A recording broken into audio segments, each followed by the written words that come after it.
Hi, welcome back guys. This is your friend, Cabbage Head Fanfics. Back with amazing fanfiction. This is the series of What If Deku Had Predator-Level Senses? Now before starting, please give this video a like and subscribe to the channel if you want more videos like this. Now let's get into the fanfic. Izuku. Izuku couldn't quite stop himself from twitching. As much as he wanted to pay attention to present mixed speech to make sure he knew what was going on with the exam, not that he hadn't read the pamphlet at least 20 times over by now, it was just so loud. How was that not driving everyone else crazy? And even with how loud it was, there was a couple of few seats in front of him who seemed more interested in whispering to each other than listening to the pro-hero. And someone was wearing way too much perfume. Even all that wasn't enough to shift Izuku's attention away from the pro-hero. It just made it harder to focus. Maybe he could get his autograph later? It was at this point Izuku was brought out of his thoughts by someone actually interrupting present Mike. On the printout, there are 4 types of villains. If that is a misprint, then UA, the most prominent school in Japan, should be ashamed of that foolish mistake. We examinees are here in this place because we wish to be molded into exemplary heroes, the teen said, his voice almost as loud as present Mix. Then he shocked Izuku by turning around abruptly, his glasses glinting from the spotlight shining down on him. In addition, you over there with the curly hair. The light reflecting off the glasses actually blinded Izuku for a moment, and he winced, closing his eyes and rubbing the spots out of them. You've been muttering this whole time. It's distracting. And you're even falling asleep during such an important presentation. If you're here on a pleasure trip, then you should leave immediately. Izuku couldn't even manage to mutter out a simple apology, as he was too distracted by the pain in his eyes and ears at this point.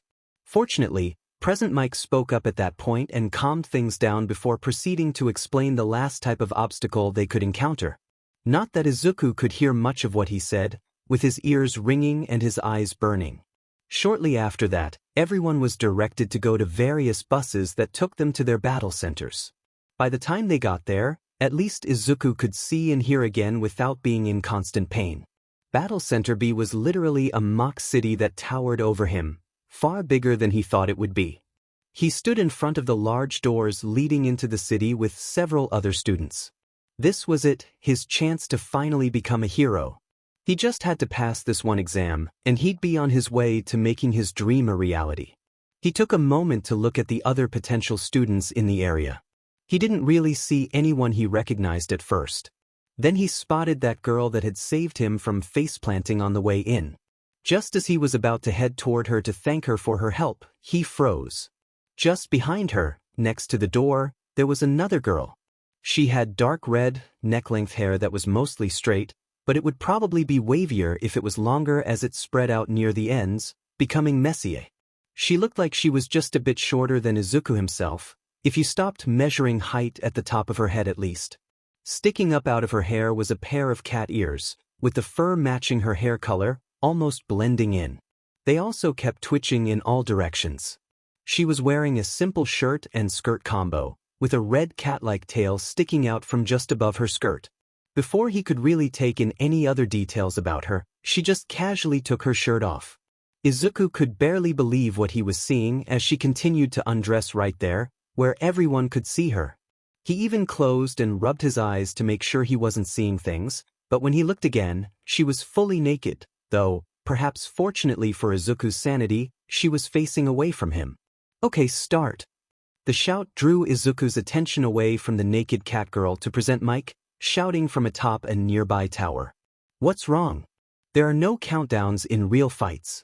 Run, run, he shouted, one arm spinning around dramatically. The die has been cast, you know. Izuku took a moment to process that before glancing back to where the naked girl was. Or had been. She was running into the city along with the rest of the students. It took several more seconds before Izuku finally really processed what was going on and, with a start, finally began running. What is going on? Why is she naked? And why isn't anyone else freaking out about it? Despite his best efforts, the other students quickly pulled ahead and started spreading out through the city. Izuku shook his head. Regardless of how strange the girl was, he had to focus. His eyes started darting around, trying to find a villain to take down to score some points. Suddenly, a single pointer turned the corner in front of him. He tried to come up with some way to take it down, to prepare himself to beat it. However, all he could feel was a sense of dread, that this robot was going to tear him apart and there was nothing he could do about it. Why can't I move? Just as it was about to smash into him, he spotted that naked girl again. She jumped onto the back of the robot, and almost immediately afterward it slammed into the ground. Then he realized there was some sort of button on the back, which her hand was resting on. That's when he also realized she had claws, though he was quickly distracted once again by the fact she was, as before, a naked girl right in front of him. "You okay?" she asked, a grin spread over her face. Izuku couldn't really speak up, and was sure his face was a solid red as he finally turned his head to look away. It was all he could do to nod. She jumped off the robot and rushed down the street it came from.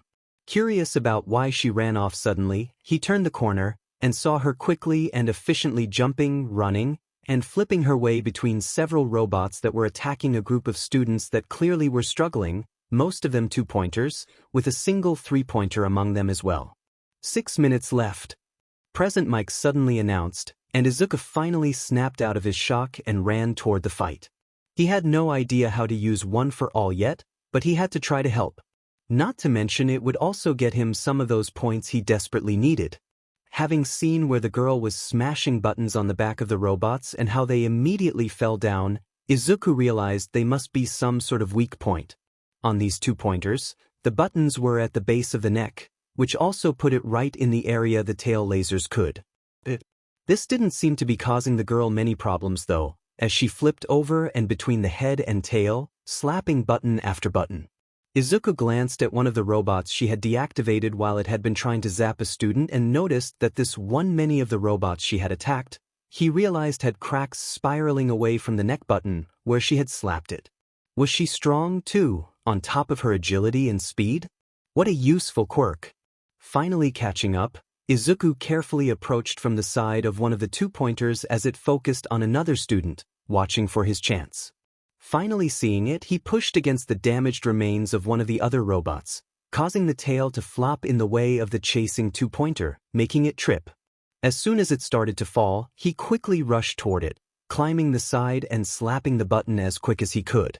Fortunately for Izuku's desperately beating heart, the robot immediately fell to the ground. He was right. They were a weak point. With more confidence now, he started helping the girl clear up these robots. While a few of the other students were taking some of them on, there were a lot of them grouped up here, and just as often as one robot was taken down, the student would get attacked by another. Many of them seemed to be getting overwhelmed, but at least they were starting to make progress with the girls and Izuku's help. He managed to take out 3 more robots, though he wasn't going nearly as fast as the cat girl. He kept having to change the way he was facing to avoid staring at her. Suddenly, Izuku heard a strangely ominous click and hiss, and for a moment it was like the world became muted as an image of a missile flashed through his head. Almost without thought, he threw himself to the ground, just as a missile from the 3-pointer shot through where he was and blasted the side of the nearby building. The sound of the rubble tumbling through the air seemed oddly loud as he rolled away to get clear, pushing himself back to his feet as soon as it was safe. Once he was back up, the strange sensation seemed to end, and Izuku could only blink in confusion. Was that something from One for All? But All Might didn't mention anything like that. As he looked over toward the 3-pointer, he suddenly realized it was turning its attention to the girl, and she was busy dealing with 3 of the 2-pointers. Again, he heard the click and hiss and realized immediately it was going to hit her and she wasn't going to realize what was happening in time to dodge, not while being so busy fighting those 2-pointers. He could practically see it happening before it actually happened. He felt it happen again, that feeling of moving before he even realized what he was doing. He had to help her. The missiles were already firing, heading toward her, and her ears twitched, turning to face the missiles, her eyes going wide as she started trying to jump. They were too close already. He wasn't going to make it. Not like this. He needed to make it. Then suddenly he felt it. A burst of power, and suddenly he was moving, no longer feeling as though the world was going too fast. Details he hadn't noticed before, Tiny flaws in the robots, a slightly malformed piece on one of the missiles that meant it was going to favor going to the right, the sound of her gasp as she realized she wasn't going to dodge in time. The strength flowed through his limbs as suddenly he was next to her. He grabbed her around the waist and pulled her to the left instead of the right, just barely dodging the first missile that she almost jumped into. He jumped straight up and over the next missile, and kicked the third right back at the three-pointer. As they touched the ground, the missile hit the three-pointer, causing it to explode. Just as quickly as the sensation had started, it ended, and suddenly everything was back to normal. His arms and legs burned, his eyes hurt, his ears ached, and he could barely comprehend what had just happened.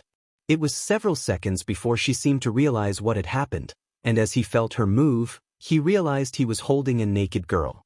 Immediately, he carefully let her go, making sure that she could stand before he looked away.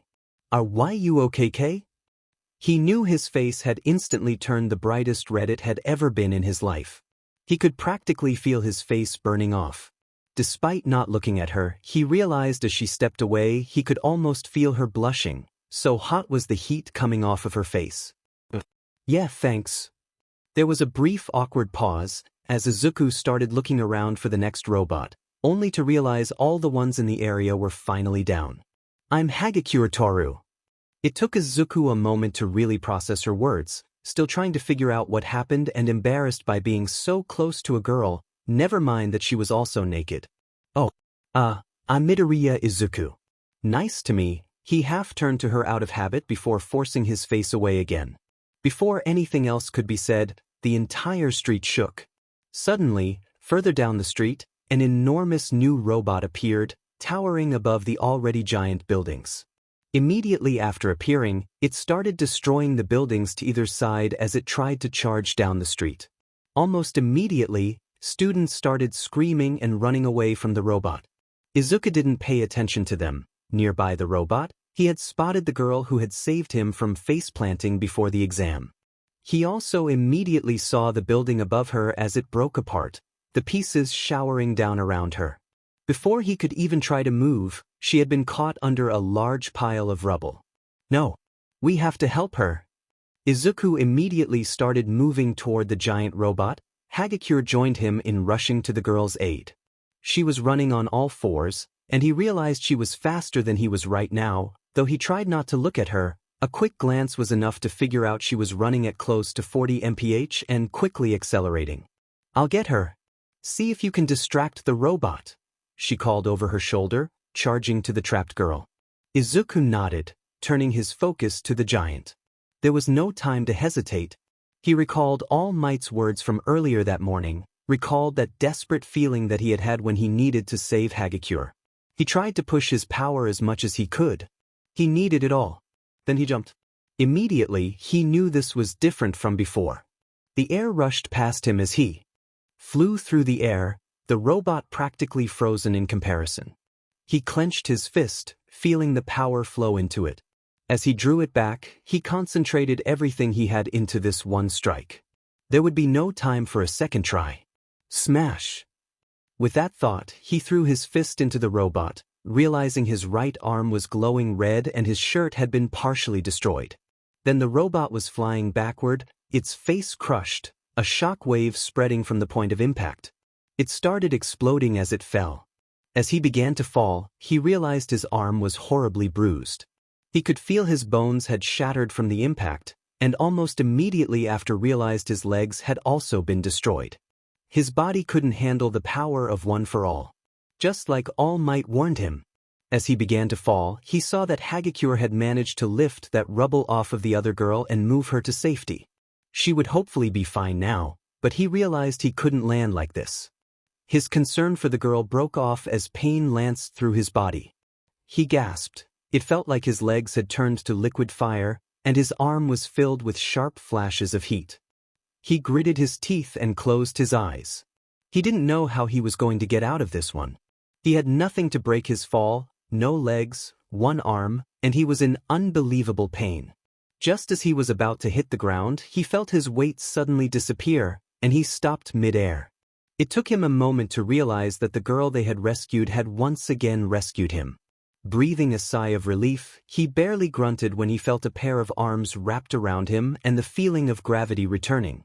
He was gently lowered to the ground, and before he could say anything, Present Mike shouted once more. "Time's up!" A blaring siren punctuated the hero's words, making sure everyone knew the exam was over. Izuku let out a sigh of relief, not even minding this time that he was being held by Hagakure, despite the fact she was still naked. He'd have to remember to ask her about that when he wasn't half dead. That was the last thought he had before he finally passed out. Reference pic for Toru, but her eyes are green. Izuku didn't comment on them yet because he was kind of distracted. Can't say I blame him. Credit to this image goes to https://hdwallpapers.cat shining, tears, Mao, cat, girl, anim nekamimi, 9 TCN chapter text. Toru never could really get used to how good it felt to move so easily, so fast. A simple jump, barely putting in any effort, and she was passing behind the two-pointer. A gentle tap from her and the robot jerked noticeably, as the button ensured she barely had to use her strength to take them down. It took barely 2 seconds of work. A twitch of her ears, and she clearly heard the robot to her right charging up the laser tail. A simple flip forward was enough to avoid it, though she had to pull her tail closer to her to keep it from getting fried. She was about to jump towards said robot, when a boy wearing a blue-green tracksuit scrambled up the side and slapped the button, disabling it. As it crashed to the ground, she realized it was the same guy she had saved earlier. Pushing the thought aside for the moment, she turned and resumed attacking the robots, carefully holding back her strength. She made sure to try and prioritize any robot that was about to attack another of the various students caught in this group of robots, which she realized that other boy was also doing. It was just bad luck so few of the students here were able to actually hurt these robots directly. At least no one could see her right now, so no one could figure out that she wasn't just invisible. Hopefully the teachers would at least keep it quiet. Another flip, another robot down. Then, she saw 3 of them ganging up on a student, who was throwing purple ball at them. The student was being surrounded and pushed back. Toru didn't hesitate to rush in and start attacking the robots, though it was a little harder to get all 3 with them thrashing around. She realized it probably looked strange to those around her as she slapped one robot, the machine falling to the ground. As far as they could tell, it had fallen for no reason. Even if they didn't know she was saving them, it still felt good. Maybe someday they would know. It'd be nice to be recognized. Suddenly, she heard the sound of the 3-pointer firing off more missiles and immediately realized they were aimed at her, if the sounds getting louder was any indication. Can it see me? She turned and, seeing 3 missiles, jumped to the right, only realizing immediately after that she was going to jump right into one of the missiles. Toru raised an arm in a desperate attempt to protect herself somewhat, bracing for the impact, when an arm wrapped around her waist. In a burst of speed comparable to her own full speed, she was yanked out of the way, then pulled straight up and over a second missile that destroyed the robot she had been about to attack. The green pants of the person carrying her gave her a hint as to who had grabbed her. Her rescuer kicked at the last missile, somehow sending it back to its owner, instead of making it blow up right then and there. And then, suddenly, they were back on the ground, and she was safe, if still being held up against a strange boy. While she was naked, glad he couldn't see her as her face heated up at the contact, she twitched, hoping he would let her go soon. Fortunately for the sake of not having her face explode, he did so almost immediately, and Toru immediately put some space between them. He seemed to be looking around for more danger already, though his face was almost as red as hers. Wait, how did he know I was there? She also almost immediately realized she was lucky he had managed to grab her waist. This would have been a lot more embarrassing otherwise. Why you okay? A grin spread across Toru's face. He was shy? Yeah, thanks. She waited a moment to see if he would say anything, feeling her blush fade a little, before glancing around to make sure things were okay. She just barely caught the short guy jabbing the last robot he was facing with one of his ball, which took out the last robot in the area. Finally, some breathing room. Not that it had been much of a workout for her. After realizing the guy wasn't going to say anything, Toru decided to take matters into her own hands. I'm Hagakure Toru. She grinned, happy to make a new friend. Maybe they get to go to school together? He seemed pretty good so far, despite having frozen at the start. Oh, I'm Midoriya Izuku. Nice to me. He started to turn in her direction, only to abruptly stop just after his eyes could have seen her in his peripheral vision, turning away from her entirely as his face once again regained that bright red color. That was strange. It was almost like he could see her. Before anything else could be said, the entire street shook. Suddenly, further down the street, an enormous new robot appeared, towering above the already giant buildings. Immediately after appearing, it started destroying the buildings to either side as it tried to charge down the street. Almost immediately, students started screaming and running away from the robot. Toru instinctively flattened her ears to her head to protect herself from being deafened by the screams, even as she pulled her tail closer, almost wrapping it around her legs, an instinctive reaction to the threat. She could feel her back trying to arch, and did her best to suppress the instincts of her body. No. We have to help her. Midoriya's sudden shout drew her out of her fear, as she watched him charge ahead. It only took Toru a moment to realize what he was talking about. There was a girl trapped right in the path of the robot. Not getting why he wasn't moving as fast as when he had saved her, Toru still didn't hesitate to charge ahead. Dropping to all four limbs, it was effortless to start accelerating to her real speed, and she knew it wouldn't take long to get to the girl. I'll get her. See if you can distract the robot. She called over her shoulder as she passed Midoriya. It took only a few seconds to reach her full speed of 65 miles per hour, which was more than enough to close the distance to the girl.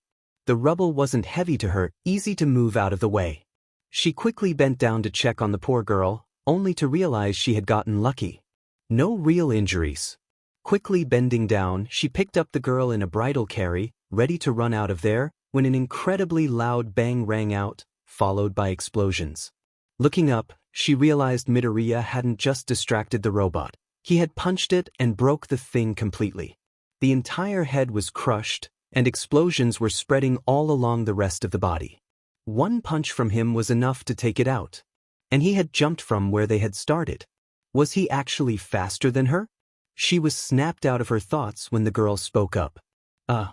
She cautiously poked at Toru, just barely poking the edge of her stomach. Can you put me down? Right. Sorry about that. Toru let the girl get back to her feet before letting go before turning back to where Midoriya was now falling. Oh no, he's gonna crash. She immediately began running to where he was going to hit, only to realize the other girl had jumped on top of a piece of one of the other robots, which immediately started floating up toward where Midoriya was falling. The girl desperately reached out and barely managed to tag him as he passed her in the air, and immediately he slowed to almost a complete stop.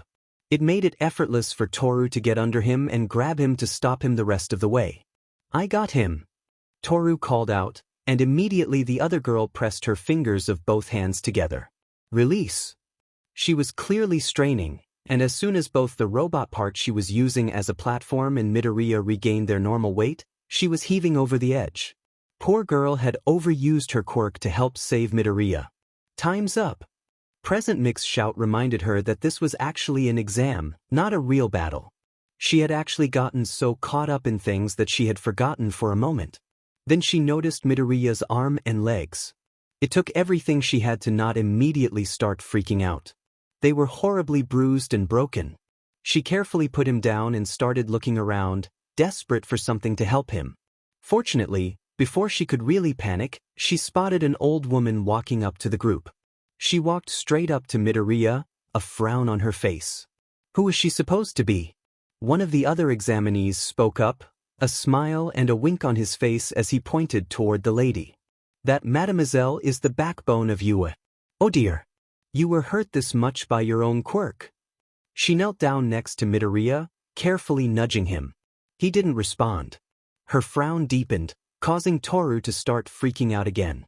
Then she leaned down and kissed his forehead. What are you doing? Toru asked, weirded out by this old lady randomly kissing Midoriya, especially if he was unconscious. The boy from earlier was the one who responded to her question though. Yue Hai's licensed school nurse. The youthful heroine, recovery girl. He said dramatically.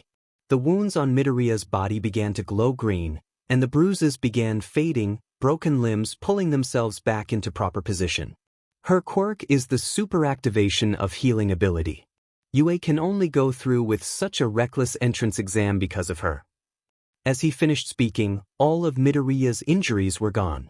She then turned to the girl who they had rescued, who was also hovering over Midoriya. If he wakes up before I get back, give him some of these. She held out a handful of gummies. He'll need the energy.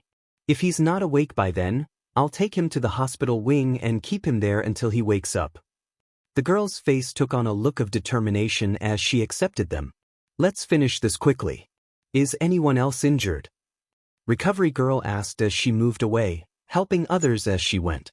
With Recovery Girl's help, Midoriya was now resting in the hospital wing of Yue Toru and Ochako, the girl they had saved, who introduced herself while they were following Recovery Girl back to the primary Yue building, took seats next to his bed, waiting for him to wake up. Toru had taken the time to grab her clothes and get dressed again, making conversation much easier, even if Ochako kept looking at her neck instead of her eyes. So, what were you doing running off before coming in here to wait anyway? You seemed pretty determined. Toru asked, swaying slightly in her seat in time with her tail. Ochako squirmed in her seat. I asked Present Mike to give some of my points to you too. Toru jerked back, exaggerating her surprise so it would be more obvious. Wait, you what? Why would you do that? Ochako poked her fingers together. You could have gotten more points if you two hadn't stopped to help me. Toru promptly leaned over and poked her in the forehead. Heroes. Help people. That's what we were doing before we saved you, and that's what we were doing when we saved you. Don't think for a second either of us regret that. I've known Midoriya for all of 3 minutes, and no way is that guy going to regret saving someone. He didn't even know me and saved me from a 3-pointer without a thought. Now, stop feeling so bad. Everyone came out of it okay. Toru half-hugged Ochako as she finished speaking, grinning as she did her best to get it through to her that everything was okay. She's right, you know. Toru quickly turned to look at the voice. Midoriya was sitting up on his bed, a watery smile on his face. Did you really try to give up some of your points for us? Ochako promptly blushed further, and resumed poking her fingers together as she shyly nodded. Thank you.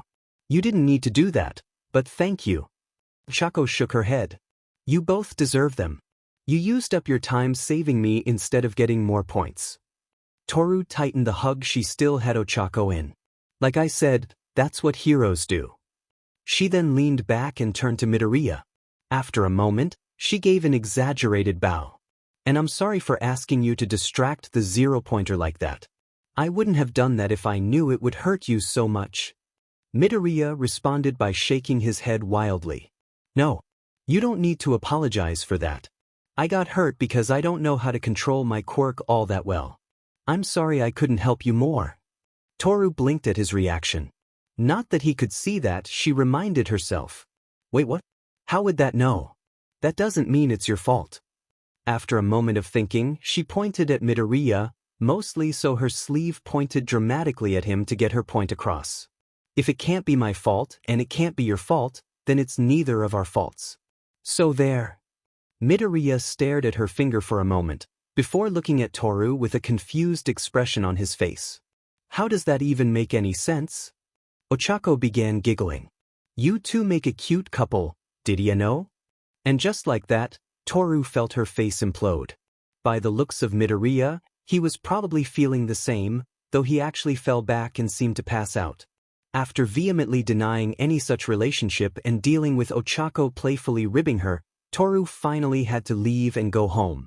Giving her new friend her phone number, Toru was relieved when she finally got home. As soon as she walked in, as she was taking off her shoes, she called out, "I'm home." From the kitchen on the left, her mother replied, "Welcome home, kitten. So, how did you do?" Reaching to the side of her skirt, she unzipped the black half-skirt she wore, which covered the top of her larger skirt, keeping the tail hole in her skirt from being visible. With it off, her tail was more free to move, making it a lot more comfortable. Putting it on a hook next to the coat hooks to one side, she turned toward the kitchen. "I won't really know until I get the letter later this week, Mama. But I think I did pretty good." Her mom was at the stove, stirring something in a pot, her tail swaying contentedly behind her. Unlike Toru, her mom's fur was a solid black, along with most of her hair. The few parts that weren't black were a shade of gray or, on the insides of her ears, white. She was currently dressed in a simple t-shirt and a pair of shorts with the back cut open for her tail, much like most of Toru's own clothes. She glanced at Toru for a moment, her yellow eyes giving Toru a once-over. "Looks like you didn't get hurt at least." "I'm glad," she said with a smile, turning back to the food and watching it closely. After a bit more stirring, she stepped away from the pot to finally give Toru a hug, now that the food didn't need her immediate attention. "Did you actually fight?" With that raised eyebrow, Toru knew immediately what her mom was really asking. Kind of? "I lifted a piece of a building off someone." Toru knew her mom wished she was more comfortable with her cat side, but Toru couldn't really help it. Not since the incident. Her mother just sighed, pulling Toru into another hug and, after a moment to find them, gently rubbing Toru's ears. "You're going to need to learn how to be a big kitty someday, kitten." Toru's ears drooped a little, despite the pleasure she felt, even as she tried and failed to stop purring. "I know."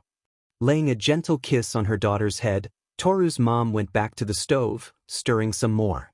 "Get ready for dinner. Your father should be home before too much longer, and dinner should be ready by then." "Yes, Mama." Toru smiled as she ran off to get ready to eat. "I'm home."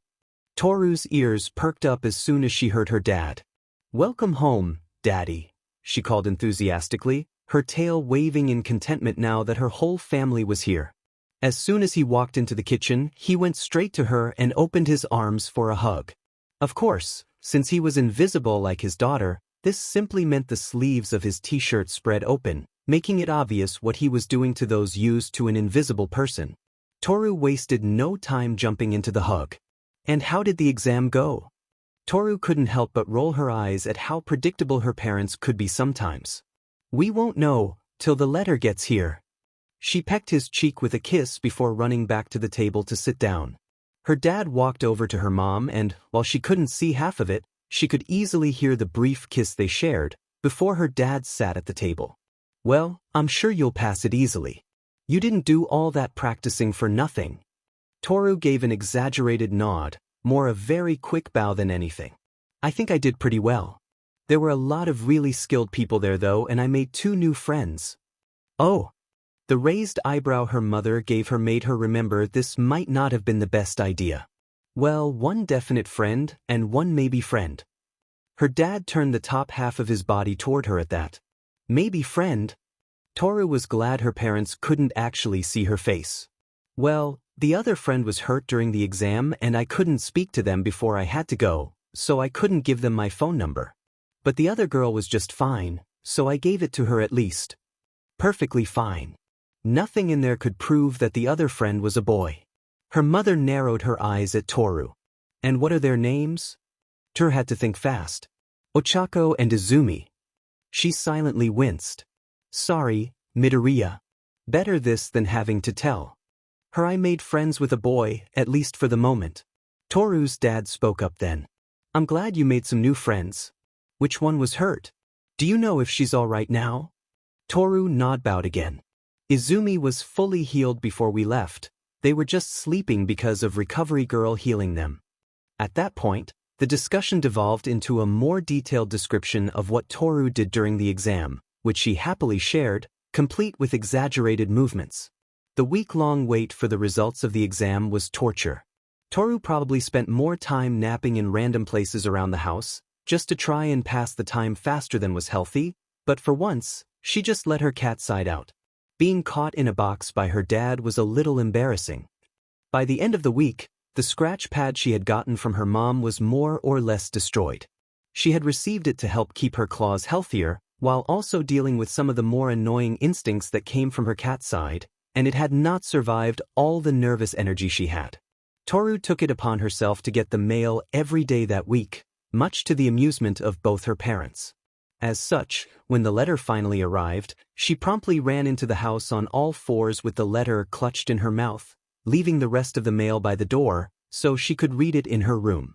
As soon as the door was closed, The letter was in her hands and promptly torn open with her claws. A hollow projector disc fell out. Upon recognizing it, she caught it in one hand and rushed to put it down on her desk, eagerly awaiting the message. Needless to say, her repeated shouting of "Yesiases" told her parents what the results were. This is a reference pic for Toru's mother, currently unnamed. If anyone wants to, feel free to suggest names. Even if no names are suggested, I will probably eventually pick one. She'll need one to be used when she introduces herself eventually, but this might be a good chance for some community interaction. She does have a human skin tone, but the hair, eyes, ears, and tail are pretty accurate to what I wanted. Credit goes to https://www.deviantart.com Nakanoart Art Leather, Ket, 738108188.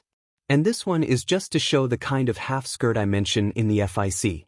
It would be what I'm pretty sure is supposed to be the bottom half of this shirt. Izuku. Despite Izuku's best efforts, he couldn't get in touch with All Might before the start of school. Since he was hoping to ask him about what had happened during the entrance exam, he decided to head to the school early on the first day to try and ask him.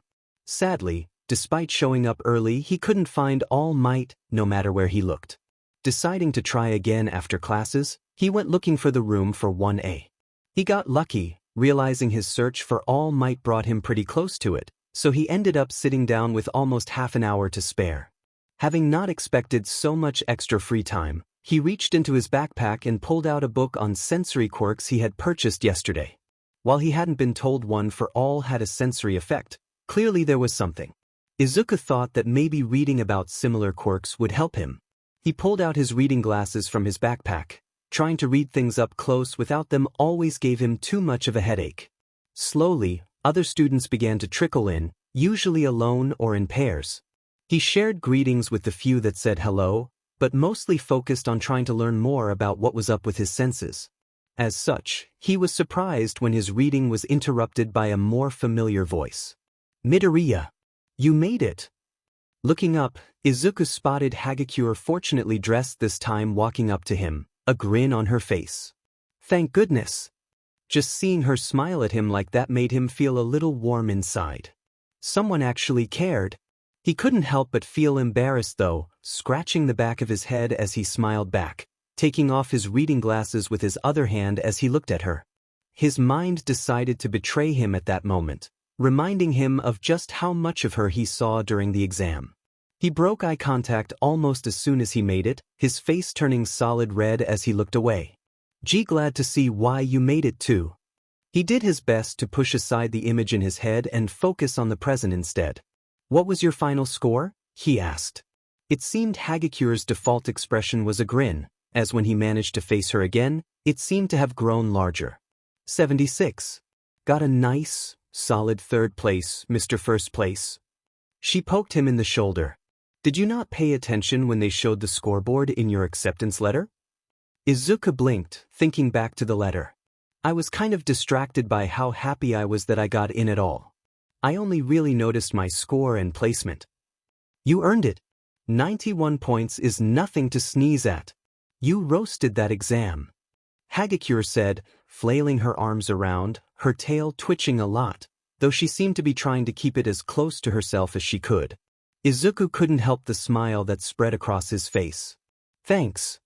He spotted a look of confusion on Hagakure's face as he kept eye contact, before taking a deep breath, even as he felt his face heating up again.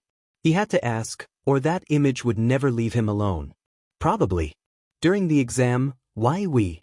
Do you? Before Izuku could finish the question, he flinched at the shout. He knew what was coming. He knew it would happen as soon as he saw he was in first place. Stomping into the room and toward his desk was Kaken, his hands already sparking. How did a quirkless loser like you beat me? Izuku couldn't help but flinch. The sounds of the mini explosions in his hand kept getting louder. Were his senses acting up again? The world definitely felt like it was slowing down. Kaken was almost to Izuku's desk, when Hagakure's tail quickly flicked out and slapped him in the side.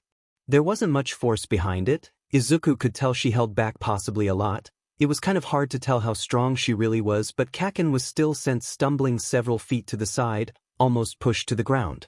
Izuku blinked in surprise as the world returned to normal. "You okay?" "That was a nasty-looking trip." Hagakure sounded concerned, but the look on her face as she looked in Kaken's direction didn't match how she sounded at all. If anything, she looked angry. Kaken glared at Hagakure and opened his mouth, an angry retort on his tongue no doubt, when he was interrupted by a voice from the doorway. "Go somewhere else if you want to play at being friends." Immediately, everyone stopped talking and turned toward the door. Laying on the floor was a man in a yellow sleeping bag. "This is the hero course," he said before casually standing up and unzipping the bag to free himself. "Okay, it took you 8 seconds before you were quiet. Time is limited. You kids are not rational enough." He slowly pulled the rest of the sleeping bag off himself. As the man lifted the sleeping bag, Izuku's hearing suddenly sharpened, allowing him to hear something in the bag moving around.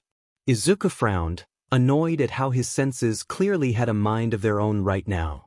He'd mind a lot less if he knew how to control whatever this was. "I'm your homeroom teacher, Aizawa Shoda." "Nice to meet you," the man said in a monotone voice. "It's kind of sudden, but put on your P uniforms and go out onto the field." He lifted a copy of the UAP uniform from his bag, revealing that it was somehow also full of uniforms for each of the students. How did he fit in there with all of those? With that, he set the bag down and then walked off. "A quirk assessment test?" the entire class asked at once. Toru actually flattened her ears against the sudden noise. 20 people shouting the same thing is louder than most people realize. Ochako spoke up first. "What about the entrance ceremony?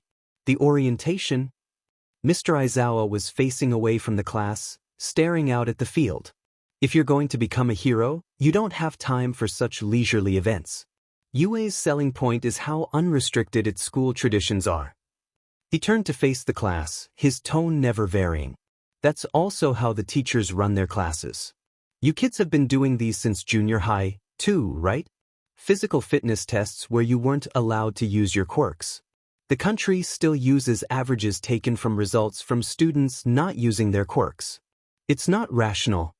Toru found herself nodding in agreement, especially since that actually gave her all sorts of problems during junior high, since her quirk, both the invisibility and her nature as a catgirl, didn't come with an off switch. "Well, the Ministry of Education is procrastinating." He turned and walked a few steps away before speaking up again. "Midoriya, you finished at the top in the practical exam, right?" Midoriya seemed to freeze, even as Bakugou seemed to start violently twitching. "Why, yes, sir. Normally, I would have the person that scored the highest do this demonstration." He seemed to glare at Midoriya, though it was hard to tell since that looked so similar to his default expression. "However, I saw what you did to yourself at the end of that test. As such, I'm going to ask someone more reasonable. Bakugou, you placed second.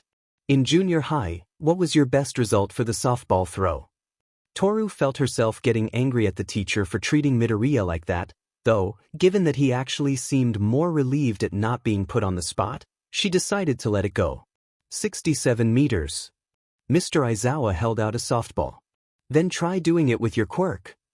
As Bakugou took the ball and moved to where Mr. Aizawa gestured, Toru couldn't help but feel annoyed at Bakugou all over again for how he treated Midoriya as soon as he entered the classroom. "You can do whatever you want as long as you stay in the circle. Hurry up, give it all you've got."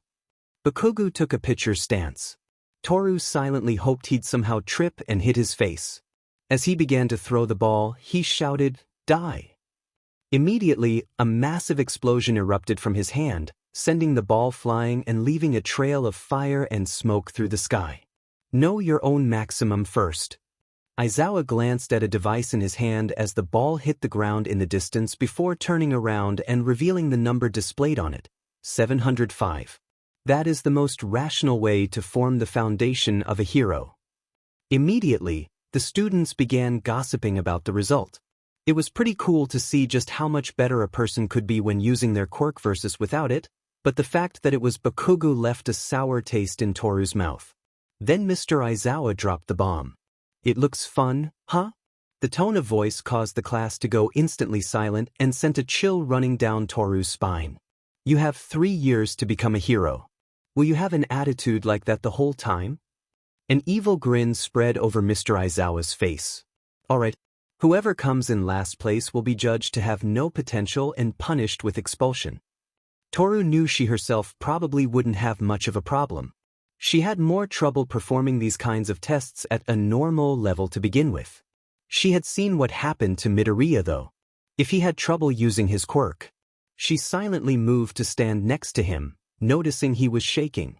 She put a hand on his shoulder in an offer of support. He flinched at the contact, turning toward Toru. He looked her right in the eyes for several seconds, blinking in confusion, before taking a breath. He seemed to be calming down. I'm sure of it this time. He definitely looked me in the eyes on purpose.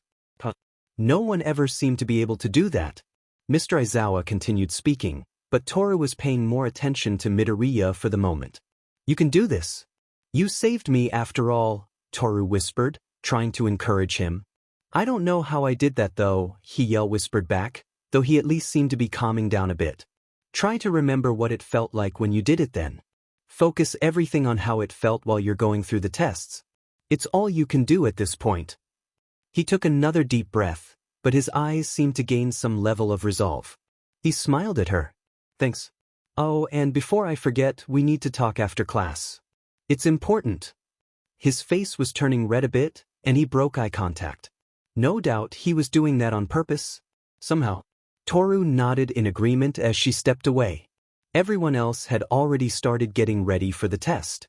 Ochako slipped out of the crowd and walked up to her. Is he okay? She asked in concern, glancing toward Midoriya. Toru smiled at her, doing her best to portray that with her voice. He should be okay, he's a lot stronger than he looks. Toru was torn as she watched the others perform the 50-meter dash. If she tried her best, it would immediately be a lot more obvious that she isn't just invisible. It was something she knew she couldn't keep secret forever, but had hoped to not have to reveal on the first day. Watching Midoriya run at a perfectly normal pace and get 7.02 seconds was painful. She knew he could do better than that. He had to have moved faster to save her. As the others slowly went through the dash in pairs, Midoriya was watching with a clearly panicked expression on his face. As student after student took their turns, Midoriya seemed to be doing his best to calm himself down. Ochako, after taking her turn, stood next to him. Toru was tempted to listen in, but focused instead on making a decision for her own problem. Finally, it was her turn, with Mineta taking the other's slot for their run.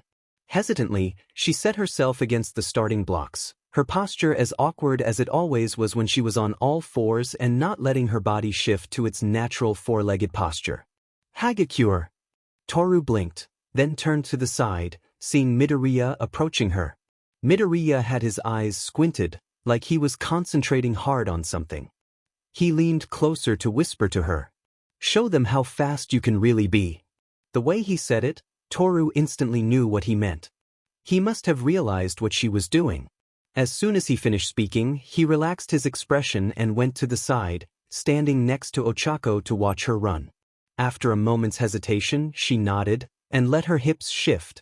It didn't hurt, didn't even make much of a sound, but her hips completely changed their configuration, to allow for her to naturally run on all four limbs. What the heck? Mineta was clearly seeing the unnatural-looking posture Toru adopted as soon as she relaxed. He couldn't see the way her tail twitched behind her in anticipation, or how her ears flattened in preparation for a quick dash. However, no one could miss the strange angle her legs were at. On your mark. The robot that was tracking times called out. The purple boy stopped looking at her, which was fine by her. She wanted to focus on the sprint. Get set. After a second, the robotic starter pistol went off. Mineta started running. Toru was already halfway down the track by the time anyone realized she had moved, and finished before they had time to fully process that thought. 2.02 seconds. Mineta promptly tumbled to the ground in shock from the sheer speed at which Toru moved, but quickly recovered, ending just past 8 seconds. The entire class was staring at where Toru had ended up. Stopping on a dime from that kind of speed was hard, so she had to bleed off speed before she could fully stand up. It felt good to really run like that. Izuku. Izuku couldn't help but feel proud of Hagakure. He could easily tell she was hesitant about her cat-like abilities, though he wasn't sure why. It was obvious though that she was more physically capable than the other students assumed based on her appearance. At least Mr. Aizawa had been willing to let him speak to Hagakure before she took that dash. She had encouraged him, so he had to do the same for her. Based on the slight grin, even if her face was red with embarrassment, she was happy with her results. The next test was a strength test, so everyone in the class was given a small device to test their grip strength. Izuku knew he could be incredibly strong with one for all, but without being able to control it, he was concerned about trying to draw on it as he had against the zero-pointer. But that wasn't the only time he had drawn on it during the entrance exam. If he could just figure out how to trigger one for all like he had when he rescued Hagakure, he could pass this test. Whatever was happening with it, it definitely had something to do with his senses, so that's where he started. Bits of information flashed through his head as he concentrated on what he could see. It was hard to really keep it up for more than a split second though, and the information wasn't very clear. He tried to keep hold of the sensation while trying to grip as hard as he could. Glancing around, it was so strange to him, since things seemed to almost slow down as he used this part of his quirk. As he looked around, the information he was receiving became more clear. Izuku had made it a point to try and figure out who his classmates were so he could make proper entries in his hero notebook after school. There were only a handful left that he hadn't learned the names of yet, mostly because they were just not really interacting with the rest of the class. His eyes landed on Jiro Kyoka, who seemed to be nervously fiddling with her ear where the lobe merged with the top of one of the extensions as she tried to grip as tight as she could, using both the extensions and her hand. Izuku was distracted from seeing whatever score she got when he also realized she wasn't wearing a bra under her PE shirt. That he could instantly tell that made his face burn bright red, and he turned away from her quickly. His eyes next landed on the boy with red and white hair. He hadn't learned his name yet, but his expression was one of total boredom. He was creating ice around the grip device in his hand, and using that to grip it rather than using his hand. His posture, his expression, practically everything about him gave off a feeling of indifference. It bothered Izuku that someone could be like that. His gaze turned again, focusing this time on Shoji. The multi-armed teen was clearly much stronger than most of the class, with a score of 540.0 kilograms visible on his device. Izuku could actually see how his muscles moved as he gripped it, and it gave him a bit of inspiration on how to try and adjust his focus while gripping, trying to get his muscles to do the same. For a moment he felt a strange tingle throughout his entire body, just on the surface of his skin, but it was gone almost immediately. Strangely, during that brief moment, it was like he was feeling things from further away than he should have been, almost like he had reached out to touch the air a foot away, or was standing a few feet away on a different part of the ground. It was a strange sensation. It also gave him a brief picture of someone standing a few feet behind him, which made him glance over to see Hagakure and Uraraka standing together as they worked. As he looked at them, he immediately noticed Hagakure had managed to get 113.398 kilograms, further proof to him that she was stronger than she looked. He also noticed she looked slightly annoyed by the number, though he couldn't figure out why. Then his machine beeped, and with his concentration broken, the world snapped back to normal. He glanced at the device, only to read a mere 86.0 kilograms, nowhere near what he was hoping for. Clearly, this wasn't enough to augment him like he had been during the test, though it was much higher than what he had gotten during junior high. That was probably more due to his actual muscles though, rather than his quirk. If his quirk affected it at all, it wasn't nearly enough. The next test was the standing long jump, and since his sight didn't help, Izuku decided to try and focus on his hearing this time. He quickly realized this was much harder than his sight for some reason. He also realized right away that he couldn't see as well as he normally felt he could when he was trying to focus so much on his hearing, though it was only a slight change. He did realize he actually felt a little numb, like his sense of touch was weaker. It was a strange sensation, even if it was barely noticeable. When it finally came time to jump, he realized almost as soon as he started to jump that the numbing effect made it much harder to feel how he was jumping, and he almost face-planted, getting barely any distance at all. That confirmed he was definitely not feeling his sense of touch as much, as he also didn't feel the impact as much as he knew he should have. Hagakure didn't manage to pass the entire pit, though she did manage to jump 3.5 m, which easily put her in the upper half of the class for that. Uraraka, unsurprisingly, just floated over the whole thing. Izuku needed to do better. He was failing horribly so far. The repeated sidesteps didn't really go any better, though Izuku was amazed at how creatively Mineta abused his quirk to bounce around for that test. The next test was the ball throw. He had to do well here, or he might not get another chance. He couldn't see how his quirk, either his strange sense enhancement or the strength enhancement he had expected from One for All, would help him with any of the remaining 3 tests. One by one, the students threw the ball. Uraraka shocked everyone by instantly scoring an unbeatable score with her quirk. No one was going to beat Infinity, after all. No one was coming close to Kaken's initial score of 705.2 m either, for that matter. Hagakure managed a respectable 237 m, which put her solidly ahead of the middle of the pack, though several people still scored higher than her. Then it was finally Izuku's turn. It was all or nothing at this point. His attempts to figure out how his enhanced senses led to that burst of strength and speed had failed.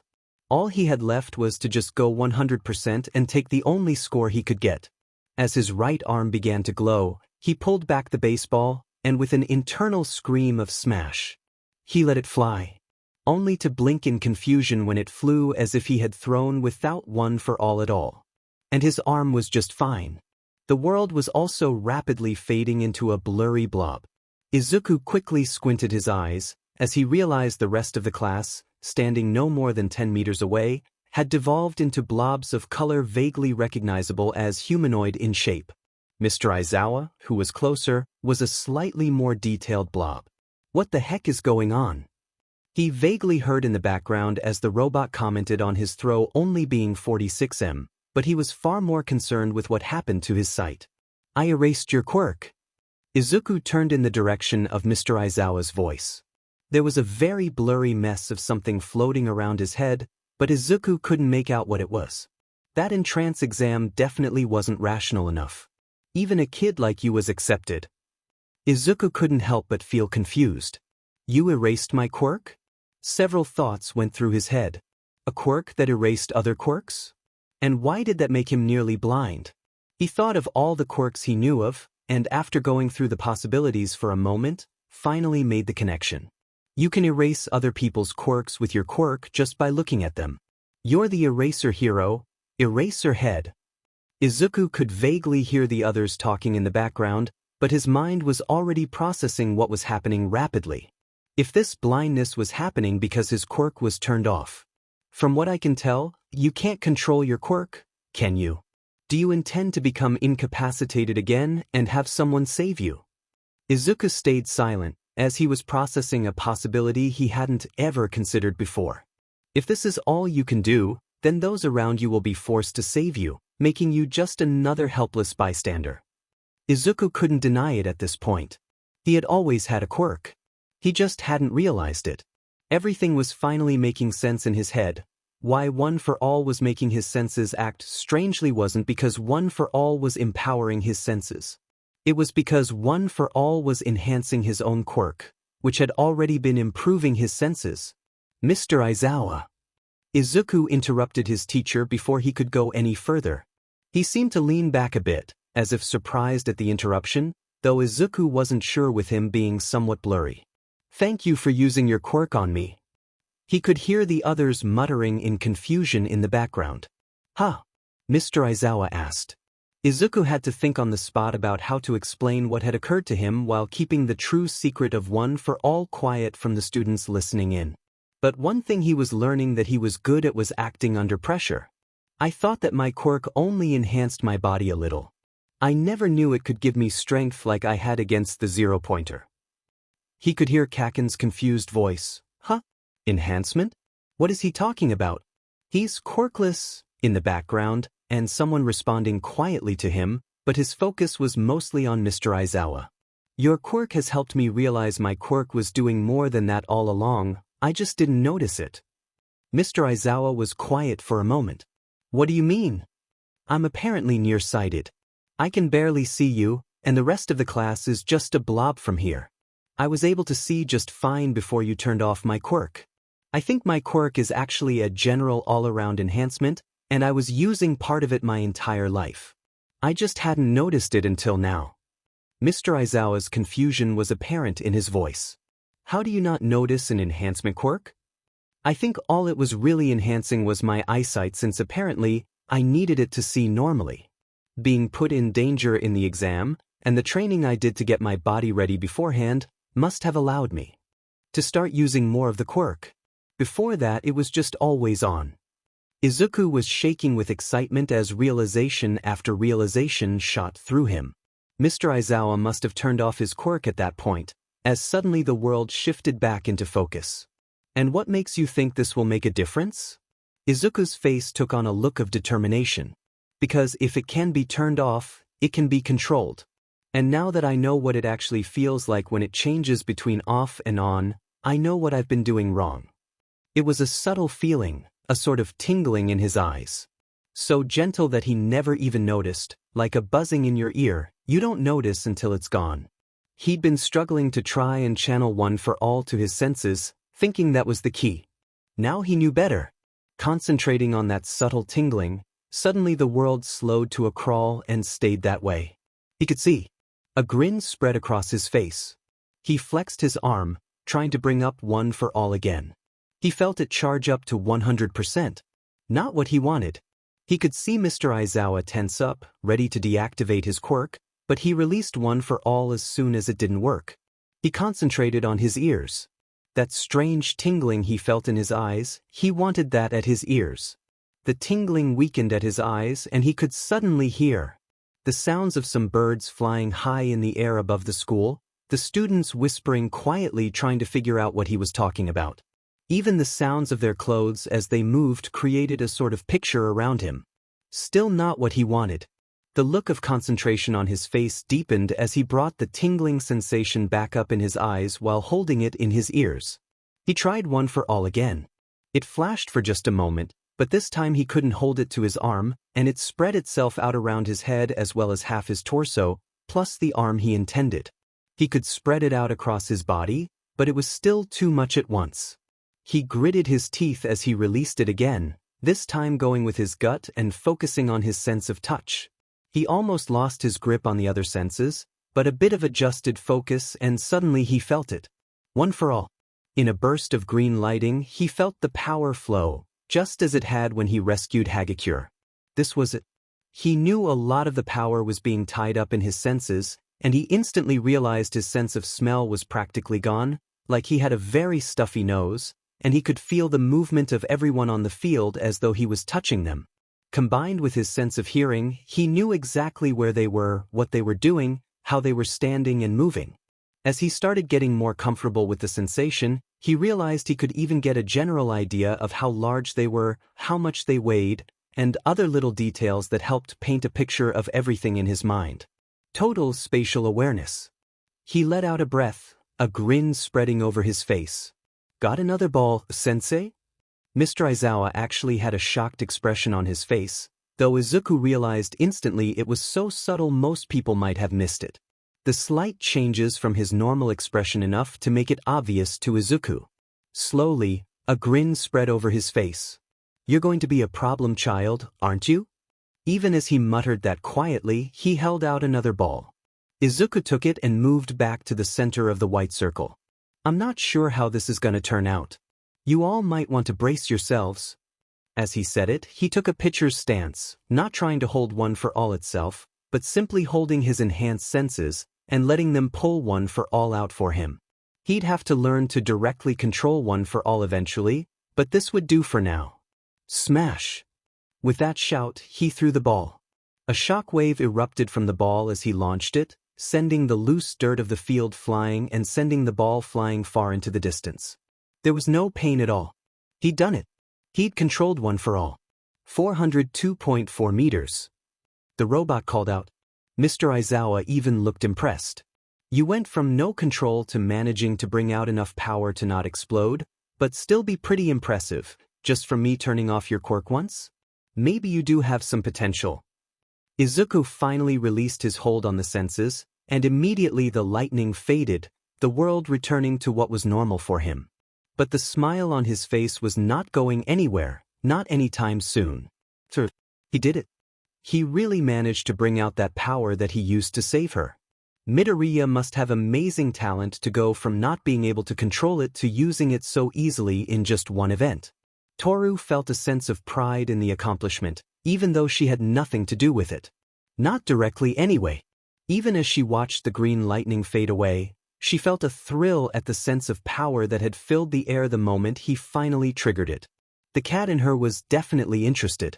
She could hear the others commenting on how impressive it was, especially since he, as he himself said, had only just figured out how to do that. Seeing his power as he finally gained control of it just made this even more special. Her ears twitched when she heard a small explosion. What the hell was that? Bakugou spoke quietly, but the anger was clear in his voice. As he leaned forward, Toru instantly knew this was going to be trouble. Midoriya, look out! Even as she said it, she was running toward Bakugou, but he had already started running toward Midoriya before she reached him. His hands exploded, launching him forward through the air, just a few steps away from the other students. Kirishima, being almost right behind Bakugou, immediately used his quirk and moved in front of Mineta, taking the brunt of the blast.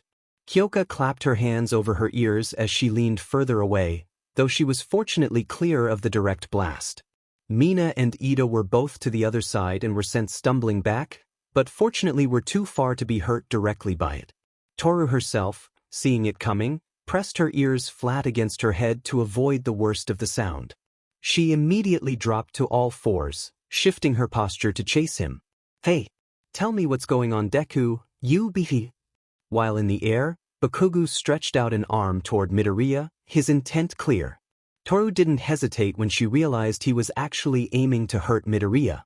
She leapt straight at Bakugou, her arm reaching for him even as she felt her claws extending unconsciously. Midoriya had turned at her shout, and she saw the lightning spring up for a moment before he lost it. He was looking at something off to the side. Before she could think of anything else, some sort of cloth wrapped around Bakugou and herself, stopping them both in place, with Toru falling to the ground mid-pounce while Bakugou was actually slammed into the ground by the cloth around him. This cloth is a weapon made of carbon fiber woven together with metal wire made of a special alloy. It's designed to capture villains. You won't be getting out unless I let you. Mr. Aizawa's eyes were glowing red again, and the cloth was not only wrapped around the both of them, but it also floated around him. Bakugou, attacking a fellow student is forbidden, except when you are given express permission by a teacher as part of class. This is the second time I've seen you do this. If you do it again, I'll expel you on the spot. He turned his attention to Toru next. You were trying to defend a fellow student, but you still shouldn't have tried to attack Bakugou to stop him. Next time, leave it up to the teacher. Toru wilted to the ground as the capture weapon unraveled around the both of them and returned to Mr. Aizawa. He was right about that. She knew she was strong enough to hurt Bakugou with just her strength, and she had almost used her claws on him. She let her nature get the best of her again. Whoever's next, get ready. Mr. Aizawa's voice was monotone again. Are you okay? Midoriya asked, extending a hand to help her up. To hide how disappointed she was in herself, she made sure to sound as happy as she could. Yeah, I'm just fine. She reached out and grabbed his hand, accepting the help to get back to her feet. The knowing look in his eyes as he once again met hers made her think he saw through what she said anyway. The next few tests weren't nearly as exciting as the ball throw. For the seated toe touch, Toru actually claimed the top spot, but she was surprised at how close Ashido came to beating her. She knew she only did average at best on the sit-ups. She sighed in defeat before she even started the distance run. Despite her best efforts to try and keep going as long as she could, not much could really help her when it came to endurance, and she was among the first to drop out. Finally, after everyone finished the last of the tests, Mr. Aizawa had them all line up in front of him again. Okay, I'll quickly tell you the results. The total is simply the scores you got from each test. It's a waste of time to explain verbally, so I'll show you the results all at once. With the press of a button on the device in his hands, a hologram appeared, displaying the results. Toru quickly started looking for her name. She knew there was no chance she broke into the top 10, so she started from 11th. Oddly, her name wasn't where she thought. After getting to last, she blinked in confusion before looking from 10th place and upward. She finally found her name at 8th place. Then she looked at the scores again, paying more attention to who got what. Midoriya managed to get into 19th, thank goodness. Ochako was 11th. Both of her friends made it. She couldn't help but feel sorry for Mineta though, since he was in last. By the way, I was lying about the expulsion for the person in last place. Toru jerked as she looked back at the teacher, who was grinning at them. It was a rational deception to draw out the upper limits of your quirks. Toru could feel her eyebrow twitching in annoyance. He had scared them all just to make them work harder? So mean. Of course that was a lie, Momo said, looking at the other students. It would have been obvious if you just thought it through. Izuku. While the rest of the class was freaking out over Mr. Aizawa's apparent deception, Izuku walked away to lean against the side of the building, sighing with relief that it was over. He had also noticed something while he was getting ready to throw the ball that he just had to comment on. Hey All Might, how do you think I did? There was silence aside from the other students talking. I was able to feel you were watching us while I was using One for All, by the way. I know you're there. After a few more seconds, he heard a sigh from around the corner. You really had a quirk all this time? Izuku could feel a smile stretch over his face at the thought. Apparently. I never knew, since it was so subtle. Hey, when is Mr. Aizawa's birthday? I'm going to need to get him a present to thank him for helping me like this. There was silence for a moment, then, make sure you record it. His reaction will probably be funny enough that people would pay to watch it. It took everything Izuku had to not fall down laughing at that. He could believe it. I'm afraid I won't be of much help with a sensory quirk. That's outside my area of personal experience. Using that quirk to trigger One for All though. That was inspired. Well done, young Midoriya. Izuku felt his grin slip a little. I still didn't really use One for All though. I was using my quirk to trigger it, so I couldn't change how much or how little power I was using. I'm going to have to train to learn how to properly control it. It should be easier now though, since I've felt what it feels like. I wish you luck, young Midoriya. For now though, go spend time with your classmates. You've done well. Izuku tapped into his hearing, and was able to hear All Might walking away clearly. He could vaguely see a sort of outline of him in his mind, the sound of his clothes, his footsteps, the way air moved around him painting a picture. It was hard to really understand what he was seeing, but All Might had such a distinct shape, it was easy to recognize it at least. His full smile returned at the progress he had made, then he released the grip he had on his senses and walked back to the rest of the class. After getting the handouts from homeroom, Izuku waited until Hagakure finished gathering her stuff. She smiled at him as she walked up, giving a sort of nod bow. You wanted to talk? Izuku nodded in return, leading the way toward an unoccupied corridor nearby. He even closed his eyes and tapped both touch and hearing to check. He immediately noticed Uraraka nearby, leaning against the corner. He opened his eyes and looked to see she was leaning out in plain view. She looked curious for a moment until she saw Izuku looking at her. Her near-permanent blush seemed to spread over her entire face. Her quickly whispered, "Sorry," caused him to wave at her, trying to let her know it was okay. While it was embarrassing, Uraraka was already good friends to both of them. If this went badly, she could probably help. This should be a good enough spot. Izuku took a deep breath, letting it out slowly, hesitating. So, what did you want to talk about? Hagakure tilted her head in curiosity. What exactly is your quirk? It's been bugging me a lot ever since the entrance exam. Oh well, my quirk gives me cat-like properties, only they can't be seen because I'm stuck being always invisible. Izuku blinked in surprise. Wait, while you're invisible? The color rapidly drained from Toru's face as she realized that no, he wasn't coincidentally always able to guess exactly where her eyes were. He could see her. With that revelation dumped on her, she quickly bolted down the corridor away from him, feeling all kinds of embarrassed. Knowing that a boy saw her completely naked drove her into a total panic. Barely aware of her surroundings, she dropped to all four limbs instinctively, turning down hall after hall, quickly getting lost, not that she was paying enough attention to realize that at first.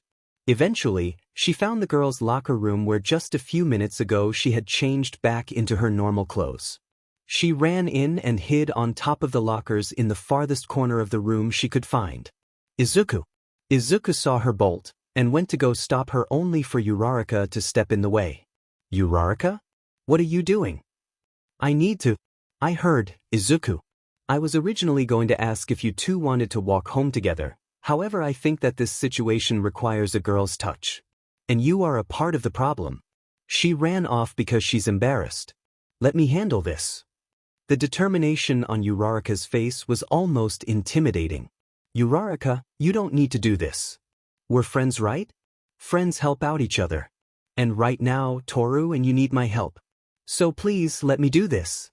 After a moment of hesitation, Izuku reluctantly nodded. All right. He closed his eyes and tried to focus his senses to see if he could find her so he could at least point Uraraka in the right direction. Her panicked running actually made a sort of rhythmic ping to his ears, making her stand out even more. After a moment, he saw her run into the locker room. She ran into the girls' locker room. You should be able to find her there. Uraraka smiled, causing a small blush to appear on Izuku's face. Thanks. I'll talk to you tomorrow, Izuku. With a determined nod, she headed off.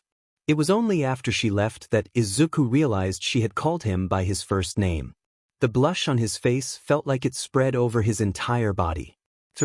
The first sign Toru had that she was no longer alone was the quiet thud of something dropping on the locker next to her.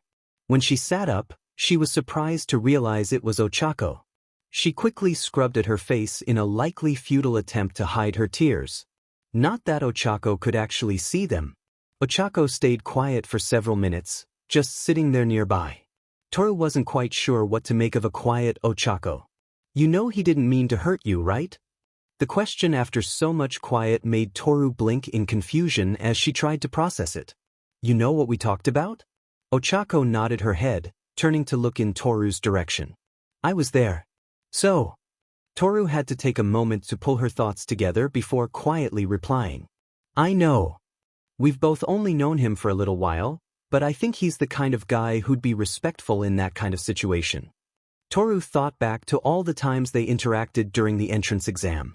He never really stared at her. He actually made an effort to not look. She had had no clue he could see her that entire time. He could have stared at her entire body all he wanted, and she wouldn't have had a clue. But he didn't. She could feel the embarrassment and confusion and fear fade a bit. Maybe it wasn't quite as bad as it could have been. If someone as pervy as Mineta seemed to be had seen her. She shuddered. That was too painful to even think about. You're right. It could have been worse.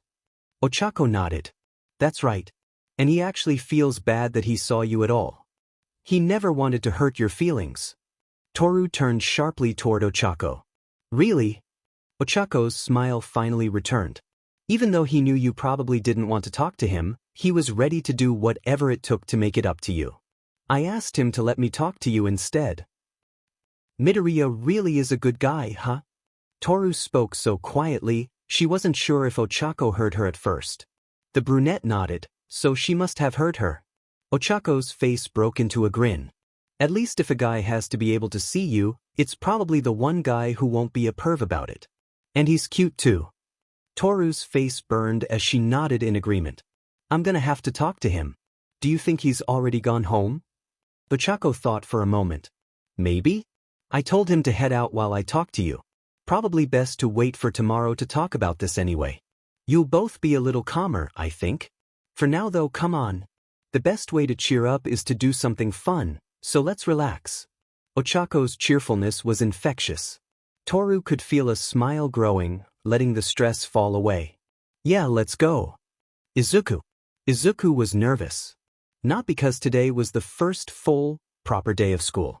No, he was nervous because Hagakure was probably going to punch him in the face as soon as he saw her. He had spent the entire afternoon yesterday knowing it was coming and used his nervous energy to try and make a peace offering. He just hoped he understood her quirk right. Deciding he actually liked the extra time before class started, Izuku arrived at school well before homeroom. He was the first to arrive in the class and pulled out his book on sensory quirks again. He was determined to figure this quirk of his out. He absently fiddled with his glasses as he read. He hadn't been reading for more than a minute before he heard the door to the classroom open. Clearly, he wasn't the only Olibud here today. He broke into a sweat when he realized it was Hagakure, blurry as she was with his reading glasses on. He quickly took them off and set them on his desk while he waited for his fate to come. Hagakure paused in the doorway for close to half a minute before she finally took a breath and stepped into the room, closing the door behind her. "I'm glad you are already here. I kind of expected to beat you here. This means we can talk without a bunch of other people listening in though, so that's good." She slowly walked toward Izuku, her steps hesitant. "Look, I'm sorry They both paused as they tried to speak over each other. Izuku took the initiative to speak before she could continue. "I'm sorry for seeing you like that. It wasn't on purpose." Hagakure stared at him for a second, before a small smile spread across her face. "I get that. I don't hold it against you. Better you than some of our other classmates. Ochako helped me realize that yesterday." Izuku never knew a simple sentence could make him feel so much better. The fear he had felt faded instantly. Hagakure wasn't done. "I've also realized a few things while Ochako and I were at the mall yesterday. And these are important, so listen up." She raised a finger. "First, as soon as we start using our costumes for classes, you're probably going to see me naked again." Izuku felt his face burn at the thought as he instantly had images of the first few times he saw her flash through his head against his will. She raised a second finger. "If you perv on me, I'll hit you." And just like that, the fear was back. A third finger. "As long as you're not perving and staring at me, you can look in my direction, even if I'm naked." And now Izuku was very confused. Hagakure let out a short giggle at Izuku's expression. "It's a bit embarrassing because you're the first person to ever see me naked, but I'm a nudist. I know it's not really common here in Japan, but I do feel comfortable while naked. It's just staring that I have a problem with. If you can treat me the same as if I was wearing clothes, I won't really have a problem with it." Izuku was certain his brain had stopped working. Nothing else could explain the feeling he was having. Hagakure poked Izuku. "Are you okay?" Izuku took close to a minute before he managed to gather his scattered brain together enough to formulate something other than a mix of embarrassed and confused mumbling. "I don't think it would be very easy to do that." Hagakure giggled. "If it was easy, no one would have a problem with people being naked. I'm asking if I can trust you to accept that I am naked, but it's not a big deal. I know you're a boy and not someone who has probably ever dealt with nudists before, but I want to trust you." Her voice had gotten progressively quieter as she spoke, until it was almost a whisper at the end. Izuku responded just as quietly. "I don't know if I could ever get used to something like that. I can't promise that I won't look, but I can promise not to stare."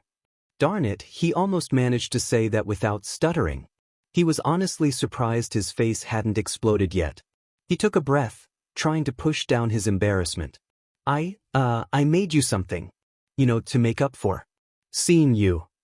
He barely managed to force his voice higher than a whisper by the end of that, and was sure if he got any more embarrassed he would explode. Izuku turned to his backpack, digging around for a moment before coming back with a piece of paper. He shyly handed it over to Hagakure. Toru turned the paper over and stared at it in confusion. It was a drawing of a girl. The girl had short red hair, no longer than her neck. It was kind of messy near the bottom. Her eyes were green. Toru stared at the picture, not comprehending what she was looking at even as she took in the cat-like ears on the top of the head. It took close to a full minute of Midoriya fidgeting before it really clicked that she wasn't just imagining it. This was a drawing of her. Feeling lightheaded, she carefully sat down in the nearest seat, trying to just breathe as the fact she was seeing a picture of herself went through her mind. She never thought she would know what she looked like. No mirror reflected her, and no camera could record her. She couldn't even see herself when she looked down. "You drew a picture of me?" Midoriya fidgeted in his seat as he shyly nodded. "It was the only thing I could think of to make it up to you when I realized you couldn't see yourself." Toru couldn't hold it back anymore. She dove at Midoriya and hugged him. Thank you, thank you, thank you, thank you, thank you, thank you. She probably wouldn't have stopped jabbering at hyperspeed even as she cried happy tears if Midoriya hadn't ultimately fallen out of his seat to the ground, taking Toru with him.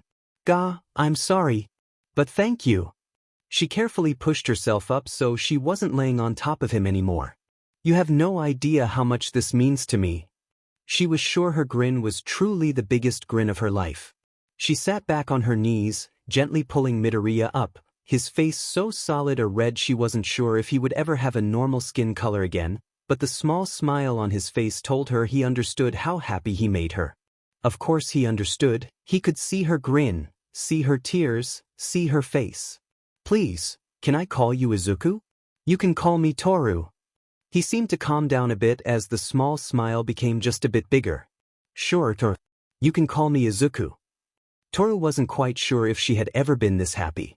She could barely sit still, and knew the grin on her face wasn't going away anytime soon. Then she noticed the look Izuku was giving her was a mixture of happy, surprised, and embarrassed. I didn't think you'd be able to purr. It took several seconds for Toru to process what he said. She was so lost in her happy days. She blinked, then promptly hid her face in her hands. She could feel her cheeks doing their best to match Izuku's blush from earlier. No. This is so embarrassing. Stupid body. It took her a few tries to finally get the purring to stop. Izuku scratched the side of his head. I kinda liked it. He looked off to the side. It was more proof that you liked the picture. Despite her best efforts, the purring resumed, at least for a few more minutes. Toru spent the rest of the time before the rest of the class showed up just talking to Izuku, the picture held carefully in her hands to be placed in her backpack when class started. Izuku. Izuku was prepared for classes that were amazing and taught everyone how to be heroes. When Vlad King walked in for the first class of the day, it was all Izuku could do to not immediately pull out his hero notebook and try to get an autograph. For the first 10 minutes, the class was still super exciting because it was being taught by a pro hero. By the 15-minute mark, it was more than obvious that Japanese taught by Vlad King was still Japanese. Izuku still managed to get the autograph after class though. The next several classes weren't really any different. Midnight taught a combined art and history class called Humanities, then math with ectoplasm and English with present mic. He gathered quite a few autographs. Lunch Rush was actually serving lunch in the cafeteria. It was kind of strange to eat in the cafeteria instead of the classroom, but getting food prepared by a pro hero of Lunch Rush's caliber more than made up for it. Sadly, Izuku didn't have his notebook to get that autograph. It wasn't until after lunch and home EC with present mic that they finally got to the class everyone was waiting for, Heroic Basics. Even just the first two words, combined with that voice, was enough to immediately capture the attention of the entire class. Coming through the front door like a normal person, All Might said dramatically as he walked in. Everyone in the class immediately began whispering excitedly. I am one of the teachers for Heroic Basics. This is a class that covers a lot of things to teach you the basics of being a hero. You'll take the most units in this subject. Seeing All Might up there, explaining the course, made the entire class almost vibrate with excitement. This is why they all came to UA, to become heroes. Let's get right to it. Today's classes will be. The tension in the room rose as everyone leaned forward. Battle training. Izuku heard Kaken speaking excitedly to himself at the word battle, but Izuku was immediately reminded of what Toru had explained to him earlier about her costume. He had a bad feeling about this. He just hoped their costumes. And to go with that are these. All Might pointed at the wall dramatically, and on K several panels opened up, containing their hero costumes. That weren't ready yet. Oh dear. Izuku noticed Toru immediately turned to look at him, but after a moment, she nodded, surprisingly a normal nod rather than the bow nod she seemed to do most of the time. She was smiling at least. Izuku wasn't ready for this. He was so not ready for this. He had promised Toru he would be, but he wasn't ready for this. Walking out to join the others in the class, Izuku fiddled with the costume his mom made for him. It was made before he realized what his quirk was, and it was causing problems.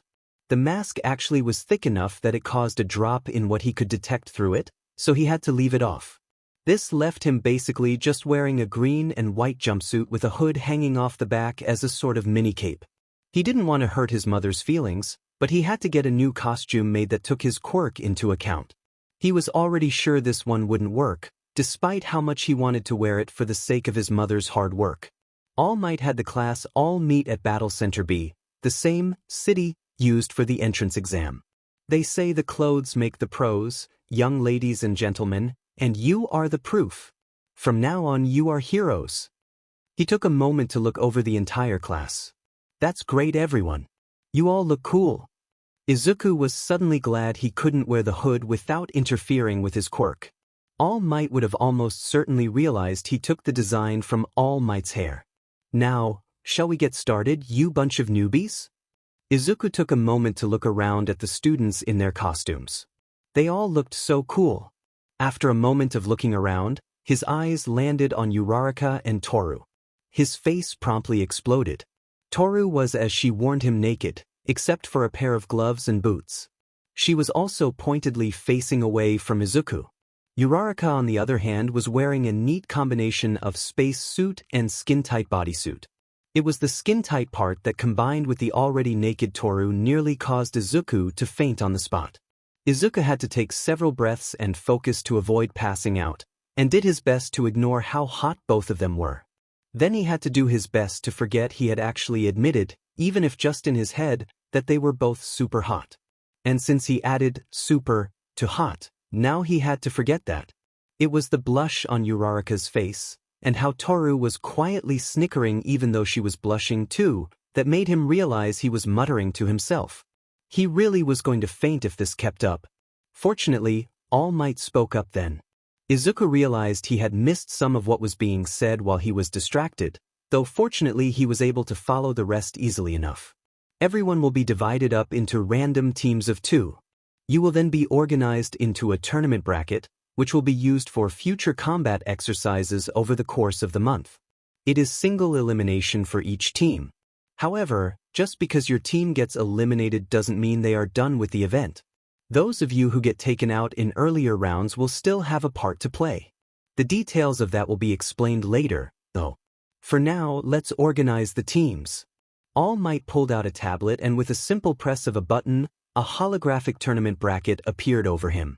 Instantly, everyone's names appeared on the outside edge of the hologram, moving randomly around the screen. After a few seconds, they started colliding with each other, forming pairs, before moving into one of the slots on the left of the tournament board.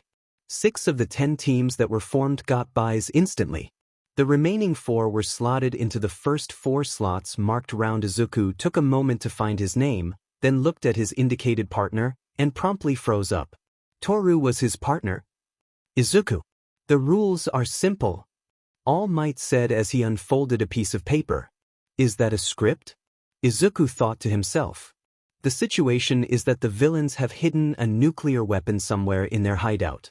The heroes are trying to recover and disarm it. The heroes need to catch the villains or get the nuclear weapon back in the allotted time. The villains need to protect the nuclear weapon for the whole time or catch the heroes. Izuku couldn't help but note that it sounded like the plot of an American movie or something. The entire tournament will not be completed in a single day. We simply don't have enough time during our double PRD today to finish all 9 matches.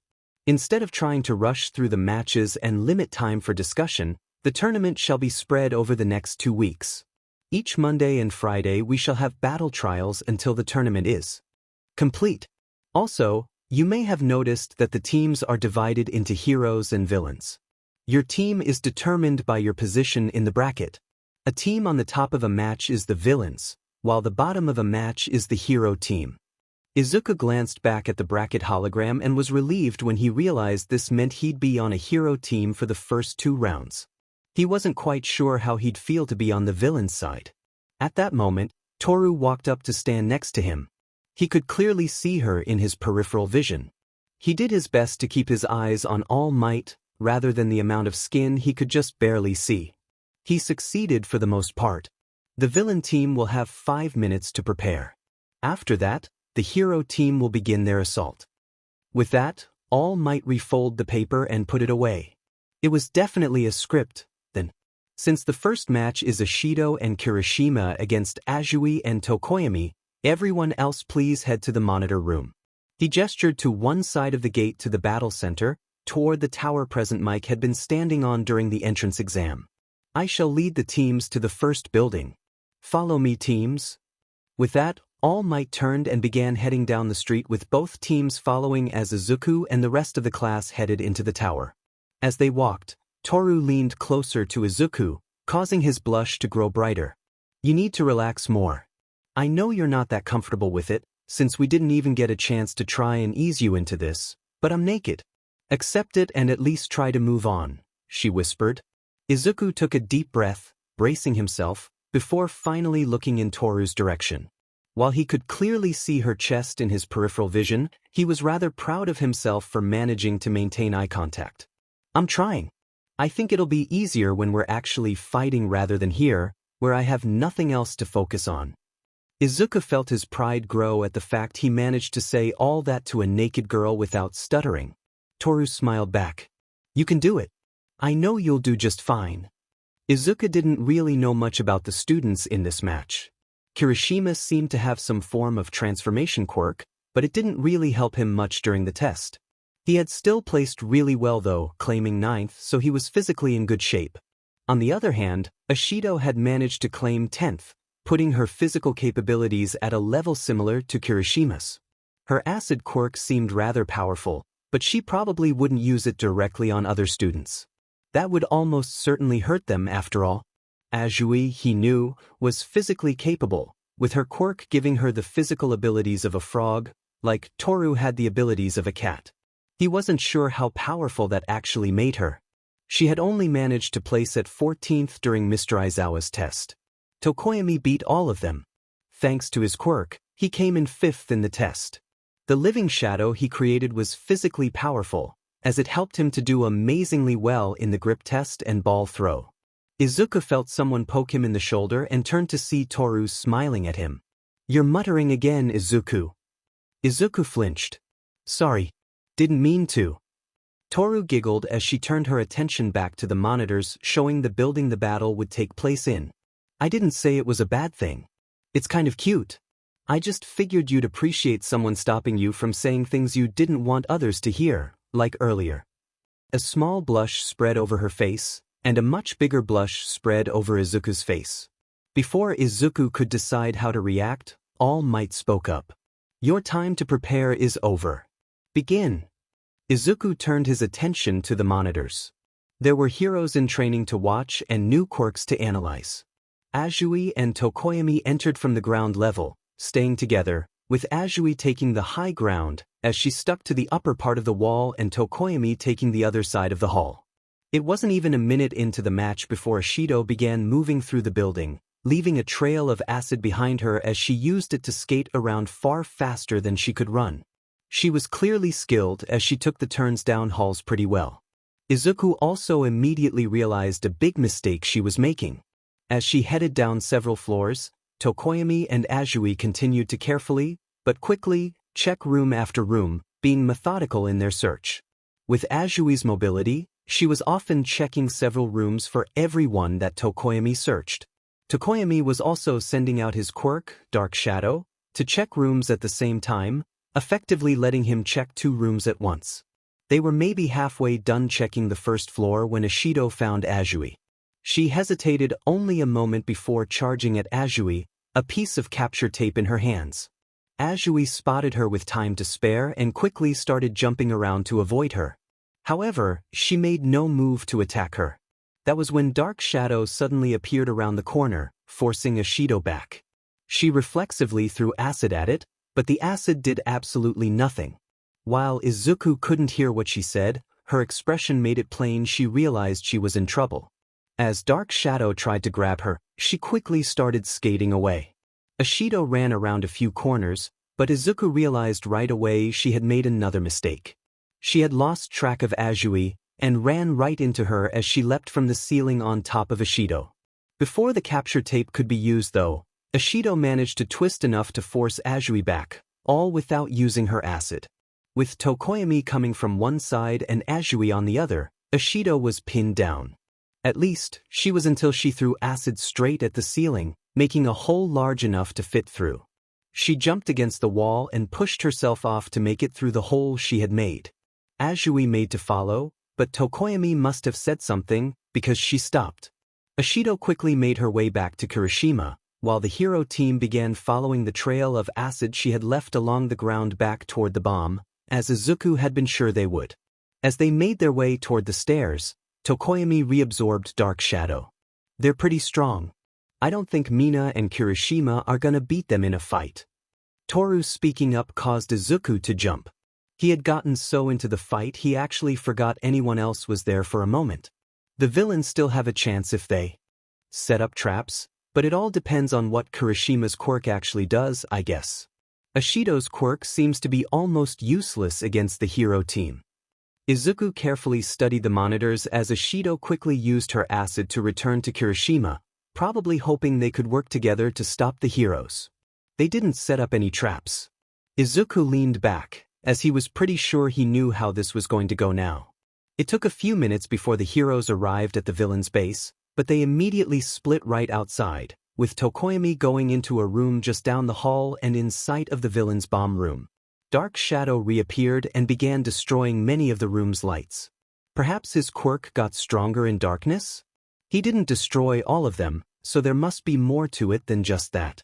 Azui suddenly jumped into the bomb room, drawing the attention of both Ashido and Kirishima.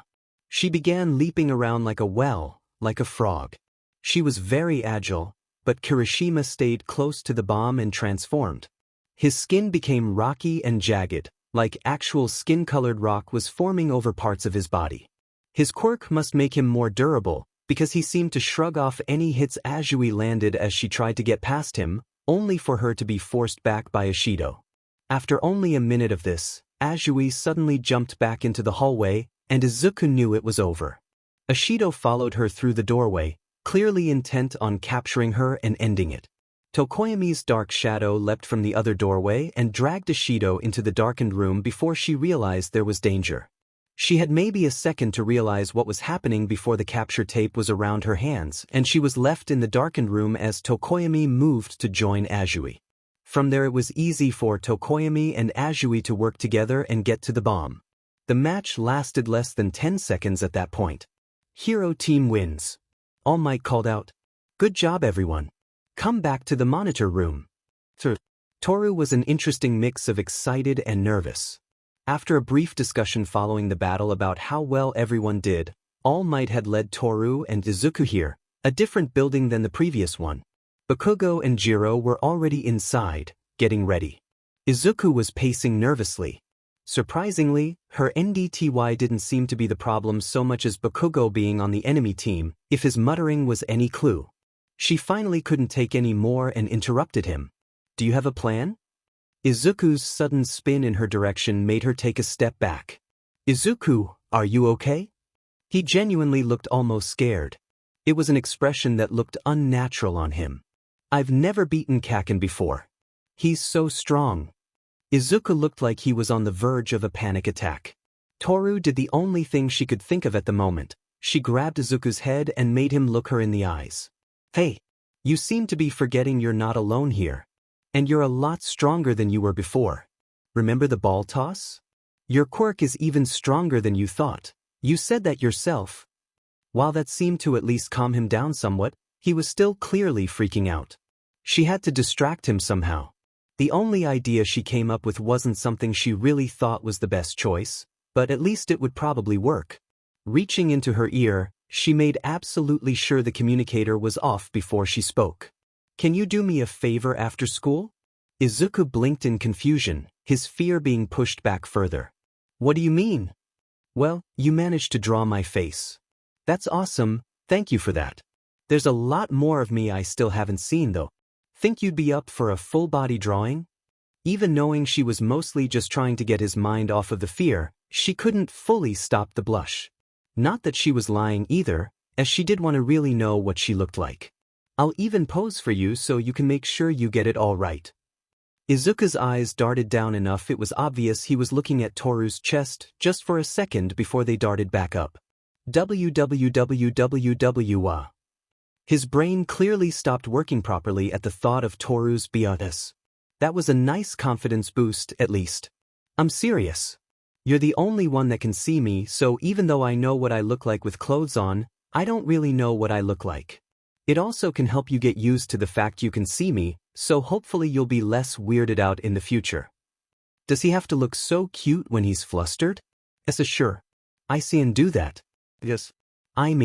Toru gently put a finger to his mouth before he could start the stuttered long-winded speech she could already see him building into. It's fine, Izuku.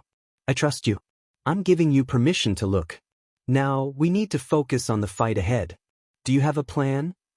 Izuku managed to finally shift gears into hero mode, as Toru thought of it. The same look of determined focus she saw during the entrance exam came over his face. Finally. Now we can do this. Her tail twitched in excitement. Kaken will come after me as soon as the match starts. He's been angry at me since yesterday, there's no way he's not going to do that. Izuku put his hand to his chin as he thought, his eyes wandering on their own as he thought. Toru realized they had locked onto her BRSTIS, but he clearly wasn't processing it. She could feel herself blush, but focused on his words, especially since he didn't even seem to realize what he was doing. As soon as he attacks me, you should try to go the way he came to find the bomb. I can keep him busy with my new speed, strength, and senses. If you get to the bomb quickly, we can end the match without having to worry too much about who fights better or who is stronger. I don't know much about Jiro's quirk, but based on her costume design, it might be sound-based. You'll need to be careful with your hearing, but you can probably overcome her physically if you have to. Izuku nodded to himself, then his eyes locked back on Toru's, clearly not even realizing he'd just spent 2 full minutes staring at her. Toru nodded. Sounds like a plan. I should probably be fully invisible to everyone else then, to make it harder for them to deal with me. She took her gloves and boots off, leaving them by the door. She turned back to look at Izuku, liking the determined look in his eyes. We can do this. I trust you. Be careful though, and don't take unnecessary risks. I won't be able to wear the communicator if I don't want to give away my position to anyone who sees me from the right angle, so I'll have to remove it after I get close. Izuku nodded back and turned toward the building. All Might's voice came over the communicators then. All right. Ready? Start. Izuku. As soon as the match started, Izuku activated total spatial awareness. The sound of everything around him came into sharp focus, and he immediately noticed the sounds of running on the 3rd floor. Kaken was on the move. That also eliminated the 1st and 2nd floor as possible locations for the nuke. They're on the 3rd floor, Izuku said, the green lightning sparking around his body. Even without turning his eyes, he could see Toru with every movement she made. He might as well have been looking at her with how clearly he could see her. He hadn't realized just how defined people became when they were that close. Toru nodded. Think you can jump that high? There was a teasing tone in her voice as she crouched down before leaping up to sink her claws into the edge of the building on the 2nd floor. She braced her legs against the building before repeating the jump to get up to the 3rd floor, landing next to a window. Are you coming or not? Izuku noticed as soon as she got further than 5 feet from him that her body lost definition, only regaining a level of clarity though not to the same degree when she made contact with the building. Yet more aspects to his quirk he still didn't know, apparently. He bent his knees as Toru opened the window she had stopped at and leapt straight up and through it. A quick check showed Kaken changing directions. He was heading right for them. He reached back toward Toru to help her through the window, taking her hand in his. Kaken's heading right for us. Jiro must be directing him somehow. Be ready. The bomb is that way. Izuku pointed in the direction where he could now clearly feel Jiro as she shifted. It took a bit to realize she was looking in his direction. She was definitely using her quirk to track them, then. She might be able to track you with her quirk when you get there, so be ready. Toru nodded, taking her hand out of his as she shifted to get ready to move as soon as Kaken was distracted fighting him. Izuku's hand felt oddly cold as soon as she did. He had to shake his head to remind himself to focus on the upcoming fight, rather than how much he liked Toru's hand in his and how much he really hoped he wasn't muttering. "You were," Toru replied, confirming his fears. Izuku didn't have time to respond or even let himself be embarrassed as Kaken turned the corner in front of him and spotted him. Deku, he roared, launched himself toward the hero team. The explosions he let out behind him were loud. Izuku braced himself for the fight to come, watching as Kaken prepared a right hook. Not only did Izuku expect it, but it was moving so slowly now that Izuku could see him that it was blatantly obvious. Stepping closer at the last second, Izuku grabbed Kaken's arm and flipped him into the ground. Just before he hit, the explosion Kaken had been about to release into Izuku's face exploded into empty air in front of him. Izuku almost threw up on the spot. His sense of balance completely disappeared, as did all sound aside from a constant ringing. He felt the lightning flicker out instantly and lost control of all of his senses almost immediately.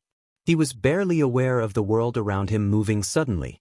It took everything he had to not pass out as it was. Toru had been prepared to run as soon as she was sure Izuku had Bakugo's attention. She had not been prepared for him to almost fall down as soon as the fight started without even getting hit. He was stumbling around like he was drunk. Something had gone horribly wrong. Without wasting any more time, Toru grabbed Izuku and began running as fast as she could on two legs. It wasn't near her maximum speed, but it was still far faster than a normal person. With her hearing, she realized Bakugo was following her. Right, her location was probably still being shared by Jiro. At the next intersection, Toru slowed her run to a walk and focused everything on being absolutely silent. There were times she really disliked being a catgirl. This wasn't one of those times. The pads on the bottom of her feet let her walk without making any sounds at all, and combined with the intersection giving Bakugo multiple choices, she just had to get out of sight before he arrived. With less than a second to spare, she moved around a corner. "Where is she at, Jack Sheet?" Bakugo shouted as he stood in the intersection. Toru focused her ears to pick up the communicator to listen in on the reply. "My name is Jiro. Jiro Kyoka. Is it really so hard to say that, boomer?" The irritation in her voice made Toru smile. Kyoka probably hated Bakugo as much as she did. "She's disappeared, I can't hear her anywhere. You're gonna have to find her the old-fashioned way. I'll start listening to the other floors to see if she got to a different one somehow." Roaring in anger, Bakugo started running down a different corridor, away from Toru. She sighed in relief. She had bought them some time, but they were still on the clock. Moving silently, Toru brought Izuku into a room that fortunately for her already had the door open. She carefully sat down and gently laid Izuku down beside her, ignoring how cold the floor was. She carefully placed his head in her lap as she checked to make sure he wasn't bleeding or otherwise showing signs of a head wound. There was a small amount of blood leaking from his ears. That must have been what happened. He even warned me about loud sounds causing problems. Did he not think the same would happen to him? When this is over, I'm so going to smack him around for this. And then probably hug the stuffing out of him when I'm sure he's okay. Toru was broken out of her thoughts when she noticed blood leaking out of his nose. That's when she saw his eyes snap open. Izuku. It took a while for Izuku to recover from the shock to his system. Slowly, he was able to become aware of things around him, but since he wasn't really sure where he was and didn't want to advertise that he was aware again, he tapped into his sense of touch. He immediately regretted it. He was in Toru's lap. He learned something new about his touch when he was focused on just it. Apparently he could map the entirety of a person's body with it if he was touching them. It made him very aware of exactly where his head was, and how close he was to a part of Toru he was curious about, and determined to not stare at out of respect. As Izuku opened his eyes, he felt the nosebleed caused by where his thoughts had gone. Toru was leaning over him. Her BRSTs were right in front of him. He almost passed out again. As it was, he knew his nose was leaking even more. He sat up as quickly as he could, only barely managing to pull his head away so he didn't plant his head straight into her chest. Izuku opened his mouth to apologize when Toru covered his mouth with her hand. Turning his face to look at her, she pointed to her ears, then away from them. Of course, Jiro was listening. That made this much harder. It also reminded him they were in the middle of a battle. It was enough to help him bring his mind out of the gutter, at least. He wouldn't forget what happened, he'd just have to deal with it later. Probably while he was alone. After taking a moment to examine his memories, it became obvious what went wrong. He knew his own senses were enhanced, but hadn't applied his own warning to Toru to himself. He still wasn't used to thinking of having improved senses himself. Of course they came with weaknesses.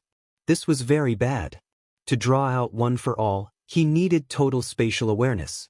He still couldn't really hear anything aside from the ringing, so that was right out. With a grimace, he realized he was going to have to experiment in the middle of a potentially dangerous fight, something he had really wanted to avoid. Izuku knew how to bring out one for all now. He needed at least 3 senses to call it out, at least until he got a better grip on the power. Sight and touch both were probably safe. If they came with drawbacks like his hearing, then touch was probably the only risky one against Kaken. The flashes from the explosions were a problem, but his sight seemed to adapt better and he could see when the flash was about to happen and avert his gaze. If touch amplified his ability to feel pain though, a single hit could be all it would take to bring him down. After a moment of thinking, Izuku channeled his power to his nose, the only remaining sense he felt might actually be useful here. Immediately one for all activated as the sense of everything became far more obvious. The smells he could detect blended mostly, making it all but impossible to really figure out what he was smelling, not that he had any real experience to help him figure out what was what. He couldn't even figure out where the smells were coming from, as they seemed to swirl around and mix. This would be much easier if he could just see the DMN smells instead of just smelling them. The tingling in his nose suddenly moved to his eyes. What the world suddenly filled with colored lights floating through the air. As he breathed in deeper in surprise, the lights intensified, with the ones closest to him lighting up. One of the trails of color lead right to Toru.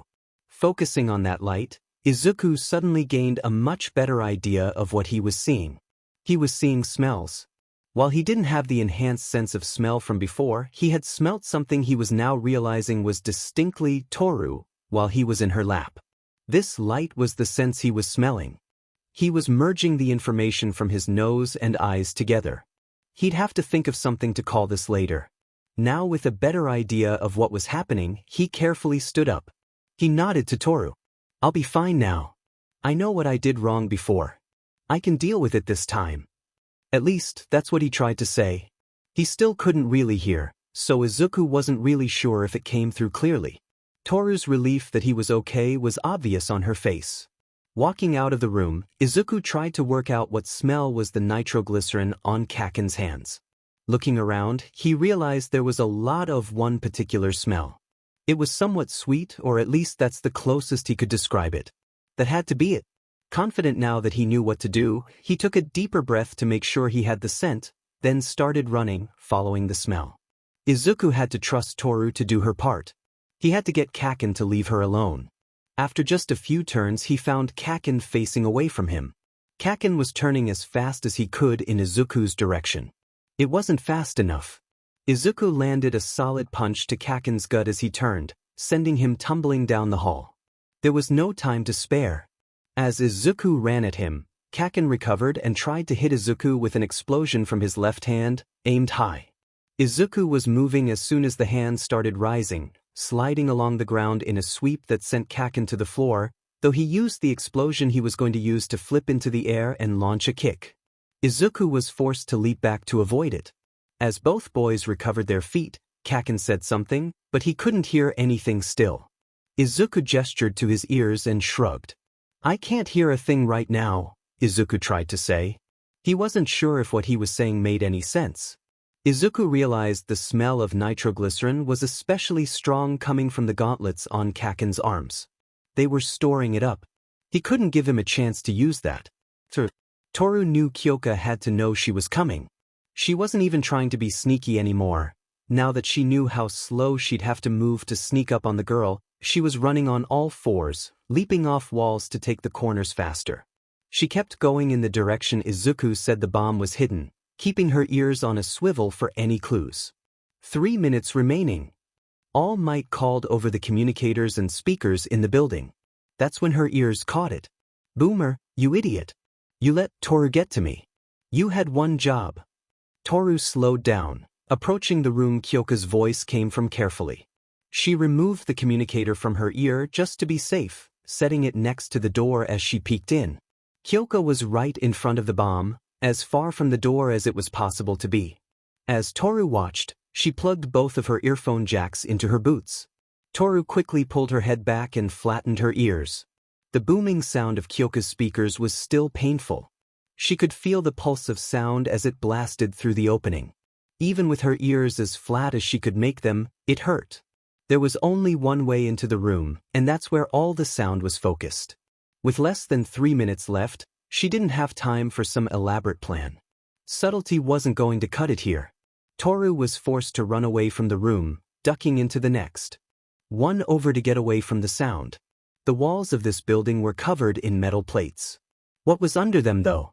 Walking up to the wall between this room and the one with the bomb, Toru extended her claws and began to rip off the metal plates covering the wall. After digging through 2 layers of plates, she finally got to a concrete layer. She expanded the hole, making it large enough for her, before backing up to build up some momentum. This was probably going to hurt, but she probably had less than a minute left to get this done. Running at the wall at full speed, Toru leapt and drew back her fist. Her punch, combined with her momentum, broke right through not only the concrete, but the metal on the other side. Kyoka turned to face her in surprise, cutting off the sound she was making. That was the opening she needed. Opening her mouth as far as she could, she let out an explosive roar. She knew from experience just how loud she was when she let loose. Kyoka winced in pain, covering her ears as 114 decibels of sound slammed into her. That was the only opening Toru needed to continue running and reach the bomb before Kyoka could recover. The match is over. Hero team wins. Everyone return to the monitor room, please. Toru collapsed to the ground. They did it. Izuku. Izuku realized right away he was at a disadvantage. One for all made him faster, stronger, and more durable than normal. His senses allowed him to predict every attack Kaken made before he made it. Kaken was still faster, more skilled, and more powerful. His explosions allowed him to move faster than Izuku could using one for all, and each blast packed more of a punch than Izuku's actual punches. This small amount of one for all just wasn't enough. It took everything he had to keep up. The only reason he hadn't been taken out yet was because he could see the attacks and counter them before they even began. Kaken was becoming more frustrated, his explosions becoming wilder. Already, most of the corridor they were fighting in had been destroyed. At one point, Kaken yelled something before pulling out his communicator and destroying it. Clearly, he wasn't cooperating with Jiro anymore. That meant Toru was probably attacking her now. Izuku only had to last until All Might called the match. Kaken launched himself forward with another pair of explosions, trying to feint a kick. Izuku immediately saw the feint and jumped up as Kaken tried to flip around and attack him from behind. For his troubles, Kaken got a one-for-all enhanced boot to the head. Even that attack, however, didn't land perfectly, as Kaken was able to reduce the impact by slightly reversing direction with another explosion, one Izuku barely deflected at the last second. Finally becoming too frustrated, Kaken took advantage of the distance his dodge created and pulled the pin on his right gauntlet. Izuku saw it coming before he even finished raising the gauntlet. The distance was too much for Izuku to actually get in close enough to stop it. He simply wasn't fast enough. He was forced to run to the right down another corridor. He felt the heat of the explosion and the building shaking as it tore down the path he just barely escaped from. He stopped at the next corridor and turned to face the direction Kaken had to come from. Kaken dashed around the corner in front of him, the gauntlet of his left hand already firing. He would be able to fully dodge it, but it would be close, even with his speed. Before he could move though, Toru dashed into the hall, pushing him out of the way of the attack. Izuku could only watch in slow motion as Toru took the attack meant for him head on a direct hit. He had to watch in slow motion as her body was burned and torn apart. It was like someone had reached inside and torn his very soul apart. Then he blinked and he was back where he started before Toru pushed him. What the Izuku quickly glanced around, but there was no sign of the explosion or Toru being killed. He glanced to the side, in the direction she had come from. She was running toward him, shouting something he couldn't hear. He glanced down the hall Bakugo's attack had come from. Bakugo was just starting to come around the corner, just as he had in that horrifying moment. Izuku didn't hesitate. As Toru jumped to push him out of the way, he grabbed her, pushing her back to get her clear of the attack. He jumped after her, trying to get clear with the reduced time he had, but couldn't clear the attack as well, taking the explosion to his left arm and leg. The pain was so much worse than he had thought it would be. He fought through the pain though, he had to be sure. After struggling for a few seconds, he managed to lift his head enough to see Toru. She was unharmed, though she was staring at him in shock, tears running down her face. He had saved her. Izuku finally lost the battle for consciousness. Toru knew she was screaming, but she couldn't hear it. It was like the world had gone mute as pain filled her heart.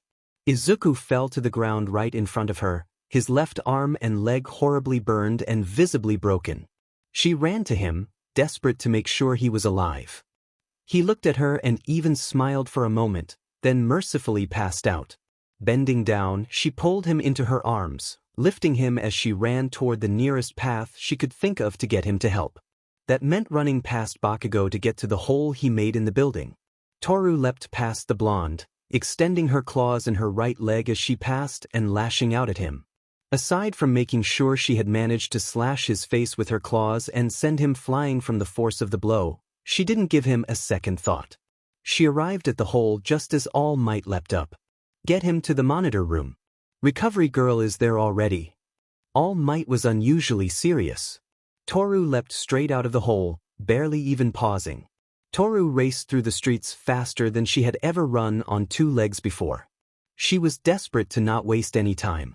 When she got to the tower, she noticed a window open that led to the monitor room. Based on the cracks around it, that was probably how All Might had gotten out of the room. It served well enough as an entrance. As soon as Toru leapt into the room, she spotted Recovery Girl and made a beeline for her. Carefully putting Izuku down on the bed next to Recovery Girl, she finally collapsed, mewling now that she could let someone trained to deal with injuries help him. Bakugo ran over as soon as Toru collapsed and wrapped her in a hug, though it took her a moment to properly find the invisible girl crying right along with her. Several of the other students were clearly upset, but Toru was in too much pain to really pay much attention. As it was, Ochako was the only reason she was anchored at all. Recovery Girl worked on Izuku for several minutes in silence, before finally speaking up. I'm going to need to take him to the infirmary. This requires more than I can do here. I believe the rest of the class will likely be cancelled for the day, but you best wait for All Might to be sure. With that, she gestured to the robots holding the gurney Izuku had been placed on, and they trundled off toward the infirmary ahead of her. Toru and Ochako both got up to follow her. Without even a glance back, she stopped them. You two can see him after I've finished. You can stay outside the infirmary if you must, but you will have to wait either way. They nodded, though one was unseen before following after the youthful heroine. Toru paced agitatedly back and forth in front of the door to the infirmary. This is all my fault. If Izuku hadn't had to push me away, then he would have been fine. Ochako watched her, her arms twitching as she crossed them under her biers. You can't know that. He might have been hurt anyway. Recovery Girl has him now, so he'll be fine. And what if he's not? Toru's tail and ears were twitching wildly, and she couldn't be bothered to control either. He will be, Ochako reassured her. If it's anyone's fault, it's Bakugo's. He's the one that attacked after the match was over and used something so lethal. Toru let out an angry roar, slamming her hand into the wall with enough force to crack it. While nowhere near as loud as she could make it, it expressed her rage at Bakugo perfectly. If I ever see him again, I'm gonna neuter him. She didn't even care if Ochako noticed how cat-like she was right now. Ochako took a deep breath before she continued. I know you're angry and scared and upset, but you are here to be a hero. Remember that. Toru stopped her pacing for a moment. You're right, she admitted bitterly. Much as I don't want to admit it, you're right. The door to the infirmary opened at that point. Recovery Girl stood there with an overly large shirt in her hands. Hagakure, put this on so we know where you are, please. It's bad enough you've been ranting out here naked, At least let us see where you are. Toru's emotions jumped again as she absently took the shirt and put it on. Can we see him now? She asked quietly. He just woke up. If you can be civilized, you can see him. I'll ignore the hole in my wall this time, but there will not be a next time. She glared in Toru's general direction before leading the way into the room. Izuku. Izuku woke up slowly. The entire left side of his body felt numb. It was a struggle to open his eyes, but when he finally managed it, Izuku saw that he was in the infirmary again. A glance at his left side revealed his arm and leg were heavily bandaged. It took a moment for the fight to come back to him. Bakugou had tried to kill Izuku and would have killed Toru. Losing an arm and leg until they could be healed if they could be healed was well worth saving her. Good, you're awake. This better not be the beginning of a pattern. Izuku turned his head to the other side. Recovery Girl was walking over with a cup of water and some pills. You're going to need these. It will help give you an energy boost and make it easier for me to use my quirk. This will be faster than the gummies I normally would give you. Your injury is bad enough that I'm not willing to wait, and you're too weakened as you are now for me to use my quirk on you. Taking the pills isn't optional. Izuku would have accepted them either way, but couldn't suppress the slight fear he felt from the small woman's glare as he swallowed the medicine. Now, there are two very worried young women who have been waiting patiently for you to wake up. You will stay in that bed, and you can talk to them until the medicine does its job. With that, Recovery Girl headed to the entrance of the infirmary, returning with Ochako and Toru following her. With another glare at Izuku to make sure he behaved, she headed off to her office. Toru threw herself onto Izuku's uninjured side, crying into his chest. She had a loose, oversized shirt on, different from what she had been wearing earlier. As she leaned into him, he realized it was all she was wearing. She probably wouldn't even be wearing that much if someone hadn't bothered to make her. She didn't seem to be paying much attention to anything at the moment. All Izuku could do was carefully wrap an arm around her. Ochako sat on the other side of the bed, gently resting a hand on top of Toru's head as she looked sadly at Izuku, her own tears falling down her face. You scared everyone getting hurt like that, Izuku. It took him a moment before he could speak. Sorry. I just couldn't let Bakugou kill Toru. I had to save her. Toru's ears twitched before she slowly looked up at Izuku in confusion. Izuku answered the silent question he could see there. I don't know how, but I saw it happen. I saw that attack KK. He couldn't even bring himself to finish speaking. He knew he was crying. He simply pulled Toru tighter into him with his one good arm. Toru's next words froze him to the core. It was my fault you were hurt then. Izuku wasn't about to let that stand. No, it wasn't. He took a moment to calm down, shouting wasn't going to help. It was Bakugou's fault I got hurt, not yours. Don't you dare try to take the blame for that. I saved you from Bakugou, and I would do it again in a heartbeat. This is not your fault. It took Toru several minutes of quiet reassurances from Izuku, but finally she started calming down. Eventually, only small hiccups and tear tracks on her face remained. Ochako watched silently, simply petting Toru's head. Izuku realized at that moment Ochako was rubbing Toru's ears. She must have figured out Toru's true nature then. With how upset Toru was, she probably hadn't made the connection just yet. That would probably bother her later too. Something else Izuku was determined to help her with. Izuku had almost died today. Toru would have died if he hadn't seen it happen ahead of time, letting him save her. He knew he felt something for her, and after this, decided to stop hesitating. It may not be the best time to ask, but would you like to go on a deep? Izuku stopped and took a deep breath. He would say this without stuttering, it. Though, with the wide eyes Toru was giving him, she had probably guessed what he was trying to say. At least the sadness and fear were gone for now. Would you like to go on a date this weekend? Toru stayed quiet for close to a minute. Izuku could feel the sweat dripping down his face as he waited nervously. Finally, a small smile appeared on her face. Yes. He could finally breathe again, feeling a smile form on his own face. That depends on his recovery first. Recovery Girl interrupted them as she approached, though the twinkle in her eyes contrasted with the annoyance in her voice. Now girl, I need to use my quirk on him, and he's going to need to rest. It'll be best for you both to go for now. He'll be up and about tomorrow. You can talk more about your date then. Toru was blushing as she moved away. Definitely an improvement over the state she was in previously. Ochako looked a little sad though. Before Izuku could think more on it, Recovery Girl kissed his forehead and he instantly felt himself become drowsy. It was all he could do to not fall asleep immediately. You rest now. You'll feel better when you wake up. As if her words were a spell, Izuku once again drifted off into the realm of sleep. Izuku's morning started off better than he expected. His arm and leg only hurt a little, and while moving around was painful, it wasn't so bad he couldn't make it to UA. As he had expected, he had gained some burn scars on his arm and leg, though fortunately they were fairly light and only really noticeable up close or if someone was paying attention. After dealing with a lot of heavy mothering from his mom, Izuku headed off on the same train as he had the last 2 days. Not only did it get him to UA early enough to be able to relax before class, it let him get to Recovery Girl sooner. The reason today was better than the previous days was because, as he was looking for a seat, he spotted Toru. Toru, I didn't know you rode this train too. Izuku exclaimed as he walked over and took the empty seat next to her. Toru's ears perked up, and her tail began waving around in happiness. Izuku! The way her eyes lit up just from seeing him made the early morning and all the pain he had suffered worth it. She immediately latched onto his uninjured arm. You better not do anything that stupid again.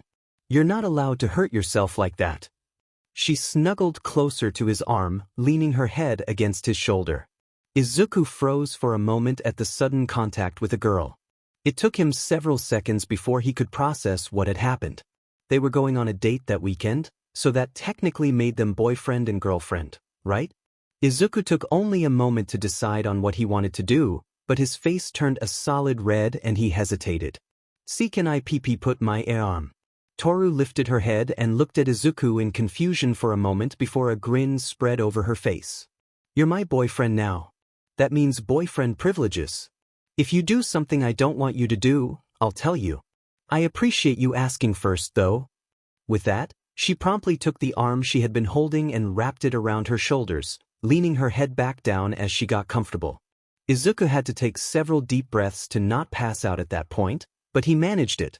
Now that he had his arm where he wanted it, he built up the courage to do something he had wanted to do since she first said yes to their date before that, if he was completely honest with himself. Slowly, as to give Toru the time to react, he lifted his hand up to the top of her head and started rubbing her ears. Toru immediately began purring. He could see her face blushing, but she made no move to stop him or move away, so he kept rubbing her ears and gently patting her head the rest of the train ride. I'm sorry for worrying you, he said before lapsing into a comfortable silence for the rest of the trip. When they finally arrived at the station closest to UA, they walked the entire way hand in hand. As they got near the gate, however, Toru's ears suddenly twitched as she tensed up. Izuku, paying more attention to Toru than where they were going, immediately noticed and quickly amplified his hearing. As the sound of the world built a rapid image in his head of their surroundings, he heard the sounds of a large crowd in the direction of UA. Listening for only a moment revealed they must be reporters, apparently harassing some of the students on their way into the school. Knowing he couldn't risk activating one for all, but wanting to get a better picture, Izuku decided to try something new. He knew he could turn off his vision enhancement. He'd done it a few times by accident, after all, though never on purpose.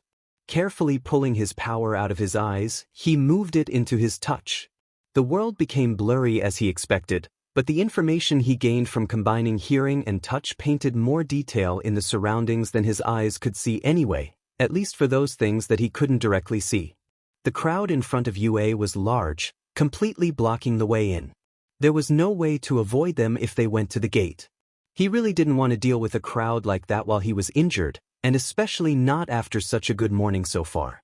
He glanced over at Toru to ask what she thought they should do when he had to do a double take. Her head was gone. He could still see her clothes, but the rest of her body was just missing. Is this what she looked like to everyone else? Izuku put the thought aside for the moment. I don't really want to deal with that crowd. Do you? Toru was silent, but thanks to his sense of touch he realized he could feel as she shook her head. Think we can get away with just jumping over the wall out of their sight? Finding her headlessness somewhat unnerving, Izuku released his control on his senses, letting them return to his default state. As he was looking at her, he noticed something new. Her body sparkled with white light as it slowly faded into visibility. The air around her actually seemed to bend in the process as she became visible. He filed that away, just another thing to ask her about later. Toru only took a moment to think before nodding. We can't really be blamed for doing what we need to in order to get to class. Izuku turned his hearing back on as the two of them moved away from the gate until they found a part of the wall surrounding Yue, using his hearing to keep an eye on the reporters to make sure none of them noticed the two students. Once he was sure no one was watching, he activated his senses of sight and touch to trigger one for all and jumped as soon as the lightning appeared, Toru timing her jump with his perfectly. Less than 2 seconds later, the two were inside the school grounds and Izuku immediately stopped his power. At that point, the two parted ways reluctantly. As Izuku didn't want to upset Recovery Girl, she already seemed pretty annoyed with him, and it would be better for Toru to just wait in the classroom for him as he finished healing. Good work on the first round of the combat training, Mr. Aizawa said in a bored monotone. You may have noticed we're missing a student. Izuku had definitely noticed the empty seat in front of him. Bakugo hadn't shown up for class. After a discussion among the teachers, it was decided that Bakugo's actions yesterday were not the behavior of a hero. As such, he has been expelled. Izuku closed his eyes, knowing how much that would have hurt Bakugo. As much as he felt it was deserved, it still hurt. They were friends once. Remember to always consider the consequences of your actions. He was on the villain team, but that is no excuse to place the lives of his fellow students in danger as he did. Mr. Aizawa glared at the rest of the class for a moment before moving on. Now, let's get down to homeroom business. Sorry about the late notice, but today I'll have you. Mr. Aizawa paused in his speech for a moment, and Izuku felt a chill of dread race down his spine. Were they going to get another special test? Decide on a class representative. Izuku couldn't suppress the sigh of relief he felt. It was just a normal school activity. Immediately, most of the students started speaking up, trying to volunteer. Naturally, the class representative isn't really a responsibility most people want in other schools, but here it showed you had leadership skills, a desirable trait for a hero. After almost a minute of chaos, Ida Tenya shouted over the noise. Silence, please. Everyone seemed so surprised, they actually listened. Izuku couldn't help but feel impressed. It is a serious responsibility to lead others. It is not a job for just anyone who wants to do it. It is a calling that requires the trust of those around you. If we want to use democracy to decide on a true leader, then we should hold an election to choose one. Izuku noticed Ida's hand was also raised the highest. Still, what he said made sense. Why did you suggest that? Kaminari asked incredulously.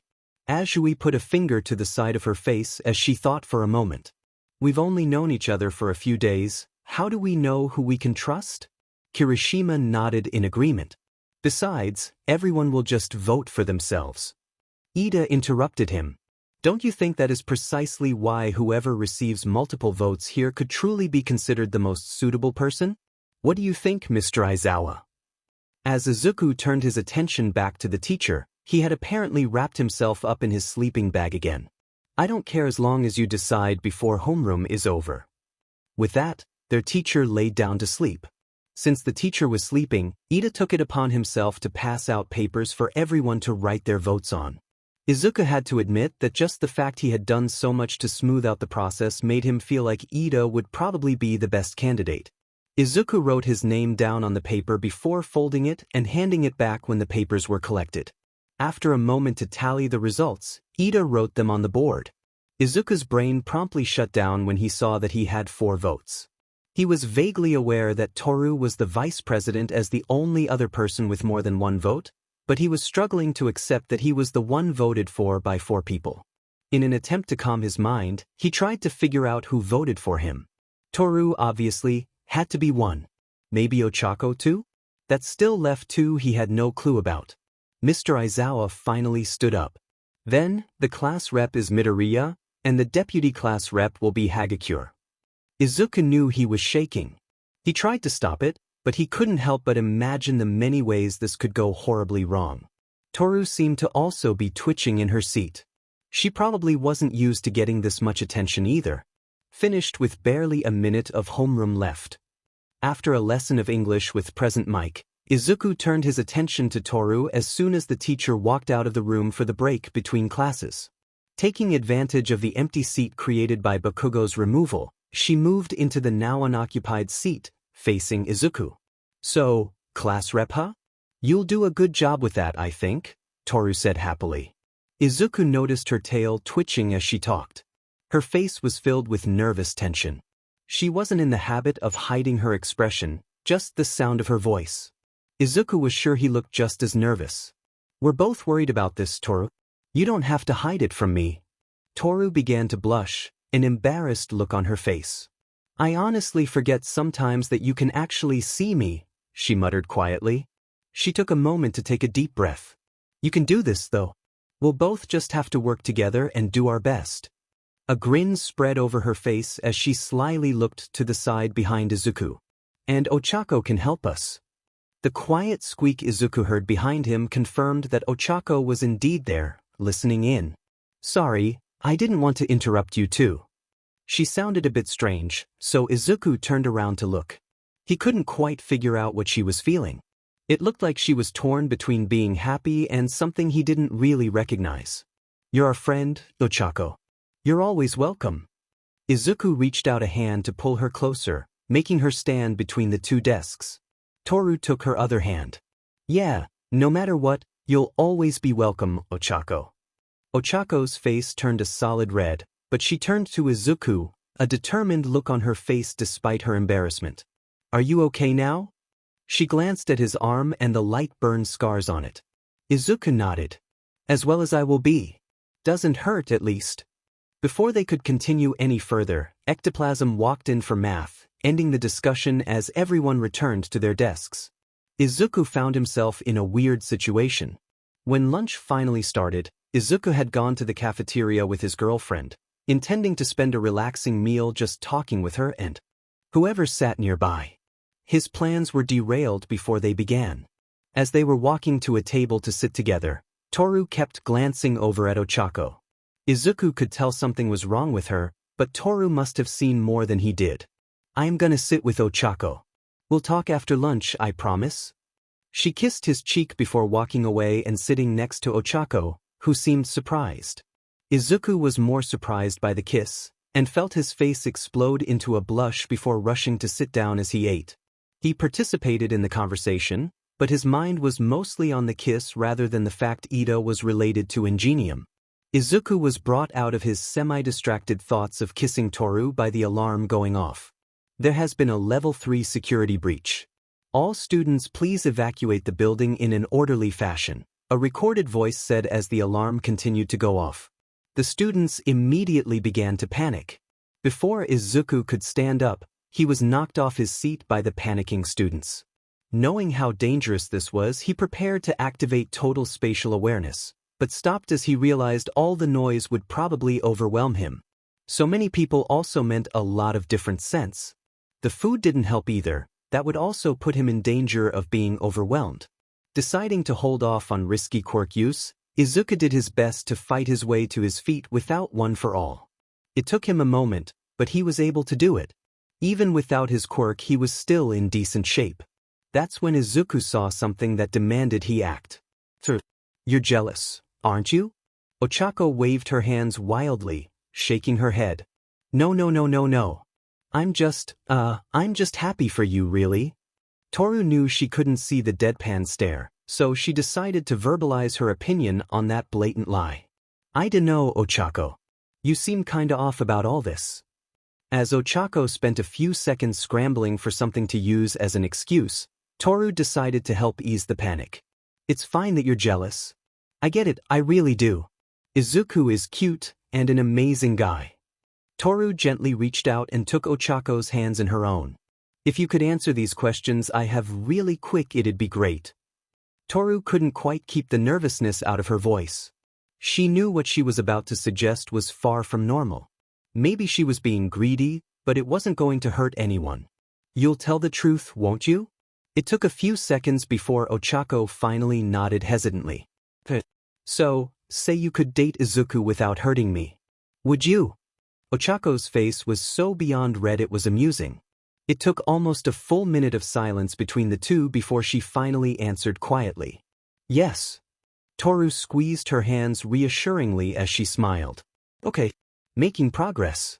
Next question. Now, if Izuku were to say he was okay with sharing, would you join us? Ochako's face underwent a drastic change.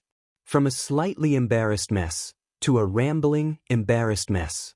She jerked her hands back as if burned, those round cheek marks of hers somehow expanding to envelop her entire face. She stuttered over her words, pointing in random directions before starting to inch away from Toru. Oh look, it's lunch rush. I'm gonna go ask for his autograph, okay thanks bye. She got up and walked away as quickly as she could without running. Before Ochako could get far, Toru got up and started to chase after her, intent on finishing the conversation, no matter how embarrassing it was. If Ochako was gonna run, she was gonna run until the sun went down. It wasn't the best idea to run from a cat. They tended to chase things they wanted. She just reached Ochako when the alarm went off. There has been a level 3 security breach. All students please evacuate the building in an orderly fashion, a recorded voice said as the alarm continued to go off. The students immediately began to panic. Toru grabbed onto Ochako instinctively as the crowd began pushing and fighting to get to the exit. Almost immediately the way out was blocked, and the crowd was fighting harder the longer they couldn't escape. Ochako was getting pushed around more than Toru was thanks to the difference in strength, so she moved herself to stand in front of Ochako as much as she could. Quick, use your quirk on us. As soon as Ochako's fingers touched her, she turned and grabbed Ochako, jumping out of the crowd to the ceiling, where she dug in with her claws to keep them both stable while they were weightless. Her eyes darted around the room, trying to figure out a way out of this mess. Suddenly, a burst of green lightning caught her attention. Standing in the middle of one of the tables was Izuku. Hey! Are you heroes or not? His shout seemed to echo around the entire room, getting everyone's attention.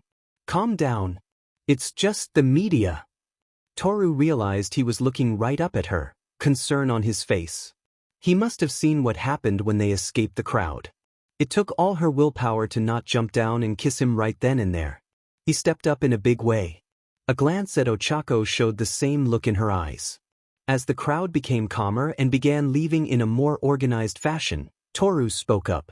If you can't answer my question yet, think about it and answer when you can. I can wait. Ochako was hiding in the bathroom. If anyone asked her though, she was just redoing her makeup after the chaos that was the end of lunch. It wasn't like she was freaking out because Toru asked if she wanted to share Izuku. Nope, that wasn't it at all. She spent the entirety of lunch pacing the bathroom trying to figure out how she felt. On the one hand, Izuku was very cute and undeniably CC when he had stood on the table with lightning flashing around his body, calming the entire cafeteria like the hero he is. On the other hand, if she wanted to date him, she had to share him, which was a weird thing to even be considering. Could she share a guy? Should she even try? Would sharing Izuku be worth it so she could date him? It was undeniably tempting. She was no closer to making a decision by the end of lunch than she had been when Toru asked her the question, and she was forced to go back to class. Not that it mattered much, as she was so distracted by her thoughts she missed most of the lesson Midnight taught them for health class. She probably would have missed most of the next lesson too, if it wasn't about heroic law. She forced herself to focus as much as she could for that, but even then she knew her attention was iffy at best. When the final PRD of the day humanities, this time focused mostly on history, she absently noted began, her attention wavered again. If she dated Izuku, that would mean spending a lot of time with Toru too. She didn't mind the invisible girl. She was pretty fun to hang out with.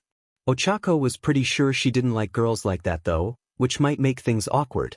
Taking a deep breath, Ochako glanced over at Toru and tried to consider what it might be like if they did go through with this idea. The thought of kissing Toru passed through her head, and she felt her face flush before shaking that thought clear. Even if they shared Izuku, that didn't mean they were dating each other, right? And Toru probably didn't like girls, and Ochako definitely didn't, right? Right? She glanced at Toru again, and couldn't help but wonder why she found the idea of kissing Toru so hot if she didn't like girls. It was almost as distracting as the thought of kissing Izuku, which made the blush on her face 10 times worse as soon as she thought it and forced her eyes back to midnight. She had a feeling this was going to be a long day. Even a whole day later, Ochako had the entire room between her and Izuku and didn't feel like it was enough space to hide the now permanent blush on her face. Izuku and Toru were near the front of the class as everyone watched the monitors for the beginning of the second round of the battle trials. Ojiro and Mineta were on the second floor of the building, rather than going to one of the higher floors. However, they were busy setting up one heck of a defense. Mineta was pulling off the ball of his hair and spreading them all throughout the room. When the timer finally ran out and the match began, the floor immediately around the bomb was almost completely covered with hairball, while the walls and much of the outer area had them spread out. Ojiro took point by the door. They clearly were going to go for the more defensive strategy rather than splitting up, as the two previous teams had. Tsuyu and Tokoyami, however, went with a new strategy compared to last time. They must have spent some time discussing ways to use their quirks together since Monday. Tokoyami had Dark Shadow grab Tsuyu and lift her up to look through the windows of the upper floors to try and spot the villains. The villain team's plan was going to backfire on them because they stayed on the lower floors, apparently. It didn't take more than 2 minutes for Tsuyu to find them, at which point she stuck to the wall before stretching out her tongue to pull Tokoyami up to her. With Tsuyu holding him in place, he sent Dark Shadow smashing through the window. Ojiro and Mineta were caught completely off guard as Dark Shadow grabbed the bomb from behind and dragged it to the window where Tsuyu simply reached in and touched it, ending the match before the villains could even react. Those two were definitely the team to beat. They were smart enough to work out how to combine their quirks to make them even more mobile than normal. Ochako wasn't too sure how she'd deal with them. After a few minutes, the two teams walked into the room and All Might called everyone to attention. Well, that was quick. Nicely done, hero team. So, who do you think was the MVP for this match? He asked as he turned to the rest of the class.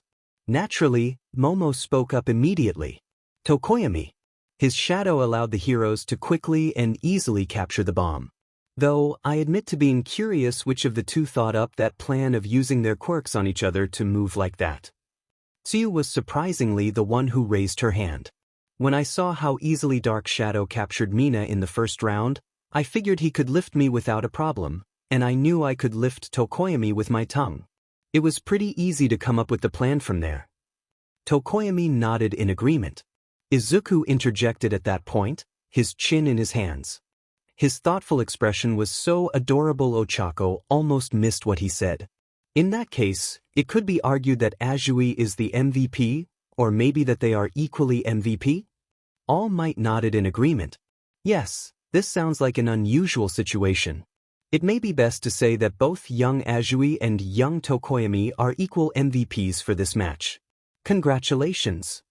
As All Might started leading Shoji, Momo, Aoyama, and Koda to the building their battle would take place in, Ochako was distracted by the gloves and boots that marked Toru's location wrapping around Izuku. She so wanted to swap places.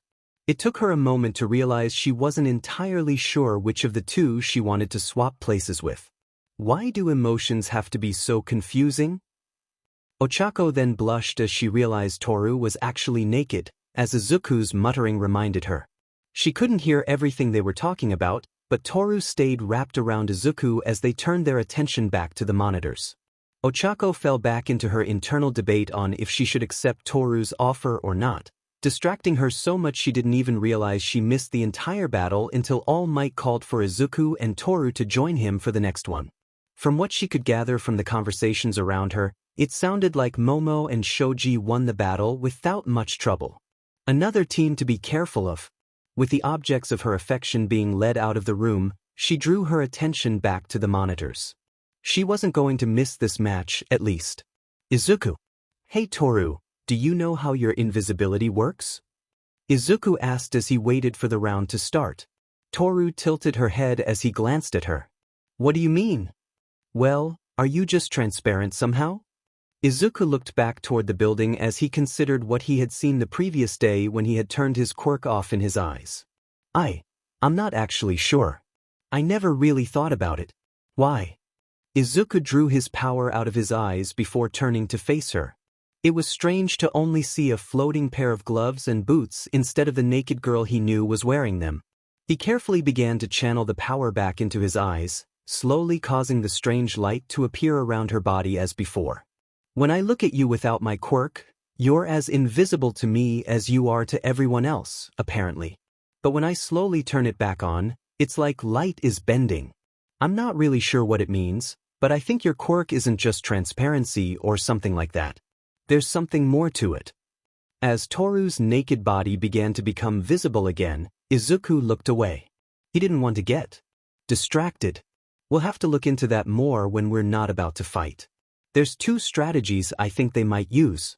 They'll most likely stay with the bomb, guarding it instead of running around trying to capture us. Though Ida could probably scout the building the quickest of anyone, they have to realize I can immediately find them. Most likely, we're going to be engaged in a 2-on-2 fight from the very beginning.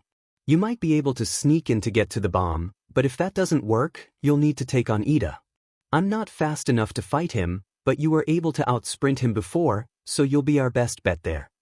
Toru nodded in understanding. And if they don't stick with the bomb? Izuku looked nervous for a second, but quickly pushed it away.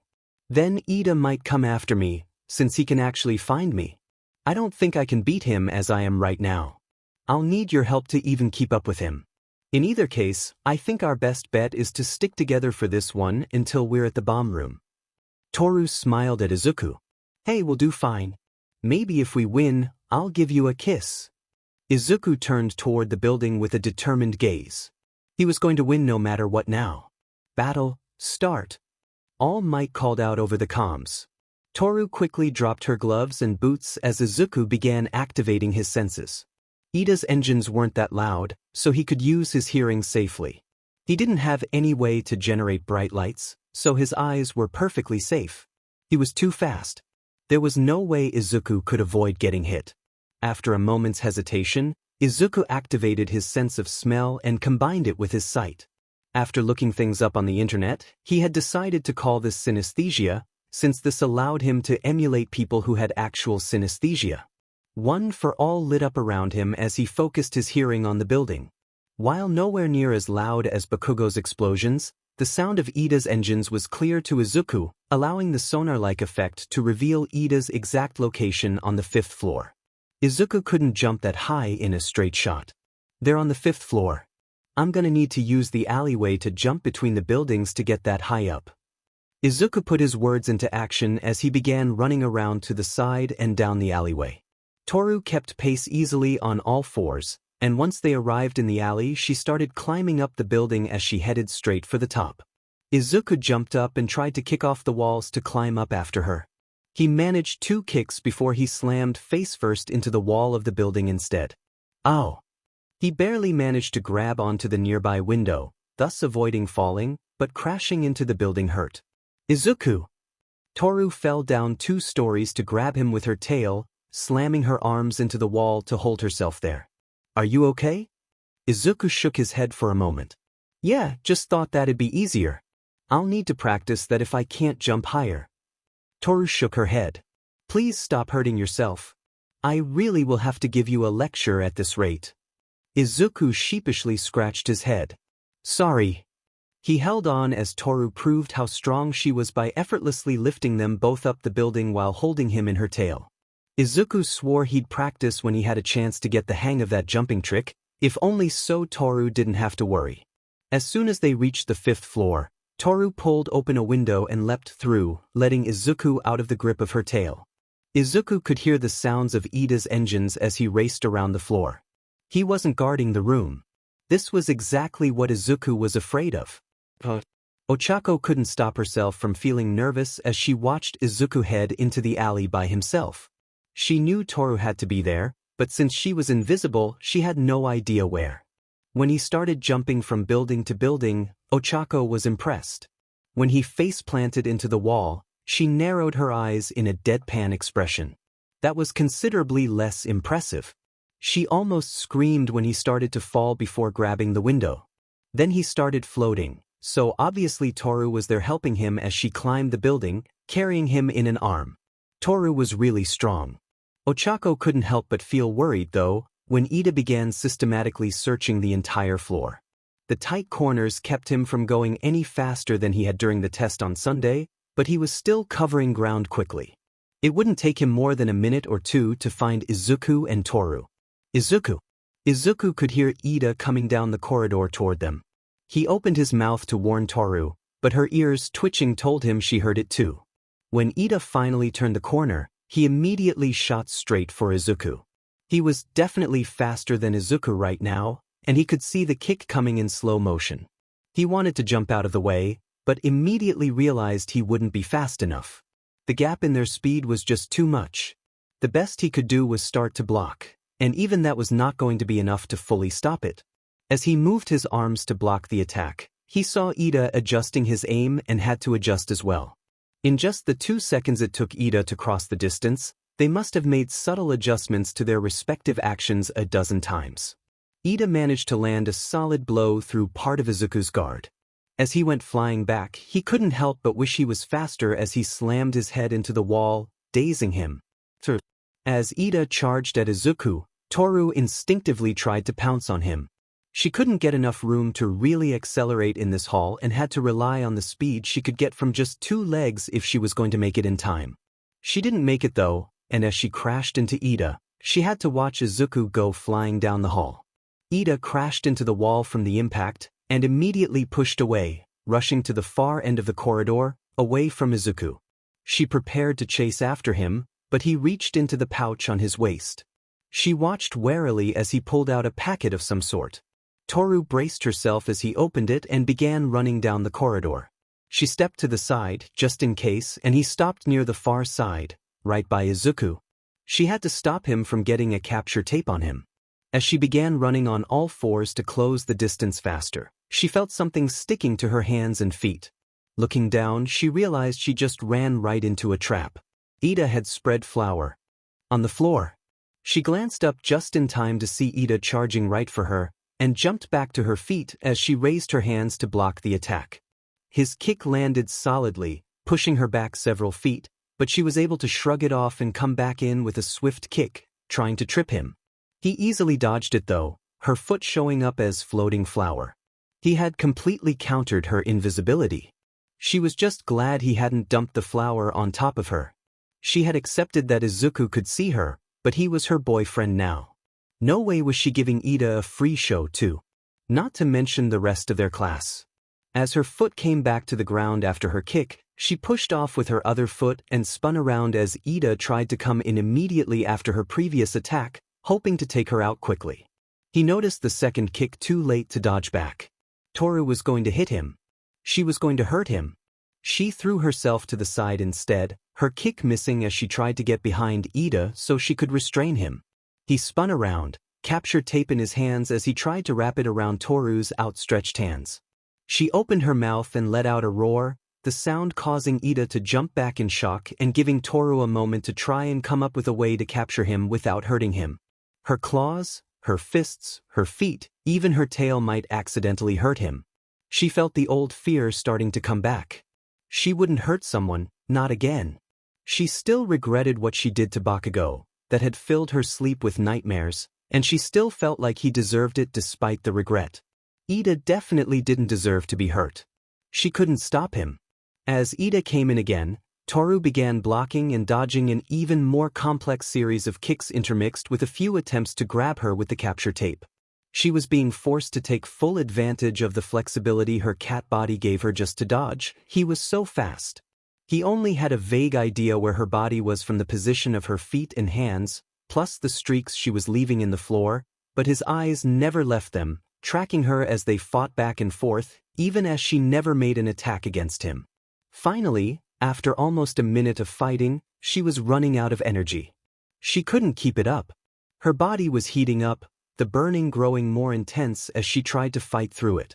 As she slowed down, Ida finally landed a glancing blow, and it was enough to send Toru flying down the corridor. As she rolled to a stop, fortunately on a part that didn't have any flour, she looked up as Ida appeared in front of her, the capture tape closing in. She closed her eyes, accepting defeat. She was too tired to keep fighting. She was struggling to get her breath back as her poor endurance reminded her of the one weakness she would always have to struggle against. She couldn't hurt him, and she couldn't outlast him. She couldn't beat him. The sound of Ida grunting and metal crashing into the ground surprised her, and she opened her eyes. Izuku was back in the fight. Izuku. Toru was losing. Izuku could barely believe it.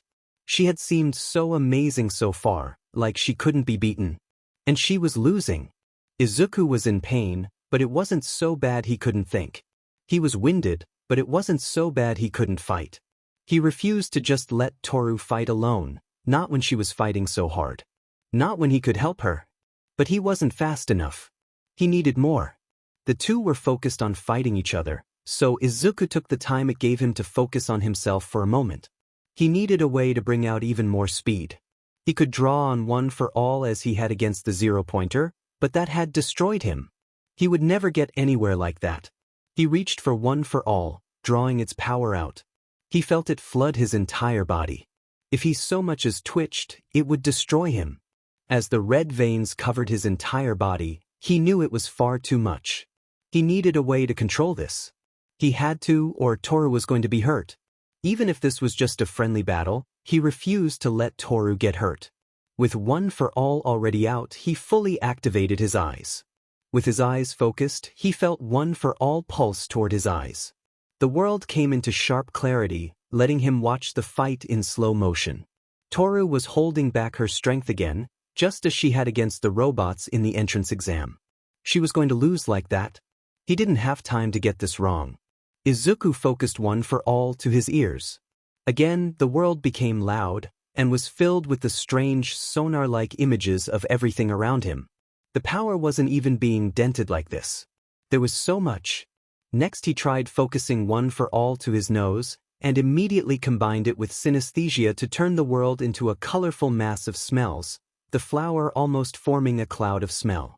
It was a strong smell all combined, but not so much he couldn't focus past it, though it did almost entirely hide the smells of Ida and Toru. What he could smell of Toru's scent, however, got his attention. He recognized it since he had smelt it from himself during that battle against Bakugou. Toru was afraid. No, she was terrified of something. He needed more. He knew he could channel his power into his tongue. He needed something stronger though, something he could actually use. He knew how risky it was. He knew the dangers. Toru was in danger. He didn't care. He drew one for all straight into his sense of touch. As the power spread throughout his body, the world became even more detailed than just his sonar or synesthesia could make it. He felt one for all flowing around him, through him. He grabbed onto that feeling. He would make this work. The lightning intensified as it formed.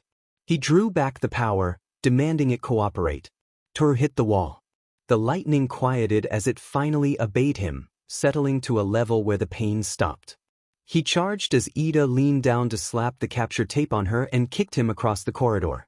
He wasted no time as he charged at Ida, who quickly recovered from the sudden assault. He looked winded from the blow. Ida tried to launch a kick from the left. Izuku saw it and stepped into the attack, landing a gut punch before the kick could land even as he grabbed the leg and flipped Ida to the ground with a roll. He was keeping up this time. He was fast enough that his reaction speed let him keep up. He quickly swiped Ida's capture tape from his hands and slapped it onto Ida's own arms, dragging them together. Before he recovered, he had beaten Ida. It was an insane mix of luck, surprise, and desperate determination, but he won. Ida Tenya has been captured. 10 minutes remaining. All Might called out over the comms and speakers of the building. He fell to the ground, panting as the adrenaline began to run out, satisfied with the victory. After resting for a moment, Izuku remembered they were in the middle of a competition and headed over to Toru. "You okay?" Toru was exhausted. Her chest heaved as she struggled for breath. It would have been rather distracting if he wasn't so worried for her. As it was, she barely managed to nod. "My body isn't built for endurance. Keeping up my speed or strength for long exhausts me. I'm gonna need a serious catnap today. She weakly reached up an arm, and Izuku helped her to her feet, one arm going around her waist to help her along as led the way toward the bomb room, where he could hear Kaminari's electricity sparking. After about a minute of walking, they reached the right corridor, and he carefully set Toru down. You rest here, I got this one. He smiled at her, confidence he hadn't felt before flowing through him as he brought one for all back to the same level as he had it earlier. He could feel it was stronger. He finally was using it intentionally, not relying entirely on his natural quirk to bring it out. He knew he had a long way to go though. He was relying on his sense of touch just to make himself sensitive enough to feel how much power he was using. It was probably only about 5% of the full power he had felt when he was channeling One for All before. Until he could feel the power without relying on any of his senses, he wouldn't consider it even close to good enough, especially not when it relied on a sense with such a big weakness. With a determined step, he approached the room Kaminari was in. He was fast. He should be able to make this, but he'd have to risk turning off his sense of touch or he'd be fried anyway. Carefully shutting down the sense, he could still feel One for All staying roughly where he left it, but he could also feel it fluctuating, growing stronger and weaker by small amounts as he struggled to hold it without the crutch of his sense of touch. It would have to do. Bracing himself for what he was about to do, especially with how stupid it was, he dug his fingers into one of the metal plates in the wall. He was strong enough now to at least tear this off, which gave him most of what he needed. He leaned closer to the doorway and threw his makeshift lightning rod in and to the left as he dashed to the right. As he hoped, most of the electricity in the immediate area was drawn to the convenient target. He even managed to get close before Kaminari freaked out. Oh shit!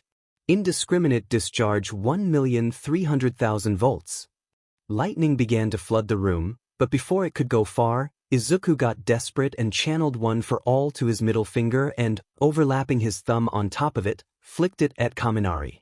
The resulting blast of wind sent Kaminari flying into the wall, which absorbed much of the attack, though Izuku was still zapped by the edges of it. His finger hurt like hell. He had broken it in his desperate move, but he felt like one finger was okay at this point. He slammed his good hand into the bomb. The match is over. Hero team wins. Ochako couldn't contain her excitement at the victory. She knew she was squeeing, and she didn't care. She was hyped for her match after such a thrilling fight, even if she was still nervous about dealing with sharing Izuku. When the post-match discussion had Izuku declared the MVP for his recovery after they almost lost, she couldn't have been prouder. Toru quite literally curled up for a nap in Izuku's lap afterward, which certainly made her jealous, but she couldn't really hold it against either of them. That wasn't an easy fight. She was ready for this fight against Todoroki and Sato. She was going to own this. As the match started and she ran into the building, she hoped Izuku and Toru were watching. She was going to do her best to impress them. Ochako was distracted when she realized she was starting to daydream getting a kiss as a reward for a good fight, and both Izuku and Toru were doing the kissing. That was when the ice came. It flooded the entire hallway, and she had almost no time to react. She tried to jump over it and managed to get only her feet caught, making her fall to the ground and slapping her hands into the ice as she landed hard. The ice spread over her hands as well, keeping her trapped. That was when she felt the buildup of her quirk as it neutralized the gravity in the ice. Her quirk activated, and she couldn't cancel it with her hands trapped. Ochako knew immediately what was going to happen, and there was nothing she could do to stop it. Despite how hard she fought, it wasn't even half a minute later that she was spewing out a rainbow due to her quirk, feeling the utter humiliation of defeat. Izuku. Congratulations, everyone. I'm sure you're all excited to continue on to the third round, but that will be saved for another day. Many of you are injured, and we still have a lot of time left for class today. If things hadn't been interrupted on Monday, we would have also done this for the second half of class, but instead, today will be your first class on emergency first aid and quirk safety. All Might gestured to the side where Mr. Aizawa and Recovery Girl were standing. That said, I will be turning the class over to Mr. Aizawa and Ms. Shizenji. Be sure to put in your best efforts.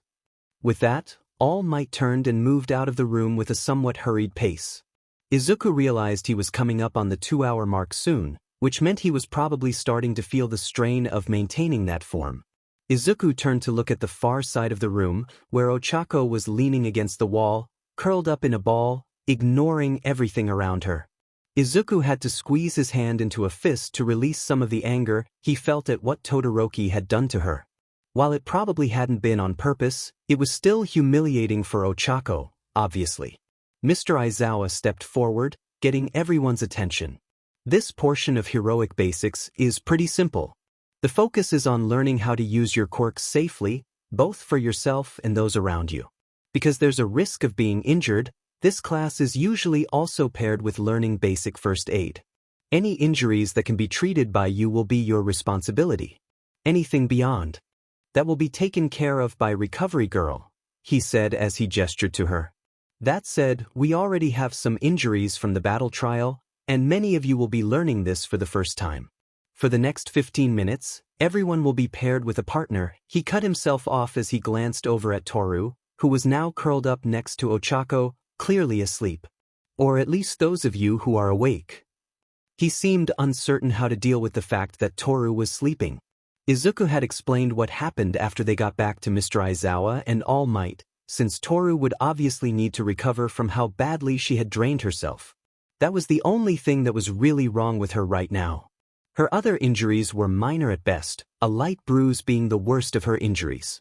With that, Mr. Aizawa began dividing the class into pairs to learn first aid together. Those who were actually injured were separated to get more specialized lessons after the rest of the class started. Izuku didn't pay much attention to who got paired with who until his name came up. Midoriya and Uraraka, specialized care. That was all Mr. Aizawa said, but it was obviously because of his broken finger. The look he gave Izuku, however, was different.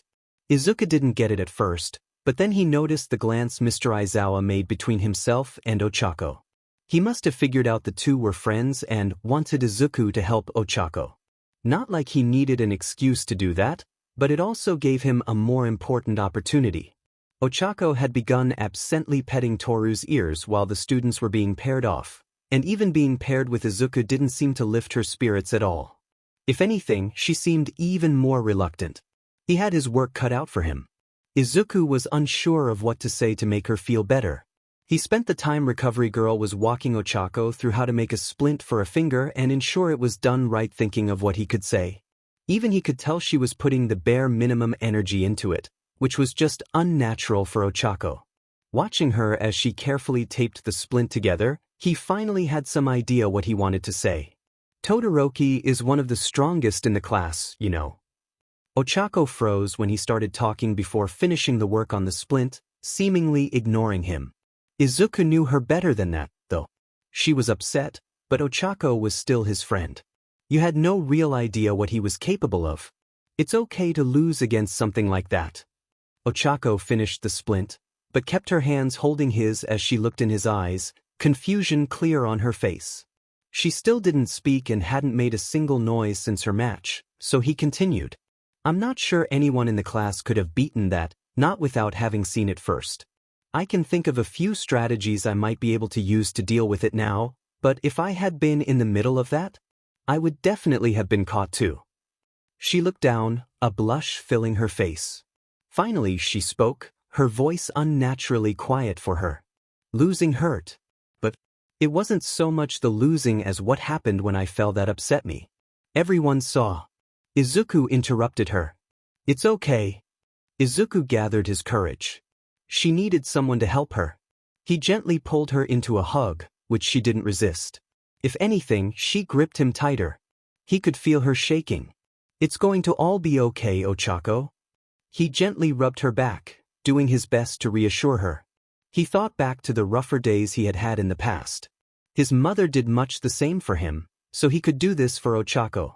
She needed him to do it. Toru could probably have helped too, but she was far too exhausted and needed to recover from the strain her quirk put on her. Ochako wasn't his girlfriend, but she was a friend to both of them. He was sure Toru would want him to comfort her too. After a few minutes of calming her down, though, he had to address what he saw. I know you probably don't want to talk about this, Ochako. If you really don't want to, I'll drop it, but I think there's something odd about your quirk, and maybe figuring it out can help you. He slowly pulled back from the hug. Tears ran down Ochako's cheeks, but there was finally a small smile there, and her eyes had more of the light he normally saw there. She seemed to hesitate for a moment, but a curious expression began to spread over her face.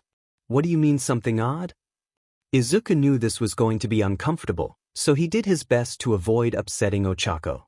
He didn't realize he was still holding her hand with his one good one. Is it normally like a rainbow?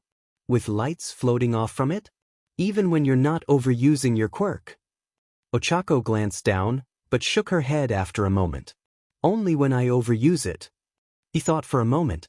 But when you do overuse it, it's always a rainbow? She hesitantly nodded. Why does it matter? Because that means it has something to do with your quirk. It looked more like it's mostly energy rather than normal fluids. Izuku put his injured hand to his chin as he thought. If it's actually some form of energy, then maybe you're expelling it because you've got too much energy built up inside? Can you feel when you get close to your limit? Ochako nodded. Yeah. It's like I've eaten way too much. Before Izuku could continue with where his thoughts were going, they were interrupted by Mr. Aizawa calling out. All right, now that those with actual injuries are treated, anyone who wants to can see Recovery Girl to be fully healed. The rest of you have got enough of a basis to start with for now. The rest of the lesson is going to be focused on quirk safety. For that, we'll be moving to Gym Gamma. Everyone please head back onto the bus. Izuku immediately headed to Recovery Girl. As soon as he was within range, she glared at him. If I have to heal one more broken bone because of your quirk, I'm going to put a sign up in the infirmary. This bed reserved for Midoriya Izuku. If I do that, you're going to be strapped to that bed until you would have healed from the injury the normal way. Am I clear? Izuku couldn't nod his head fast enough. When the class arrived at Gym Gamma, Cementos and Ectoplasm were there waiting. Gym Gamma, also known as the Training Dining Land, or TDL. Mr. Aizawa said as Cementos bent down to press his hands on the ground. The ground right in front of Cementos started to reform into a group of stone pillars. This facility was my idea. We can prepare unique terrain and obstacles for each student. Here you will learn to serve up justice, hence the name. Ectoplasm spoke up at that point. We will work with you for this class to learn how to use your quirks in a more efficient manner. The primary goals here are to avoid harming yourself or others with your quirks, but just general improvement is also a part of it. To that end, I will be providing each of you with an opponent to test your quirks on as needed. Cementos began restructuring the entire room at that point, causing massive pillars to rise from the ground to form raised platforms with moderate distances between them, giving the students plenty of room to work without being too close to each other. Izuku immediately saw the potential of this situation and quickly turned to Ochako. We can use this to try and figure out what is up with your quirk. It's perfect. Oh, we'll need Yaoyorozu's help. He quickly headed off to find her. Stay there, I'll be right back. Izuku had an opportunity to experiment with someone's quirk. It was like his birthday had come early. Yaoyorozu. Yaoyorozu turned in surprise from where she was following an ectoplasm further into the room. Can you help Ochako and I with a bit of an experiment? She turned toward the clone of their teacher. Is that okay? The clone nodded. There's nothing that says students can't work together during this. I'll come along to supervise, though. With that, Izuku quickly led them back toward where Ochako was standing uncertainly. All right, I've thought about how your quirk works, so I have a few ideas we can test just to confirm what we think we know is actually true. Probably best to start with those. Ochako gave him an amused look. You really like learning about quirks, huh? This is the happiest I've seen you. Izuku rubbed the back of his head. Yeah. Sorry. Ochako shook her head. Don't be sorry. It's cute. As soon as she said it, her face turned a solid red. Izuku's face was doing its best to beat her in terms of redness. Ectoplasm politely cleared his throat, bringing Izuku's attention back to the goal of what they were trying to do. Right, so first, we need something small and simple just to make sure Ochako isn't messing with the mass of the objects she's using her quirk on. He turned to Yaoyorozu, who promptly held out her hand and simply handed him a tennis ball. He turned and held it out to Ochako. Just use your quirk on it. After a moment, Ochako simply shrugged and grabbed the ball with all 5 fingers. Feeling the weight disappear from the ball, Izuku squeezed it. Definitely not mass then. The ball would have fallen apart otherwise. That means you might be messing with gravity itself, and that we can also test. We just need some water. Yo, can you? He cut himself off as she was already making a bowl and water was falling out of her other hand. I think I see where you're going with this, she said as she held out the bowl toward Ochako. Can you use your quirk on the water? Ochako blinked at them. I've never tried to use my quirk on water before. How can I use it on something I can't touch? She reached into the bowl, her fingers just under the surface of the water. Her face showed how much she doubted this would work, before suddenly shifting to confusion. She pulled her hand back quickly, and the tennis ball Izuku still had in his other hand suddenly regained its weight. He quickly turned to look at the bowl, which Yaoyorozu let go in surprise at Ochako's reaction. The bowl fell, but the water stayed right where it was, drifting aimlessly now that there was no bowl to hold it in. Yaoyorozu beat him to commenting on what happened by only a second. It's just floating? Well, guess that proves she's removing the gravity of what she affects. She gently poked the floating water with her hand, making it spread out a bit, before pulling her hand back. It's not sticking to me, which means my own gravity isn't affecting it at all because there's no gravity to latch onto. Izuku nodded. Now we know for sure how your quirk is working, we can do the other test. Did you feel something when you touched the water? Her reaction made it pretty obvious something had happened. Ochako nodded, looking at the water in confusion. It was like the feeling I normally have from using my quirk on something was pulled to my hand and into the water, then the water's gravity was pulled into me? Even as she said it, she was staring at her hand, flexing her fingers. That means it's some sort of energy inside you. If that's the case, maybe you can do something with it aside from take away gravity from things. Try to move the energy, maybe to your hand since that's where your quirk is triggered. She turned to look at Izuku, tilting her head. How? What does it feel like when you use your quirk on your hands? Izuku held up a fist. For me, my power feels almost like heat. There's a vast power making everything warmer, and I can feel that flow through my body when I push it somewhere. I don't really have to make it go anywhere though, there's so much that it's more like I have to let it go places, rather than try to force it. I'm not sure if it'll be the same for you. Ochako nodded thoughtfully, turning to look at her hand. After a few seconds of staring, she frowned, then a look of focused determination spread over her face and after a few seconds, her hand suddenly began glowing in the colors of the rainbow, similar to what happened when she fell and threw up. Izuku was giddy, he had totally called it. I knew it. Now we just gotta figure out what you can do with it. Izuku was all but dancing in place in his excitement. After a moment of thought, Ochako aimed her pointer finger at the ground. The glow faded almost immediately, and a look of annoyance appeared on her face. After a second, the glow came back, and even concentrated on the tip of her finger. She grit her teeth, clearly focusing hard. Finally, after close to half a minute, it finally shot out of her finger into the ground, only for nothing to happen, aside from the water immediately falling to the ground and splashing everyone. Hey! Yaoyorozu called out as she stepped back to avoid the water. Ochako immediately began waving her hands around. Sorry. I didn't know that would happen. Ectoplasm spoke up then. That seemed rather difficult for you. Perhaps that is a method you can use the power in, but it may be that there is an easier method. If distance is hard, perhaps it works better at close range. Izuku nodded in agreement. It may also be a matter of what you absorbed or how long. We should try to set a baseline. Do you have any idea how long you could have held that for? Maybe half an hour? A little less. Ochako shrugged.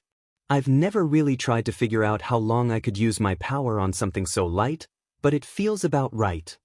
Izuku thought for a moment. Let's try something that weighs 15 kilograms. Also, try to only hold it for 5 seconds. Ectoplasm stepped forward. Feel free to hit me with it. As a clone, the whole reason I was made was to help with things exactly like this. Ochako nodded as Yaoyorozu created a cube of some sort that she placed down next to Ochako before stepping back. Izuku moved to stand next to her as Ochako and Ectoplasm's clone got ready. Yaoyorozu even pulled out a stopwatch. "Ready?" she asked as Ochako knelt down, nodding as she touched the cube. Ochako really did appreciate what Izuku did for her. He was trying so hard to make her feel better. If he kept this up, she might really go for Toru's offer to share him. As she touched the cube Momo made for her, she felt the rush of power she always felt when she touched something with all 5 fingers. She was even more aware of it now, since apparently there was more to her quirk than even she knew. As the power settled in her gut, she stood across from Ectoplasm. Internally she was counting along with the timer Momo was using. She raised her hands in preparation. If she was going to use this as an attack, assuming whatever it did could be used as an attack, a punch was probably best. 3. She made sure her fists were solid. She hadn't exactly taken courses on fighting, but she knew enough to be pretty sure she could punch right. She reached for the power. She pulled on the power. It resisted for only a moment, but quickly flowed to her right hand as she raised it, igniting in a rainbow of light. She threw the punch straight at Ectoplasm. She aimed for his chest, the largest part of his body. The moment she hit, she knew she had it right. The power she had gathered immediately flowed out of her and into him. He suddenly went flying back, rolling along the ground until he stopped about 20 feet away. Then Ochako screamed. As an additional note, for those who are curious, here's a picture to get an idea of what the rainbow of lights look like. Toru's eyes snapped open. Someone was screaming. She sat up as quickly as possible, taking in where she was. She realized it was the bus they had taken to the battle center. After a moment, she remembered being woken briefly as they went somewhere called Gym Gamma. A quick look outside the bus was enough to pinpoint where the sound had come from. Toru didn't bother going to the door, instead just squeezing out the open window of the seat she had been sleeping in. She sprinted to the building and skidded to a halt once inside, looking around for the source of the scream. After a moment, she spotted Ochako sitting on the ground, cradling her hand to her chest as Izuku freaked out. Ectoplasm, or perhaps a clone of him, she realized as she spotted several others spread out around the building, was jumping down from one of the concrete pillars in the room to get to the group of students. As Toru began running toward her friend, she spotted Momo standing worriedly nearby. "Ochako," she cried out as she neared, sliding to a stop as she shifted to 2 legs instead of 4. "Are you okay?" She quickly began looking around for what might have hurt her, but couldn't see any obvious clues, so turned her attention back to her friend. As Ectoplasm finally arrived, Ochako shakily held her hand out. It was clearly broken. Toru was immediately reminded of how Izuku had broken his arms with his quirk that first day, though this didn't seem even close to that bad. Ectoplasm leaned down, looking closely at Ochako's hand. "You'll be fine. This is exactly what this class is for, learning about your quirks. There's clearly some sort of backlash to what you did. Go see Recovery Girl and get treated. We'll have to see if we can figure out what happened to cause it, and if there's a way to alleviate it." Ectoplasm gestured off to the side where Recovery Girl was currently healing Zero, who was gently rubbing one of his arms as the glow faded from his body. Izuku spoke up before she could move off. "Oh, your quirk stores energy inside you, so maybe her quirk will use that if you have some before she heals you? Though you might not want to use your quirk right away after that, if it can help you heal without getting tired, it might be worth it." Toru could see the hesitation in Ochako's posture. She didn't know what this had to do with her quirk, but she wasn't giving her maybe girlfriend any choices here. Noticing the way she was staring at the small cube next to her, Toru picked it up, then grabbed Ochako's good arm. "You're doing it. I don't care why you don't want to. If it's a choice of you getting better or not, you don't get a choice. Come on." As they walked away, Toru turned her attention to Ochako herself. "I was only asleep for maybe half an hour. What happened?" Ochako's face flushed. "Did you see how my match ended?" Toru simply nodded, a look of expectation on her face. After a moment's hesitation, she got her answer. Izuku noticed how there was all sorts of light and stuff, and figured it was a sort of energy. We kind of figured out how to use that energy and I punched an ectoplasm clone and he exploded, but I hurt my hand and I really don't know what's going on with my quirk anymore. Ochako was starting to freak out, so Toru placed one of her gloved hands on her shoulder. Hey, take a breath. It'll be okay. If anyone can figure this out, it's Izuku. Izuku. Izuku was freaking out. He had no idea why Ochako's hand had exploded like that. For that matter, he wasn't entirely sure how gravity energy equaled what looked like super strength. There were some possibilities, certainly, but there were enough he wasn't really sure how to figure out exactly what had happened there. Izuku was drawn out of his thoughts when he noticed Yaoyorozu had created a notepad and pencil and was writing rapidly on it, a look of excitement on her face. Yaoyorozu? What are you doing? She continued writing rapidly as she answered. I'm doing math, trying to figure out what happened. We have several variables, so if I try to solve for the unknown ones, I can probably figure out more about how her quirk works. Izuku's eyes lit up.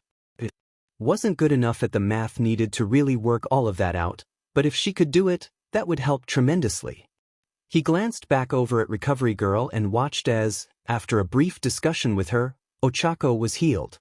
She looked far calmer as she returned, though still a little freaked out. Yaoyorozu froze suddenly just after Ochako arrived.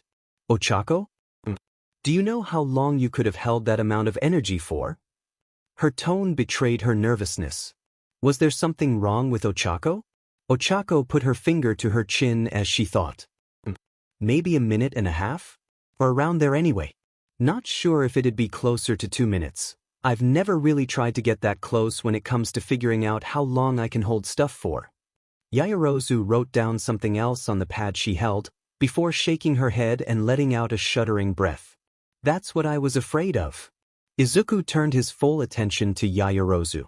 What is it? Well, I did the math, using how long she held the power, the weight of what she was using, and various other factors to figure out how much power she put into that punch. It had to be approaching 5,000 joules of energy for the backlash to break her hand like that, and the math supports that. If she could have held that for that much longer though. Her potential maximum is terrifying. Ochako stared at Yaoyorozu uncomprehendingly. Well, you said some things I didn't really understand, but what would be the potential maximum? Izuku was trying to do the math in his head, but couldn't figure it out. Fortunately, after taking a steadying breath, Yaoyorozu told them. 2 megajoules. Izuku felt faint. That was a lot of power. Which would mean? Ochako tilted her head in confusion. It would mean you can pack the equivalent force of 2 sticks of dynamite into a single punch, Izuku explained, his face as pale as Yaoyorozu had become. Ectoplasm interjected at that point. Having a strong quirk isn't a bad thing. That you took the same amount of force you inflicted on the opponent is a large drawback that you will have to see if you can overcome, however, or that amount of power becomes much less useful. Ochako was twitching. Izuku was pretty sure her brain was fried as she tried to accept how much more powerful she apparently was. Toru didn't seem to be doing much better. Yaoyorozu continued explaining her theory. If I'm right, I think Ochako is gaining the potential energy generated by the objects she is draining the gravity from. For every second that she holds the energy, she gains an amount of energy equal to how much potential energy each object generates in a single second. Obviously, I'd need more data to be sure, but so far the math lines up. The potential energy generated by the gravity she absorbed built up over the 5 seconds and was released all at once. If the theory is true, then the heavier the object, the faster it generates potential energy for Ochako to use. Ectoplasm gestured to another of the ectoplasms, apparently the original, as 3 more clones appeared near the group almost immediately after. This is something you really need to learn how to deal with, Ms. Uraraka. Based on what we know now, you should limit yourself to low weights until we learn more, and limit how long you hold them for. Ms. Yaoyorozu, since you did the math already, can you make 5 objects, each scaling up in weight so 10 seconds of absorbing gives an additional 1,000 joules than the previous one? Yaoyorozu frowned as she raised her notepad again, quickly doing some additional math, before nodding. She knelt down and began making simple cubes for Ochako to use, starting with a small one and getting slightly bigger as she went. On top of each cube, Izuku could see that Yaoyorozu had added the jowls it could generate, just to make sure there was no confusion. Ochako was clearly hesitant to try again, but Toru put a hand on her shoulder. "You'll be fine, and even if you get hurt, that's what Recovery Girl is here for. And the energy trick worked, so you won't even get tired when she heals you. You can do this." Ochako gave her a smile as she nodded, her determination returning to her eyes. One of the ectoplasm clones moved to stand in front of her. "We will use this training to do a few things. First, to get you used to how much power you have. Second, to get used to avoiding danger while waiting for the power to charge up. Finally, to learn what we can about the backlash while using low amounts of energy before we experiment with higher amounts. To that end, for the moment, only the lightest cube will be used. Do you have any experience with martial arts?" Ochako shook her head. "Very well. You will simply try to avoid getting touched for now, and when you get as close to 10 seconds as you can, try to hit me." Ectoplasm gestured with his head toward the cubes. "We will begin as soon as you touch the box, and end when you release the power or 11 seconds pass. Don't worry, I'll be holding back, so it's at least possible." Ochako nodded as she crouched down, staying on her feet and ready to spring away as soon as she touched the box, just in case. It was strange watching as her face went from relaxed and happy to incredibly determined and focused. It was like a switch had been thrown and she had gone full battle mode in an instant. The moment she touched the box, she leapt away and ectoplasm rushed forward, kicking at where she had been. Almost immediately he followed that kick with a second, using a flip to switch which leg was on the ground and which was about to hit her. Ochako leant back to avoid the second one and quickly raced to the side to get a bit more distance, partially placing the nearby pillar of concrete between her and the clone. Her right arm began to glow with the rainbow-like light. Watching it actually reminded Izuku of a nebula he had seen a picture of when he was younger. It truly was a beautiful quirk. She held the power in her hand, the glow faint but growing as she dodged another set of kicks, before suddenly rushing in just after dodging. Ectoplasm managed to move out of the way, causing Ochako to hit the pillar they had been sparring next to. When her fist was about to hit it, there was a small, quiet sound as the rock broke apart a bit, her fist pushed back away from the pillar. Ochako winced, but after a moment relaxed. "I definitely felt something, but it wasn't really like it hurt, more like punching something kind of thick." Ectoplasm moved back to where they had first started. "That's good. You won't be hurt too badly as long as we keep the power at this level then. Let's keep trying." Ochako nodded as she moved back toward the cube, ready for round 2.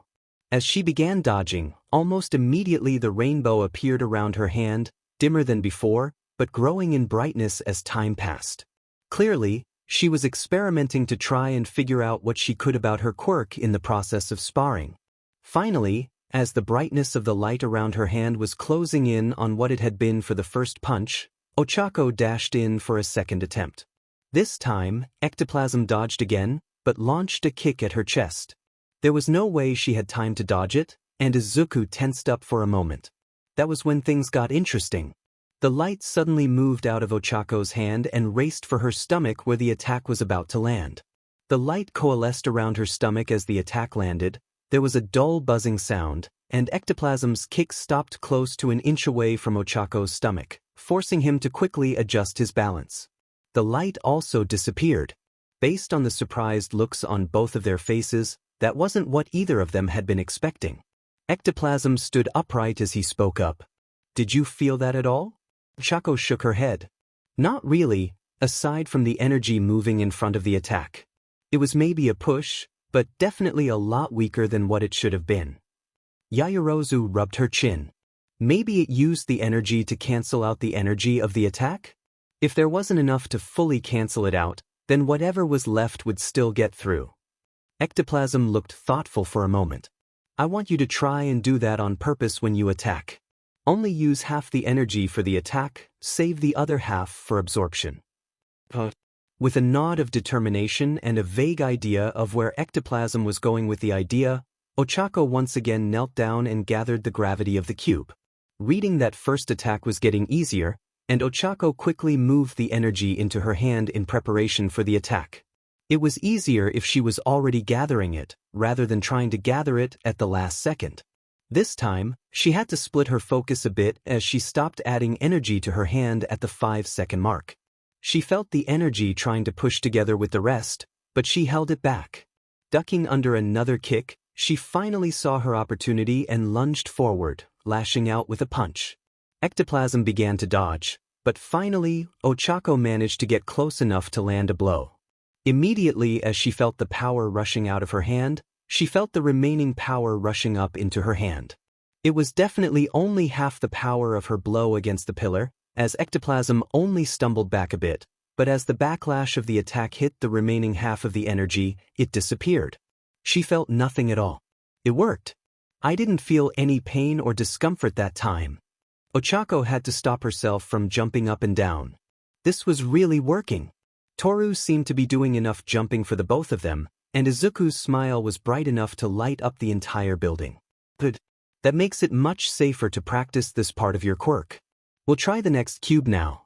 I'm going to try harder to hit you and won't make it quite so easy. Be ready. Ectoplasm may have had an impossible-to-read face, but Ochako was pretty sure there was some pride in his voice. Right. Ochako smiled as she got ready to continue. This discovery made her quirk a lot more powerful. She was determined to get the hang of it though. Toru was a mix of tired and excited. On the one hand, the last several days had been full of training hard and learning. On the other, the last class of Saturday was finally over and that meant her date with Izuku was less than 24 hours away. While she had been getting more excited, she had noticed that Izuku seemed to be getting more nervous. After saying goodbye to Ochako, who was staying after class to get some extra practice in before heading home, Toru finally decided to confront Izuku as they walked to the train station. What's got you so worked up? Toru tilted her head a bit as she watched Izuku all but break out into a sweat at her question.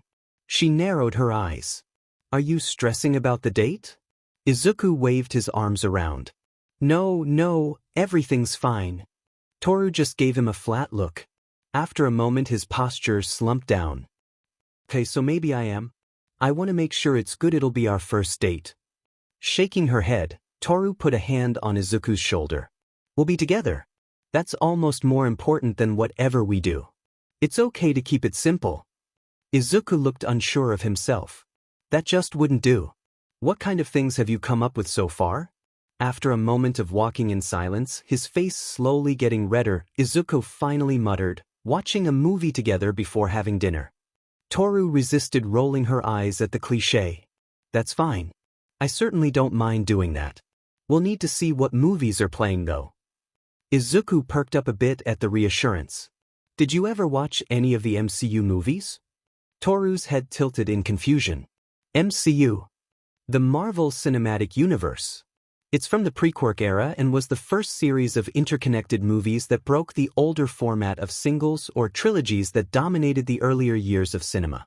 While not everything in each film was important to the others, they all happened in a shared universe and timeline, so there were constant references between the movies and they crossed over so characters from different parts of the series interacted, Izuku explained enthusiastically. Toru couldn't help but smile as his excitable nature helped him get over his nerves. I've never seen any of them. Are they good? Toru realized asking Izuku if the series was good was silly almost as soon as it left her mouth. His expression only reinforced that. We're definitely watching at least the first movie now. You'll love it. Izuku's enthusiasm was contagious, and Toru found herself grinning. Let's hope so. Izuku and Toru were riding next to each other on the train home when he suddenly slapped himself on the forehead. I totally forgot. He quickly reached for his backpack, digging through it in a hurry. What did you forget? Toru asked as he finally pulled a blue-silver bracelet out of the bag. I was supposed to give you this before we left school so you could test it. He handed her the bracelet, which she looked at curiously. Well, it looks all right, but it's kind of plain. Weight test. Her eyes moved from the bracelet to Izuku's. Test what? Izuku gestured to the bracelet. A few days ago, I talked to Powerloader about getting a costume made for you that would work with your invisibility. Toru shook her head as a smile crossed her face. My family has tried to come up with something for years. They've talked to quirk doctors and everything. Nothing has worked. You didn't need to bother Power Loader about that. Izuku scratched the back of his head. This is different. I got the idea for it from what I can see when I turn my eyes on and off while looking at you. It's kind of like the light is bending. I think that's how your quirk actually makes you invisible. So, I talked to Power Loader and after some work, he got me this and told me to see if you could turn it invisible. Toru was skeptical. And how exactly is this going to work when nothing else has? Apparently, the material naturally refracts light. The process to make it causes it to refract certain light waves, which gives it a distinctive color based on how the process is performed, giving it a few variations. When you apply a large amount of electricity to it, it can actually fully refract light, but the required power source is so insane that it was deemed infeasible. The inspiration for the material is actually in the MCU movies, so if we keep watching them you'll see it eventually. Izuku gestured to the bracelet again. Getting back to the test though, I think your quirk is actually refracting light. Power Loader's theory is that, since this material is already refracting a lot of light, you might be able to actually apply your quirk to it without needing a massive amount of electricity to trigger it. The only way to know for sure though is to test it. Toru's curiosity was now fully piqued, and she slipped the bracelet onto her right wrist, locking the clips together as she took in how it looked. It wasn't fancy, but it did look nice overall. So, how am I supposed to use my quirk on it? I've never made anything but myself invisible. Well, if it works, it should be as simple as focusing on the bracelet and wanting to make it invisible. Your power obviously doesn't need a lot of focus or effort to work, so it could be that simple. Toru shrugged as she stared at the bracelet. She willed it to become invisible, but after close to a minute of nothing happening, she realized it probably wasn't going to be that simple. She closed her eyes, trying to see if she could actually feel anything at all that might help. She had never managed to actually get her invisibility to do anything special. She was just always invisible. That was it. She shifted in her seat as she tried to feel anything special about her quirk, and that was when she noticed it. Her wrist was warmer than the rest of her. Not warm from clothes, but a different sort of heat, something she had never felt before. She concentrated on that odd warmth, and suddenly it grew. She could feel a sort of shifting, and Izuku gasped. Her eyes snapped open as she looked at the bracelet. Or rather, she looked at nothing, as it had become invisible along with her body. Thus, I have to tell Power Loader, this means he can get your costume made. He quickly pulled out his cell phone while Toru was staring at where there should have been a floating bracelet, but was instead just empty air. It was strange. She actually felt a pull as she focused on that heat. She knew something was happening there, some sort of power being drawn from inside herself to make the bracelet invisible, but she had never felt anything like it before. While not technically a present in itself, Toru couldn't help but smile as she pulled back on the heat and the bracelet reappeared. It was such an Izuku thing to do, trying to help her by getting a costume made that works with her invisibility. Between the bracelet, his encouragement of her, and everything they had gone through together in just this week, Toru knew she was falling for Izuku, and falling fast. She could hardly wait for their date tomorrow. Okay, so I know movies are fake and all, but how did they make it look like Pepper could stick her hand in Tony's chest like that? It was way gross. Toru exclaimed as she waved her arms around. She was sitting across from Izuku in a small restaurant not far from the theater. They had been seated in a corner booth, and while not the most romantic or fancy of places, Toru didn't mind. She was enjoying simply being with Izuku. Izuku had been grinning almost non-stop since they left the theater. It was a fake body. The only part that was the actor was the head. They just hit it really well with the camera angles and digitally covered the rest. Toru shuddered again. It was still gross. Izuku didn't respond, focusing on eating his food, but his eyes made it clear he found Toru's opinion of the scene amusing. And he did all of that while quirkless. That just makes it even more impressive. Is something like that even possible? Toru noticed Izuku wince slightly. Before she could ask why, he grinned at her. Well, nothing quite like that. I suppose it's possible for a quirkless person to use support items to do heroics, but it'd be really hard. And don't forget this movie was made before quirks, so from their point of view, nothing even remotely close to Iron Man is possible. Toru nodded as she swallowed another bite of food. She opened her mouth to ask another question about the movie when she noticed a little girl, no more than 5 or 6, with a tray running by the booth toward a woman who was probably her mom. She tripped over her own feet.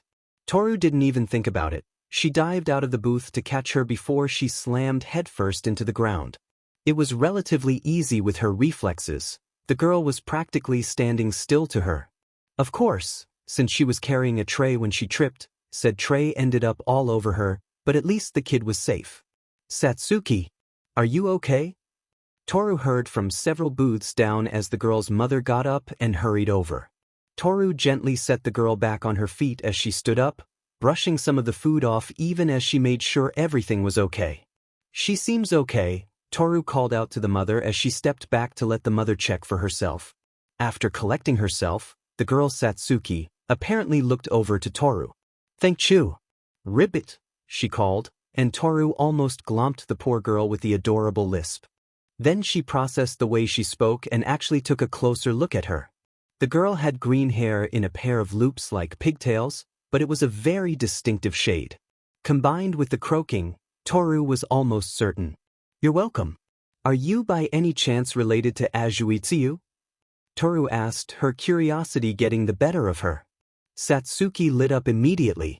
Chu no my sister? Izuku stepped out of the booth at this point, smiling down at Satsuki. We're classmates of hers. I'm glad you're okay. The smile he turned on Toru had a hint of pride, making Toru blush. It wasn't like it was a hard catch to make, after all. You should probably go get cleaned up, Toru. Toru blinked for a moment before looking down at her clothes. She had worn a simple but nice blue blouse and skirt combo for the date and had managed to soak the shirt with the water which, thankfully, had washed away most of the condiments from the tray, but she just knew the remaining ketchup was going to leave a stain on it.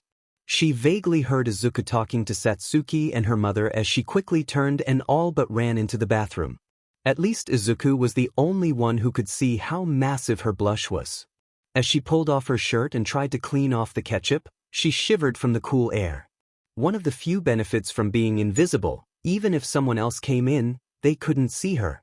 It didn't take long to clean off most of the ketchup, but she couldn't really dry her shirt. With no bra to wear under it, she wasn't all that comfortable going around in a wet t-shirt. She didn't mind Izuku seeing her naked at this point, but she really didn't want a bunch of boys staring at her. She was just contemplating stuffing her top with paper towels as a buffer to keep from showing more than she wanted when she heard a knock at the door. Toru? If you want, you can borrow my jacket until your shirt dries out. Bless that boy. Toru opened the door enough to see out and saw Izuku standing there with the green jacket he was wearing over his t-shirt for the date held out toward her. As soon as he saw her, he blushed bright red, making Toru grin.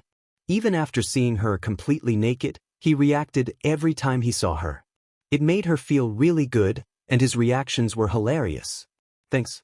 I'll be out in a minute, Toru said as she took the jacket and closed the door, suppressing a giggle. It took only a few moments to get the jacket on and zipped up. She had to be careful to not hurt herself, but it was easy to fit in the jacket.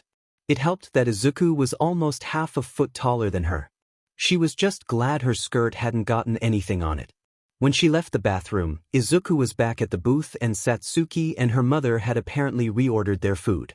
While Izuku's jacket wasn't as comfortable as her blouse, it was more than good enough for the 5 minutes it took to finish their food. After finishing, Toru walked hand in hand with Izuku as they headed back to the train. Toru had a plan on how to finish this date, inspired by how her blouse needed to be properly dried, and since Izuku's house was closer, she insisted they go there so she could dry her blouse out and she could return the coat. When they arrived at Izuku's home, he seemed to be almost as nervous as he was before the date started. He cautiously opened the door and seemed to be looking for something before gesturing for her to follow him in. Swapping her shoes for slippers in the Genkan, Toru followed Izuku as he made his way through the house, trying to be absolutely quiet. Toru wasn't sure why until she heard the sounds of someone moving in what was probably the kitchen. Based on the humming, probably his mom. Toru could understand that, at least. Izuku led the way into a room with his name on it, though the nameplate was clearly All Might inspired. Toru had to suppress a grin at that. She couldn't quite suppress that grin when she stepped into the room and saw wall-to-wall All Might, however. It took everything to suppress her giggles. Izuku really was a huge dork, but that just made him cuter. Once the door was closed, Izuku let out a sigh of relief. "I'll be right back," he said as he took her shirt and left. Toru took a moment to look through the room. It really just screamed Izuku. After a few minutes of looking over his collection of hero figurines, Izuku snuck back in. Taking a deep breath, Toru decided it was time. "So, while we're waiting, I figured we could take care of something I asked you for a while ago," Toru said casually as she sat on Izuku's bed. Izuku looked at her in confusion, and Toru had to contain herself. She didn't want to spoil the surprise, and was looking forward to his reaction. "What are you talking about?" Toru gathered her courage, and as casually as she could, took off his jacket. She had to do her best to not break out in a grin as his eyes instinctively went lower than her eyes for a moment before he forced them up, his face rapidly blooming into a solid red. "You promised to draw me, remember?"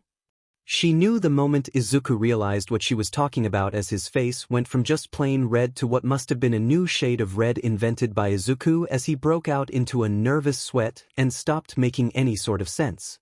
"What you mean?" Before he could finish his sentence, Toru took her skirt and panties off in one go, putting them to the side on his bed.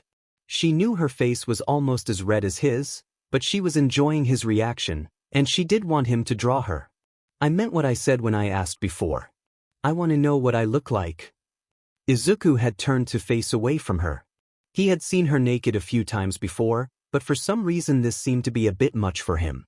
Maybe because she had actually stripped in front of him. Then she realized she had just gotten naked on a boy's bed. The implications of it almost made her freak out as much as Izuku was for a moment, and she had to actually take a deep breath to stop it. This was only to tease her boyfriend and to find out what she looked like. "And nothing is going to happen but you drawing me, Izuku. There's no reason to freak out." Toru tried to not let her nerves show in her voice, but she knew she didn't quite manage it. After almost a minute of silence, Izuku took a breath of his own as he headed toward the closet and pulled out a large drawing pad and a box of colored pencils. Toru could hear him muttering to himself, trying to calm down. When he finally turned to face her, his face was still red, but he seemed determined. "Alright, let's do this." Toru had a bit of fun to start, trying a few different poses and asking Izuku which ones he liked the best.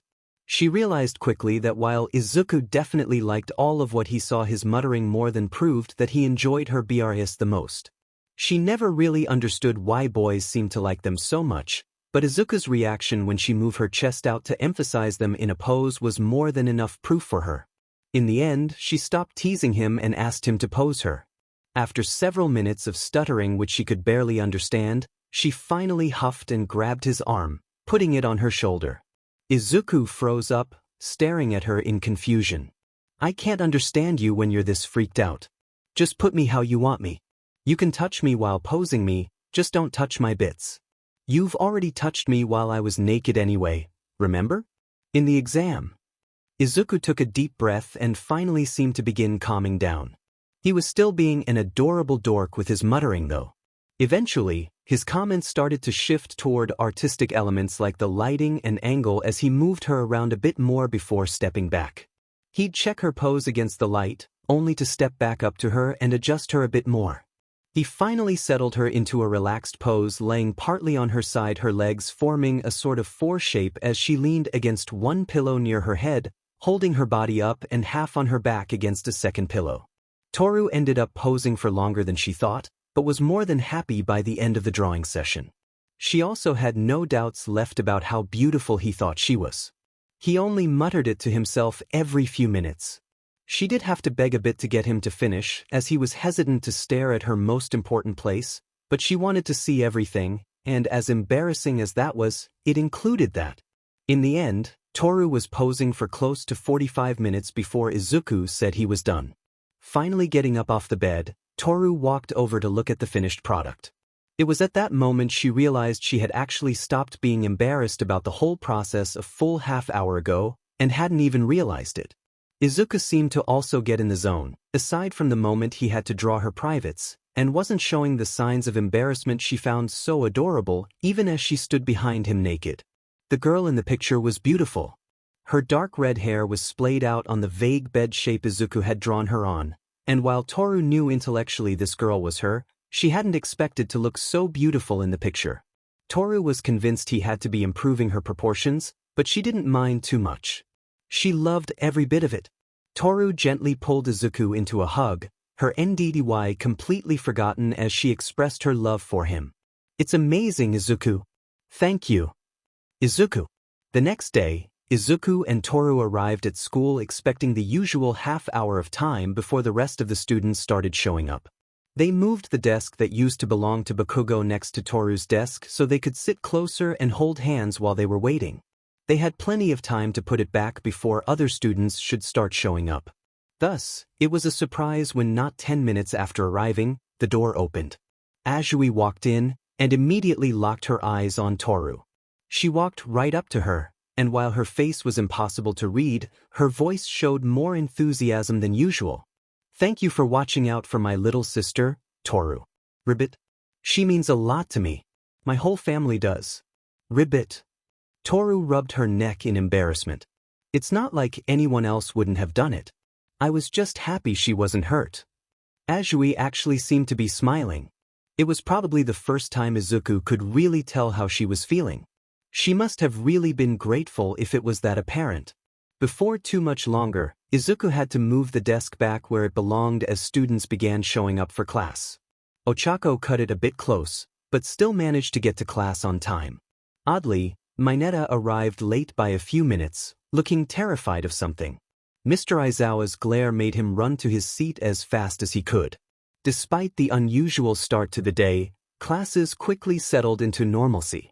That normalcy would be broken just after lunch. "All right, class. It's time for the third round." All Might called out, pointing to the sky dramatically. "From here on out, things are going to be different. Everyone who has been eliminated, despair no more. Your chance to shine has finally arrived." He pressed a button on the teacher's desk, causing a hologram to appear over it. The bracket appeared, showing the remaining teams, Azui and Tokoyami, Shoji and Yaoyorozu, Midoriya and Hagakure, and Sato with Todoroki. Immediately, each member of the team had a black dot appear over their names. Then the two teams that had participated in both the first and second rounds gained a second dot each. All Might pulled out a piece of paper, undoubtedly another script. "Those of you who have won your matches, for each victory, each member of your team has earned a recruit point. At any point during your matches, you can spend these points to call in any person from this class who has been eliminated from a previous match. They can help you for up to 5 minutes. Their time limit begins when they exit the tower, so they will need to hurry to get to you. You cannot have more than one recruit at a time. A recruit can act as part of your team and can even win you the match. However, they cannot rejoin the bracket, and if they win the match, you will not get a recruit point to replace the one you spent on them. Recruits, this will be an opportunity to earn extra credit. You will be scored on a set of criteria I have set, and after the tournament, you will be able to spend the extra credit on any class you wish. I should also point out that winning the tournament will grant more extra credit than you can earn as a recruit, even if you were in every match for the remainder of the tournament. Oh, and don't think you can just call someone in to stand by the tower and still win. The recruits don't count as part of your team, so if you're both captured, you're still out." All Might gestured toward the door exaggeratedly. "Now, students, let us go to Battleson." Before he could finish, the door was suddenly slammed open by a girl who rushed in carrying 2 large briefcases. Caught completely off guard, Izuku was knocked off his seat when she all but tackled him. "I'm not late, am I? Do you have any idea how hard it was to make your suit? You seriously owe power loader." It took Izuku a moment to process what happened. Then he realized who had tackled him. Hatsum, can you get off please?" He gently pushed her up as he scrambled away. "You're not late. In fact, you're right on time."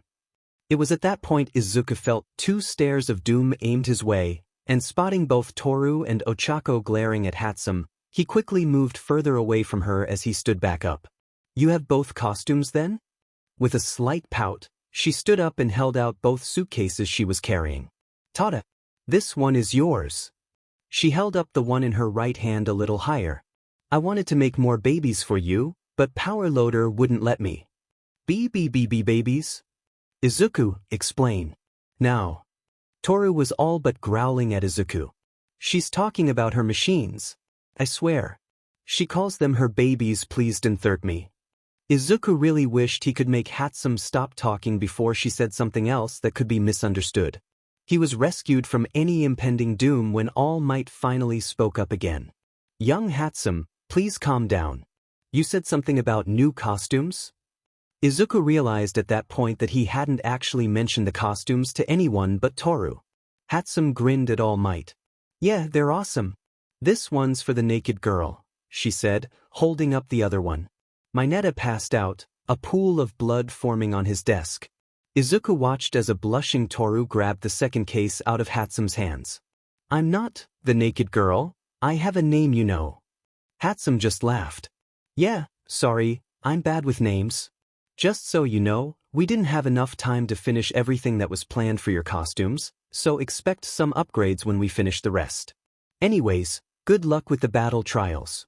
She called out as Chaos Incarnate finally left the room, leaving the two cases behind. Izuku could barely contain his giddiness.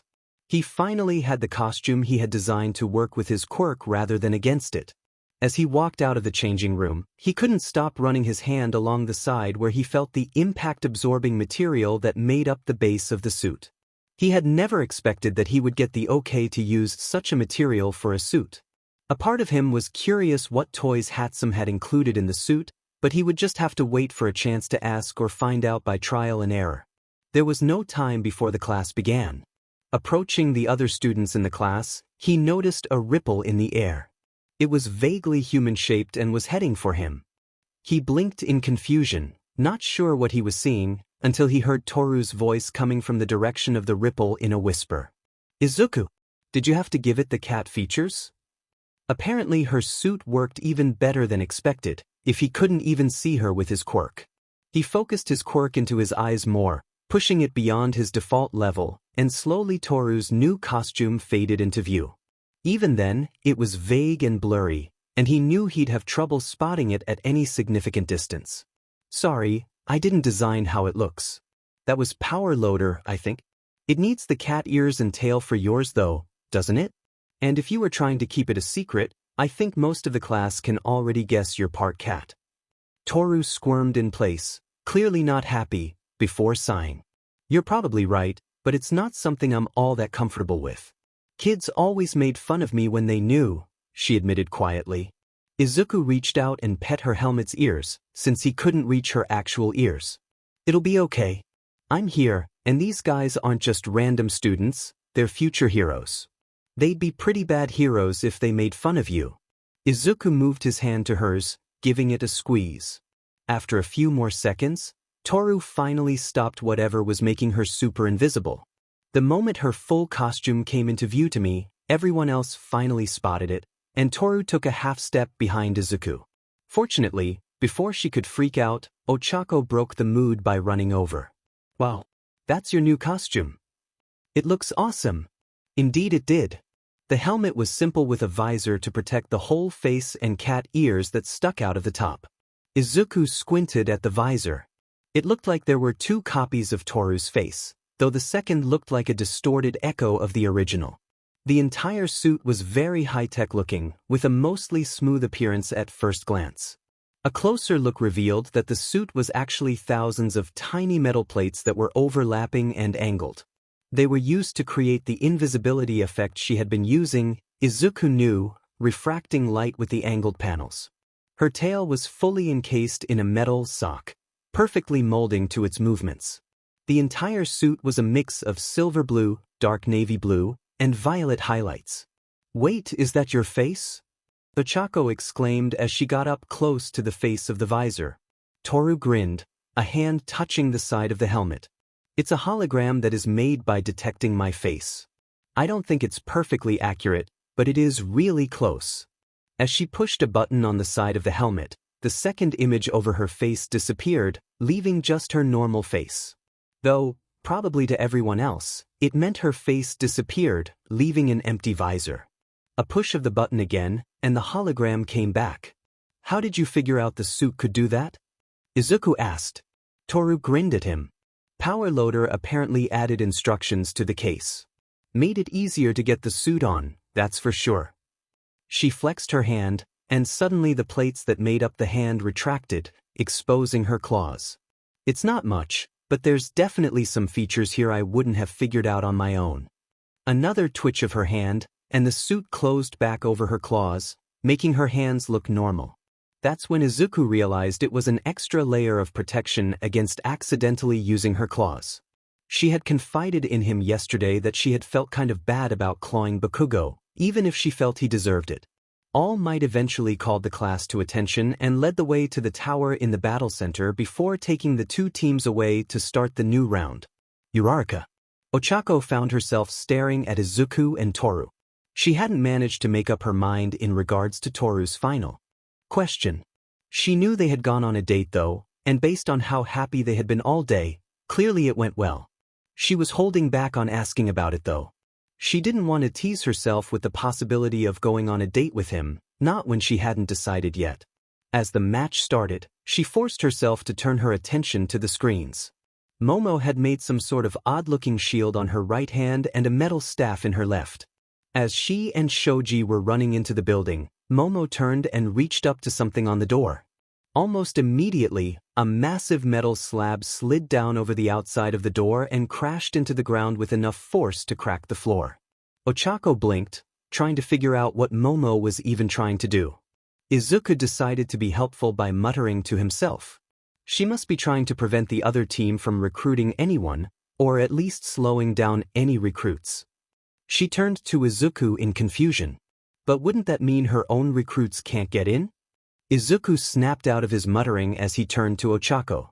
Yes, but if she's not really planning to call anyone in and wants to save her points for the finals, it's a reasonable strategy.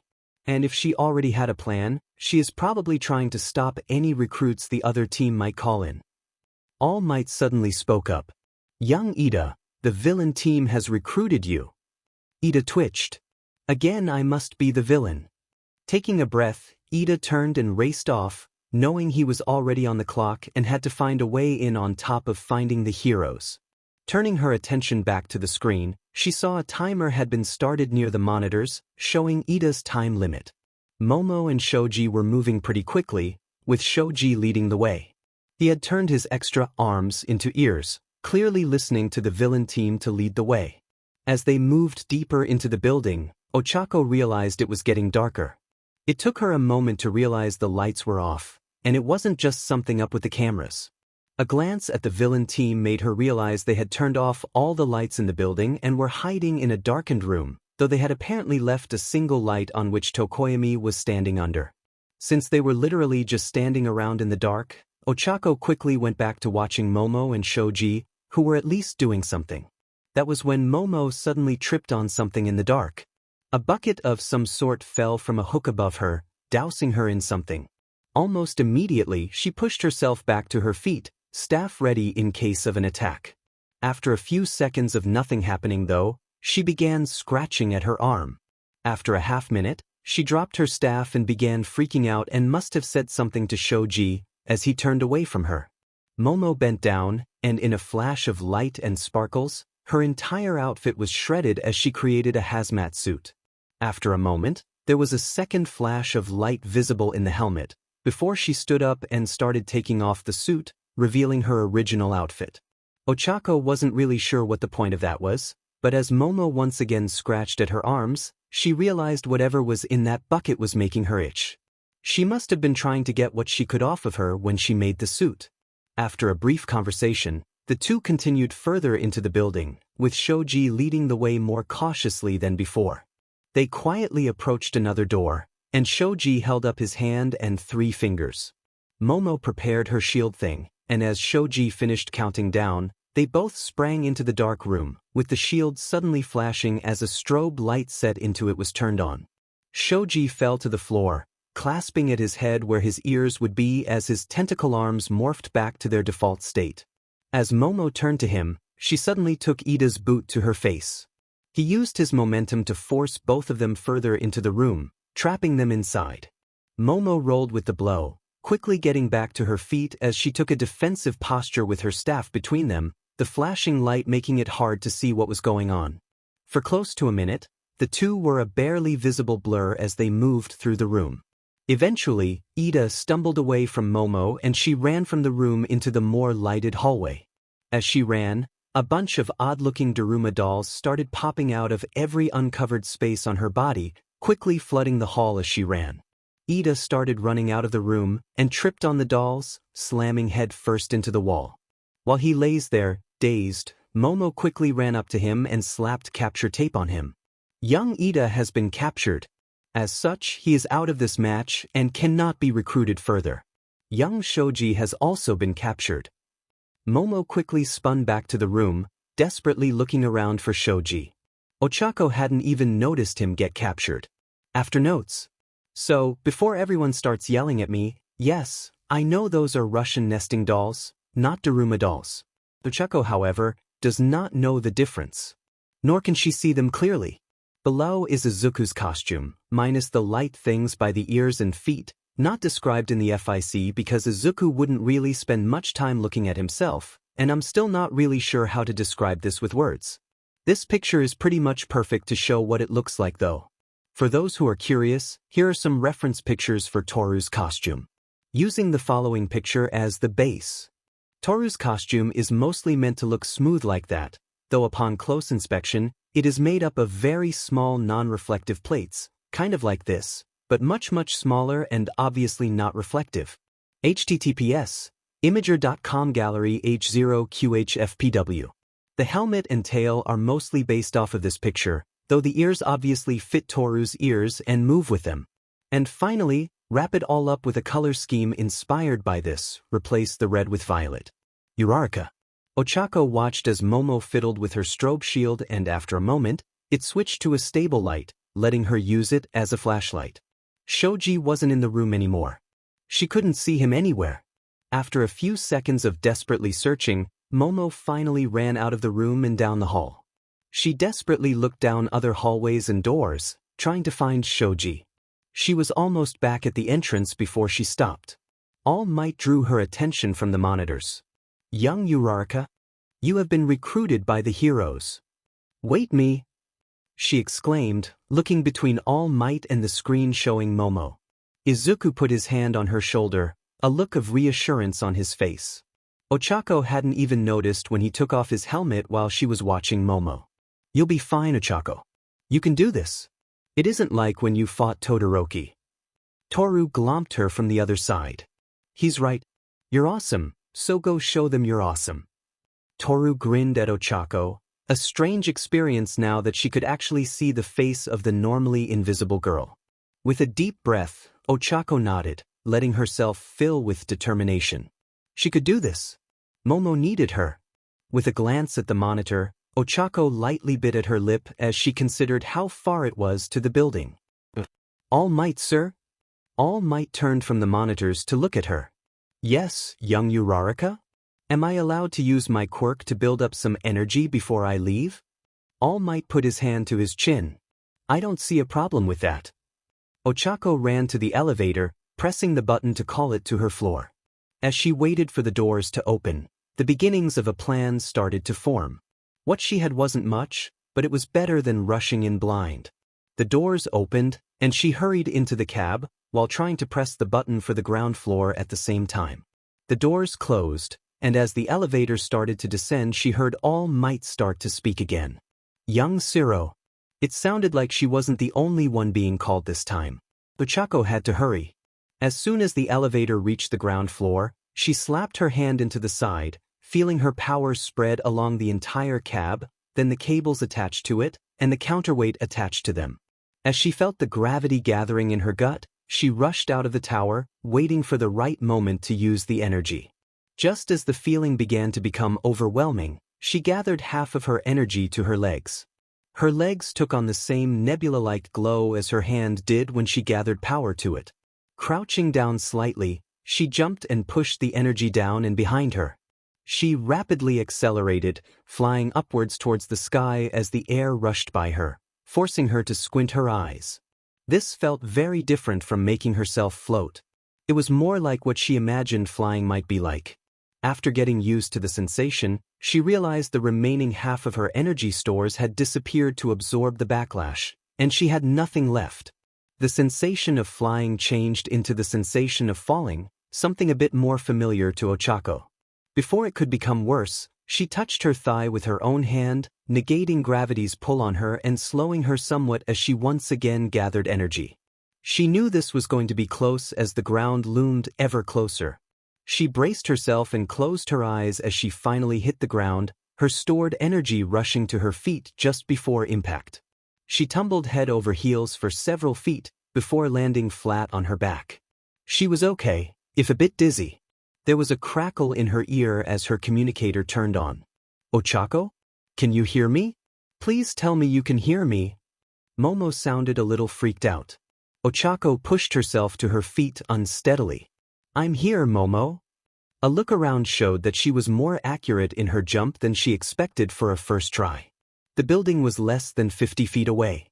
"I think the villains called in Zero, but I'm pretty sure I beat him here." She ran up to the side of the building and followed it until she reached the same door Momo had barricaded at the start of the match. "I'm coming in through the door you blocked." Ochako reached out and touched the metal barrier Momo had made, and as soon as it lost its weight, lifted it up out of the way. Momo was crouched down on the other side, a surprised look on her face. "You're here already?" Unable to keep the grin from her face, Ochako reached down and pulled Momo to her feet. "It's thanks to you actually. It's only been 5 days, but the help you gave me with figuring out my quirk has really made it a lot easier to get a hang of, though I'm sure I'm still barely scratching the surface." Ochako rubbed the back of her helmet. "Thanks for picking me to help you though. I'm glad for the chance to pay you back for helping me." Momo seemed to calm down now that Ochako was there, a small smile forming as she pulled herself together. "The entire building is trapped and dark. I was hoping to turn that back against them, but it's not really working, and now that Shoji is gone, we've got less than 5 minutes before the recruitment runs out to find the bomb and capture it, or catch both of the villains. We need to hurry, and I think your quirk can help us get up to the upper floors without having to go through the entire building." Shoji said he heard Tsuyu moving around a lot, but Tokoyami was staying on the top floor. Ochako nodded. "What happened to Shoji anyway? He just collapsed from what we could see." Momo looked embarrassed. "It was a trap. They had a speaker that we thought was Tsuyu, but it was just bait to get us into a dark room where they blasted Shoji with a loud sound from the speaker. Because he was trying to listen carefully, it overwhelmed him. I don't know what happened after that, it was too hard to see while I was fighting Ida." Ochako nodded, and now that they were away from the door, she touched her hands together, releasing the gravity from the door and returning it to normal, which promptly slammed back into place before she offered Momo her hand. "Well, if we're gonna scale this building, no time like the present." Momo smiled as she took Ochako's hand, and with all of her fingers gently gripping her, Momo began to float. Ochako unconsciously tapped her leg before pushing off.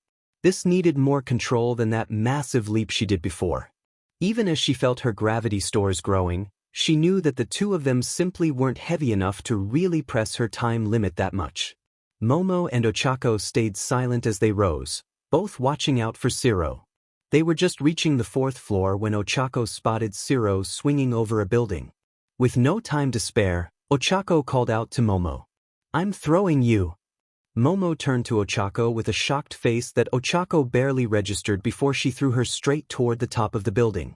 Ochako barely had enough time to send Momo hurtling through the air before a length of tape from Zero wrapped around her left arm. She grabbed it, pulling him toward her as she tried to focus on just the gravity being generated by Momo's weight, splitting it in two as she pulled half of it to her right arm. The moment Zero reached her, Ochako's right arm engulfed in the light of her quirk slammed into his chest, sending him flying into and through the wall of the building across the street, snapping the tape he had wrapped around her from the force of the blow. Ochako panicked for a moment. "Zero, are you okay?" she called out. All Might spoke over the comm in her ear. "Worry not, young Ochako, young Zero is merely unconscious." though you might want to be more careful in the future. He's going to have a killer headache after that one. Ochako bumped into the building she was supposed to be scaling, remembered she had just thrown Momo, and quickly turned around to push herself up toward the roof. When she got there, Momo was on her back, panting with a climbing pick on the ground next to her. "Are you okay, Momo? You cut that a little close with the timing there, Chieko," she panted as she slowly pushed herself to a sitting position. After a moment to recover, Momo reached to the book on her belt, the Dictionary according to the label on it, which Ochako had to quickly stifle her laughter at, quickly flipping through it looking for something. Ochako walked over to the door while Momo was busy, touching the door to drain it. She started gathering the energy into her hand and was about to punch the door down when Momo grabbed her arm. "Hold on." Momo stepped around Ochako and up to the door. After a moment of staring, she grabbed the handle and turned it. Ochako face-bombed as she realized the door had been unlocked the entire time. As Momo started to push the door open, she paused. "We better stand back." After moving back a few feet, Momo made a pole which she used to open the door. A bucket full of some sort of slime crashed to the ground, splashing the stairwell. With the door now open, Momo made a bowling ball which she rolled down the stairs. As the bowling ball crashed down the stairs, a net fell down from the ceiling, and the sounds of other traps getting set off further down echoed up to them on the roof. It was only after there was a full 30 seconds of silence that Momo cautiously approached the door, looking down. "Okay, I think that set off most, if not all of the traps. We don't really have the time to try and disarm anything else though, so we'll just have to deal with anything left. I do have one last idea though." Izuku. Izuku couldn't help but be impressed with Ajui's trap. He could only assume it had some sort of sound element, considering Shoji's reaction. Dark shadow sneaking in from the door behind Ida and dragging him out was also well planned. The teamwork the villains were showing had improved even more since last week. With Tokoyami and Dark Shadow monitoring the heroes through holes drilled into the walls and ceilings of each room, and Ajui setting up and operating traps throughout the whole building, it was a simple but devastatingly effective plan. Ajui and Tokoyami clearly knew they couldn't win in direct combat against Momo and Shoji, so they resorted to stalling out the heroes and catching them off guard. With Shoji out of the fight, Momo was all alone and clearly freaking out as she tried to find her partner, even though All Might had clearly said he was out. Toru tapped Izuku's shoulder. "You're muttering again, Izuku." She was leaning against Izuku as they watched the monitors, her head resting on his shoulder and her tail partially wrapped around him along with her arms. He held his helmet in one arm, with the other around Toru. Izuku blushed, but before he could respond, All Might spoke up. "Young Uraraka, you have been recruited by the heroes." "Wait me!" she exclaimed, looking between All Might and the screen showing Momo. Izuku and Toru both moved over to Ochako, standing to either side of her. Izuku put his hand on her shoulder, a look of reassurance on his face. "You'll be fine, Ochako. You can do this. It isn't like when you fought Todoroki." Toru glomped her from the other side. "He's right. You're awesome, so go show them you're awesome." Toru grinned at Ochako, the expression echoed by the hologram of her face. With a deep breath, Ochako nodded. With a glance at the monitor, Ochako lightly bit at her lip as she considered how far it was to the building. "All Might, sir?" All Might turned from the monitors to look at her. "Yes, young Uraraka? Am I allowed to use my quirk to build up some energy before I leave?" All Might put his hand to his chin. "I don't see a problem with that." Ochako ran to the elevator, pressing the button to call it to her floor. Izuku smiled. She was already forming a plan, he could see it in her eyes, along with the determination to succeed. The doors opened, and she hurried into the cab, while trying to press the button for the ground floor at the same time. The doors closed, and as the elevator started to descend, Izuku was distracted by All Might again. "Young Siro, the villain team has recruited you." Siro didn't respond for several seconds, before turning sharply to All Might. "Me? All right. But the elevator just went down. How my wait? Duh." Siro walked over to one of the windows. "I'll take the high road then." He aimed his elbow at the next building, and with a jump started pulling himself along with his tape. Izuku turned back to the monitors along with the rest of the class when Toru leaned over to him, lifted her helmet a bit, and kissed him quickly. He felt his face burning as he almost fell down, only Toru's arms holding him up for a moment. She had an impish grin on her face. She knew full well he wasn't used to her kisses yet, and had made it a game to ambush him with them all day so far. He had yet to keep himself from resembling a tomato. Toru broke out into giggles as she leaned against him. It took almost a full minute before he managed to reboot his brain enough to realize not only had Shiro and Ochako already fought while he wasn't paying attention, but apparently the fight lasted all of a second. Determined to not let Toru have the last laugh, so to speak, Izuku gathered his courage and kissed Toru's visor as close to her actual mouth as he could get. "Ah, l'amour! Magnifique!" Aoyama's voice drew the attention of the entire class, and Izuku realized they were all staring at him and Toru. Then it was just him as Toru turned invisible. The class was distracted when All Might spoke up. Again. "Worry not, young Ochako, young Shiro is merely unconscious. Though you might want to be more careful in the future. He's going to have a killer headache after that one." Izuku took Toru's hand and moved toward the back of the room, putting more space between them and the other students. After a moment, Toru returned to normal visibility, pulling Izuku into a hug. "Probably should keep the PD to a minimum for now," she said, even as she leaned her head against his shoulder and started purring again. "There is something we should probably talk about." Her voice was unusually quiet, and she tapped Izuku's ears with a finger. Her meaning was clear, and Izuku carefully shifted his quirk to his ears to hear better, nodding to show he was ready. "All right. So first, I'm sorry I didn't talk to you about this first. You know how there was that whole invasion of the press last week and everyone was all panicking and stuff and I went to talk to Ochako instead of sitting with you?" Toru said all in one breath. Izuku nodded, frowning as he thought back to that day. "What about it?" "Ochako and I were talking about how she totally has a crush on you but she kept denying it until I asked if she would date you if she could. After the whole panic happened I asked her if she would be okay with sharing." Izuku was rather glad they had moved to the very back of the room, away from the monitors. Everyone else was clearly distracted by whatever was happening. It let him avoid the entire class seeing his face invent a new shade of red. "SSSSSSS. Yes, share." Toru put a finger to Izuku's mouth. "She hasn't gotten back to me about if she'd really be okay with that, but I realized I hadn't talked to you about it, and I really needed to. For the record, I'm totally okay with it, but you both also need to be okay with it or it won't happen, simple as that. Don't make a decision right now, just think about it, 'kay?" Izuku took a deep breath and gently moved her finger away from his mouth. "Yeah, that's it. Okay, thanks for telling me. I guess I'll think about it." Izuku had to take another deep breath, his face no doubt still red. Before anything else could be said, his attention was drawn back to the screens. Something was happening. Izuku moved closer, as much to change the subject as to see what was happening. Azui made her way back into the room with Tokoyami. They exchanged words for a bit, and Azui moved to stand closer to the bomb with Tokoyami. She started to reach toward the bomb, when Azui walked into the room. Dark shadow quickly got between the first Azui and the bomb, while Tokoyami was looking between the two. All Might called out, "Young Uraraka, you have 10 seconds remaining. Remember you must leave immediately once this time runs out." Momo quickly darted in from the doorway, hitting one Azui from behind with a pole as she shifted her shield toward Tokoyami.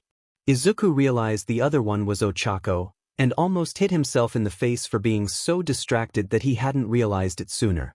The flashing strobe lights instantly caused Dark Shadow to retreat toward Tokoyami, who moved between Ochako and the bomb as quickly as he could. With a dive for the bomb, Ochako barely managed to get past Tokoyami before he could get in the way. "Your time is up, young Uraraka." All Might called just before she touched the bomb. She had been so close. Momo took advantage of the confusion and distraction provided by Ochako to rush in on the opposite side from Tokoyami. He turned to her, and her shield strobes blinded him. He tried to rush her. Momo reached for the bomb. Hero team wins. Deleted scene. This is entirely whimsical _Cloud Heart's fault. With a deep breath, Ochako nodded. With a glance at the monitor, Ochako lightly bit at her lip as she considered how far it was to the building. All Might, sir? All Might turned from the monitors to look at her. Yes, young Uraraka? Am I allowed to use my quirk to build up some energy before I leave? All Might put his hand to his chin. I don't see a problem with the. He was cut off as Ochako smacked him, sending him flying as his gravity disappeared. Then Ochako turned to the class, a cruel smile upon her face. My fellow classmates, I'm sorry, but you must all be sacrifices to my power. With that, she began her onslaught, slapping every student she could get her hands on. Within a minute, the entire class was floating helplessly as Ochako hummed a happy tune and skipped into the elevator. Izuku. Izuku was torn between being happy that Yaoyorozu and Ochako had won and sad that Ochako's victory had been snatched away by only a few seconds. On the one hand, Ochako had almost won, and her distraction gave Momo the win. On the other hand, Ochako had failed again. He was sure she was upset that she had been so close to winning the match herself. He was torn from his thoughts when Kirishima spoke up. How come All Might didn't say anything about all the traps they brought in? He never said we could do anything like that. Izuku was about to answer when Ida responded. He never said anything about not being able to bring in things from the outside. He told us a set of rules, but he didn't say anything about not preparing ahead of time. Since we now know who our opponents are and what they can do, it is entirely possible to prepare to deal with them should we have the resources. I had thought it was obvious that we were allowed to do it. Izuku nodded in agreement. I noticed it too. While the rules are pretty specific, that makes the things that aren't covered stand out a bit more. I guess it wouldn't be obvious to everyone though, Izuku said a bit sheepishly. Kirishima crossed his arms. That's so unmanly though. Ashido poked him in the side. Doesn't mean it isn't clever. And of course villains would have traps in their base and stuff. That makes total sense. It's probably easier to use stuff like this when you're on defense than to bring in stuff to help when you're the heroes, so I think it just makes things more interesting. Izuku's attention was drawn to the elevator as Ochako and the others finally got back. As he had expected, Ochako was looking a little down, though not nearly as much as the last time. Before he could get to her, Toru glomped her, pulling Ochako into a tight hug. Her face lit up a little bit as she returned the hug. Toru's words from earlier came back to him, how she had talked to Ochako about sharing him. Knowing that Ochako liked him like that put some of her reactions into a different perspective. As he was watching the two of them though, he realized Ochako only really lit up like that around the two of them. She had other friends and definitely was happy around them too, but the way she looked now was different somehow. They were talking quietly, then Ochako seemed to realize she was still hugging Toru when her hand drifted a bit too low, and she jumped away, blushing bright red. Izuku was sure then. Ochako liked both of them. It was easier to see when he looked from the outside, though Toru explaining Ochako's feelings earlier brought it into focus for him. While he hadn't given a definitive answer, and felt like it was cheating to have two girls dating him, it's not like it was unheard of. It was a problem when it was done secretly, but they were talking about being together with everyone knowing. From the looks of things, it wouldn't just be him dating Toru and Ochako either, but the girls dating each other as well, if he was reading things right. Toru hadn't said anything about that, but as he watched Toru pout and tease Ochako, he realized she did those same kinds of things to him, though she was holding back since Ochako and he hadn't officially agreed to anything. Izuku only realized he had been muttering again when Toru turned in his direction and winked, the grin on her face growing even more as she dragged Ochako over. At least none of the other students seemed to be close enough to hear him. Well done, hero team. All Might called out, drawing the attention of the students back to himself. Despite the rough start, it is rather apparent the MVP this time was young Yaoyorozu, though young Uraraka's contribution was absolutely vital to her success at the end. Izuku couldn't help but smile as Ochako seemed to relax and her smile became just that bit brighter with All Might's words of encouragement. Now, for the second and last match of the semifinals. Hero team, young Todoroki and young Sato. Villain team, young Midoriya and young Hagakure. Follow me to your building. All Might raised his fist enthusiastically as he approached the elevator. All Might, sir. Midoriya interrupted, A small grin on his face as an idea formed in his head. He'd have to thank Kirishima later for bringing his attention to what the rules actually said, versus what they might imply but didn't actually say. All Might turned to face Midoriya, a look of confusion on his face. I'd actually like to use one of my recruit points now. What? But of course, nothing in the rules says you can't have a recruit during the preparation phase. Once again, Midoriya, you see through the rules better than I give you credit for, Ida said as he nodded in respect. All Might's smile actually grew a bit more. Being able to think outside of the box is an invaluable trait for any hero to have. Who are you recruiting? Ochako. As soon as he said it, Ochako's face tried to both break into a grin and explode in a blush. Why you really want me? Izuku could feel himself blush a little at the way she said that. Toru latched onto Ochako again. Why wouldn't we want you? You're awesome. The smile she shot toward Izuku told him she was trusting whatever plan he had, though he could practically see the curiosity coming from her. It doesn't matter if there's 3 of you or 20. You'll lose either way, Todoroki interjected. So what's the plan? Toru asked, her tail waving behind her as she followed Izuku and Ochako into the bomb's starting room. Izuku grinned at her. Well, the start of the plan is really simple. Get the bomb out of the building. Wait, what? Ochako exclaimed as Toru covered her mouth in a failed attempt to contain her giggles. The rules don't actually say anything about having to stay in the building with the bomb, or that the bomb even has to stay in the building. If we hide it in a random building, Todoroki won't be able to find it. He could only search 3 or 4 buildings in the entire city in the time limit, and that assumes he realizes right away what we've done. He might spend more time searching the building before he figures it out, which means he'll have even less time to find the bomb. Izuku walked up to the bomb and picked it up. He looked at it in surprise. This is even lighter than I thought it'd be. Ochako and Izuku took an end of the bomb each and quickly carried it out of the room, and Toru moved to help open the doors ahead of them on their way to the roof. In less than a minute, they were on the roof, and Izuku turned to Ochako. All right, now take its gravity, and we can get this anywhere in the city. Ochako reached out toward the bomb, but stopped short of it. Why not just send it completely out of the city? Like into space or something? Izuku smiled at her. Because we're supposed to be villains planning to use the bomb, and it'd be kind of hard to use it if it's in space. I think it violates the spirit of the rules, which is a little different than bending the rules because there was no rule about it, which is what we're doing here. With a nod, Ochako finally touched the bomb, taking its gravity. Izuku smiled at her, then walked up to the bomb and lifted it up. He paused for a moment, turning his head slightly. Toru twitched her ears, making the ears on her helmet open up, and instantly heard what had attracted Izuku's attention. Todoroki and Sato were arguing about the best approach. It sounded like Todoroki was planning to just freeze the building again, while Sato was arguing that they should both have a chance to do things. This is supposed to be a team effort, not a you effort. Toru's attention was drawn away from the argument when Izuku started walking to the opposite side of the building the hero team was on. He gently pushed the bomb off the building, allowed it to float toward the next building and, with a burst of his quirk, jumped after it. Toru and Ochako quickly followed along, Ochako being only slightly slower due to the extra caution she had to take to control her power.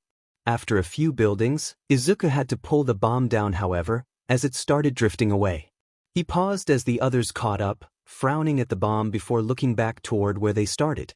It's going to get harder to move the bomb between buildings, Izuku said, gesturing to the next building, which was only 3 stories tall, 2 shorter than the one they were on. He looked at the other buildings around them for a moment before nodding. This will have to do then. There's enough other buildings around here that he's not very likely to guess it at least. Ochako released the gravity back into the bomb at that and once again helped him move it as the trio headed into the building from the roof access. At the first door they came across, Izuku gestured for Toru to open it, and as soon as they were inside, put the bomb to one side of the door. This should be good enough. There's almost no chance he'll find it with the time he has. He turned to Toru. You should stay here to guard it. As long as one of us is here, we can't lose. I'll be a distraction to make absolutely sure Todoroki can't even use chance to win. Toru stared at Izuku for a moment, processing what he said. You want me to leave you to fight that JRK on your own? No way. I can sneak attack him and get away. Between the two of us, I can make a better distraction. You stay here where it's safe. Toru had to force the image of Izuku, his body burned by Bakugo's attack, from her mind. You're invisible. It'd be harder for Todoroki to notice you over me. You can hide with the bomb more easily. Izuku countered. Yes, you're absolutely correct, Toru growled. If Todoroki is in the room, right next to the bomb, it would be harder for him to notice me instead of you. Her tail twitched in agitation as she glared at him. Ochako chimed in. You know you could both just hide with the bomb. I can be the distraction. Toru blinked in confusion at Ochako, her anger momentarily forgotten. But then he could hurt you. Ochako smiled at Toru. I didn't get a chance to fight him before. I want to get a shot at him. He got me with a cheap shot, but not again.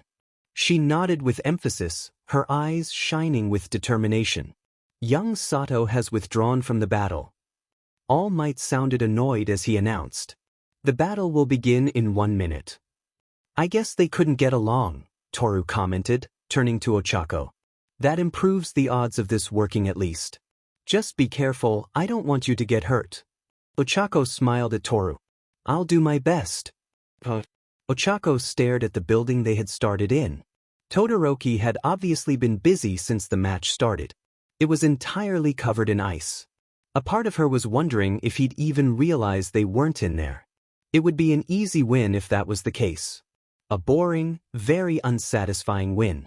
She kept flexing her fingers, watching for even the slightest hint he was coming so she could start. She'd have to be fast. One blow might be all she had a chance for. You know, you were so focused watching the front of the building, you never bothered to watch your back.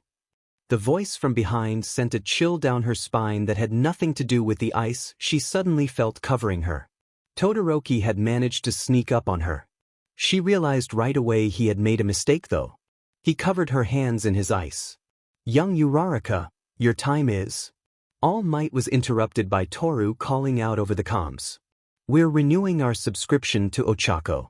For the rest of the fight even. Ochako heard Izuku agreeing, but noticed that Todoroki hesitated when All Might called out. She saw her chance. She channeled the weight she drained from the ice through her whole body, shattering it and using up a fair amount of the power, but she had managed to get a full charge and had enough left for one punch. She spun around and with her right leg glowing kicked Todoroki away as hard as she could. Before he went too far, ice began forming below and behind him into a ramp, which slowed Todoroki down enough to not crash into the building behind him. Ochako was still feeling mighty satisfied with the kick though.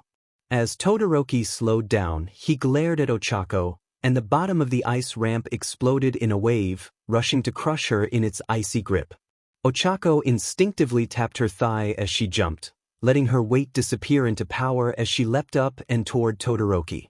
As she neared him, she gathered her power into her right arm, the glow attracting his attention immediately. He raised his right arm, ice already forming to block the attack, when Ochako lashed out with a kick to his gut at the last second. He stumbled back, stunned from the surprise blow, as Ochako then threw a haymaker at the ramp he made, sending him to the ground in a heap. As she fell, her weight restored, she pulled out the capture tape she had. She was almost on top of him when he covered himself in a dome of ice that expanded rapidly, pushing Ochako back and into the wall of a building. She was forced to dive through a window to avoid getting trapped in a renewed barrage of ice. Clearly Todoroki wasn't very inventive with his quirk, since he just kept sending waves at her. Unfortunately for her, it was working. Izuku paced back and forth as he listened to what was happening to Ochako through the comms. Or at least, what he could hear, and his imagination was filling in the rest. It didn't sound like it was going good. Izuku didn't want to distract her by calling out to her over the comms, but he was dying to know that she was all right. The only thing he knew for sure was that she hadn't been caught yet. Toru was standing across from him, staring at the door. While she looked calmer, her twitching tail gave her away. Izuku knew she was just as agitated as he was. Their friend was fighting while they were hiding. After another few seconds of silence, Izuku turned to Toru. What are we doing? We're supposed to be heroes and yet we're just standing here, hiding while we let Ochako get hurt. Izuku shook his head, frustration plain in his voice. But just so we can win some stupid fight, all for some extra credit? I can't stand this anymore, he said as he slashed the air with his arm. Even though we might lose, even though we're giving up a sure win, don't you feel the same way? Let's go and fight Todoroki together. Even if we can't win, we can at least give it everything we have and show him what it means to call yourself a hero. Toru grinned at Izuku. I'm glad I'm not the only one. What are we waiting for? Let's kick his butt together. Izuku let one for all flow through him, empowering his arms and legs as he rushed out of the room, Toru right behind him. They had a friend to save. Deleted scenes. All deleted scenes are courtesy of Whimsical. Caution. Prolonged exposure to Whimsical may cause loss of sanity, spontaneous laughter, desires for world conquest, or mild death. Do not exceed recommended dosage. If ingested, contact poison control immediately. Ask your psychiatrist if Whimsical is right for you. Hint. No. After another few seconds of silence, Izuku turned to Toru. What are we doing? We're supposed to be heroes and yet we're just standing here, hiding while we let Ochako get hurt. Izuku shook his head, frustration plain in his voice. Why? Just so we can win some stupid fight, all for some extra credit? I can't stand this anymore, he said as he slashed the air with his arm. Even though we might lose, even though we're giving up a sure win, don't you feel the same way? Let's go and fight Todoroki together. Even if we can't win, we can at least give it everything we have and show him what it means to call yourself a hero. Toru was silent for a moment. But Izuku, we're the villains. So what's the plan? Toru asked, her tail waving behind her as she followed Izuku and Ochako into the bomb's starting room. Izuku grinned at her. Well, the start of the plan is really simple. Get the bomb out of the building. Wait, what? Ochako exclaimed as Toru covered her mouth in a failed attempt to contain her giggles. The rules don't actually say anything about having to stay in the building with the bomb, or that the bomb even has to stay in the building. If we hide it in a random building, Todoroki won't be able to find it. He could only search 3 or 4 buildings in the entire city in the time limit, and that assumes he realizes right away what we've done. He might spend more time searching the building before he figures it out, which means he'll have even less time to find the bomb. Izuku walked up to the bomb and knocked on it. A metallic sound echoes through the room. As I thought. Paper mache. Ochako and Izuku each took an end of the bomb each and quickly carried it out of the room, and Toru moved to help open the doors ahead of them on their way to the roof. In less than a minute, they were on the roof, and Izuku turned to Ochako. All right, now take its gravity, and we can get this anywhere in the city. Ochako reached out toward the bomb, but stopped short of it. Why not just send it completely out of the city? Like into space or something? Izuku opened his mouth to respond, only to close it and stare at her for a moment. A few moments later, as Todoroki and Sato were arguing about the plan, All Might came over their comms. Young Todoroki, young Sato, it appears that the dastardly villains have launched the bomb into space, and it was actually an ICBM, which they will drop on some poor unsuspecting city. I know the odds may seem impossible, but I have the utmost faith in your abilities. I know you'll be able to pull through. Todoroki and Sato looked at each other. They looked toward the building. They looked back at each other. Sato grabbed Todoroki and, with his sugar-enhanced strength, threw him into orbit. Ochako was breathing hard as she ran down the corridor of the building. She was forced to dive and roll down a side path to get out of the way of the wave of ice from behind that covered the floor and walls, barely making it to the stairwell ahead of her. With a tap on her thigh, she jumped from wall to get to the next floor up just that little bit faster, bypassing the stairs entirely. The temperature of the entire building seemed to be getting lower and lower the longer she was forced to run from Todoroki. She had tried to escape the building, but Todoroki always seemed to be one step ahead. He had frozen the windows over, forcing Ochako deeper into the building. Ever since then, they had been engaged in a game of cat and mouse. She wasn't enjoying being the mouse in that game at all. She hardly had any time to think. She needed a way to escape long enough to meet up with the others. Todoroki was even stronger than she had thought, and she had lost her comlink as she was dodging his attacks. The sound of ice growing along the floor was becoming disturbingly familiar to her. She tapped her thigh again and jumped to the ceiling, then jumped off to redirect herself down an adjacent hall, just ahead of the latest wave. I can't keep this up much longer, she thought, even as she tapped her fingers together again and rolled back to her feet, trying to keep as much momentum as she could. She turned and dove into a room, which seemed to be some sort of office with 2 other doors and a window. With a dive toward the window, she tapped a desk on her way and kicked it back toward Todoroki as he entered the room, skating on the ice he was making. The wave of ice he released pushed right past the desk and was going to catch her mid-air before she got to the window. As fast as she could, she pushed off the bookcase next to her while taking her gravity. She flew away from the bookcase as she expected, dodging the attack, but then she felt something she had never felt when using her quirk on herself. She was drifting downward as if gravity was still working, though a lot slower than normal. Without enough time to really think about what was going on, she rolled herself over mid-air to kick at the second door, using her meager stores of gravity to knock it down and roll back to her feet as her gravity was restored by using up the energy. She looked around the hall, trying to find something that could slow Todoroki down, and spotted a fire alarm next to the door. Water. That might slow him down. She reached out and pulled on the alarm, causing the sprinklers all along the hall to spray everything in sight. She dashed for the door across the hall and slammed the door out of her way. With no time to waste, she tapped the desk and threw it straight at the window. As she dove for the hole, she glanced back and saw Todoroki, the right side of his body partially covered in ice. Ochako realized the water was being frozen by his quirk. If she could soak him in water, he would probably freeze himself.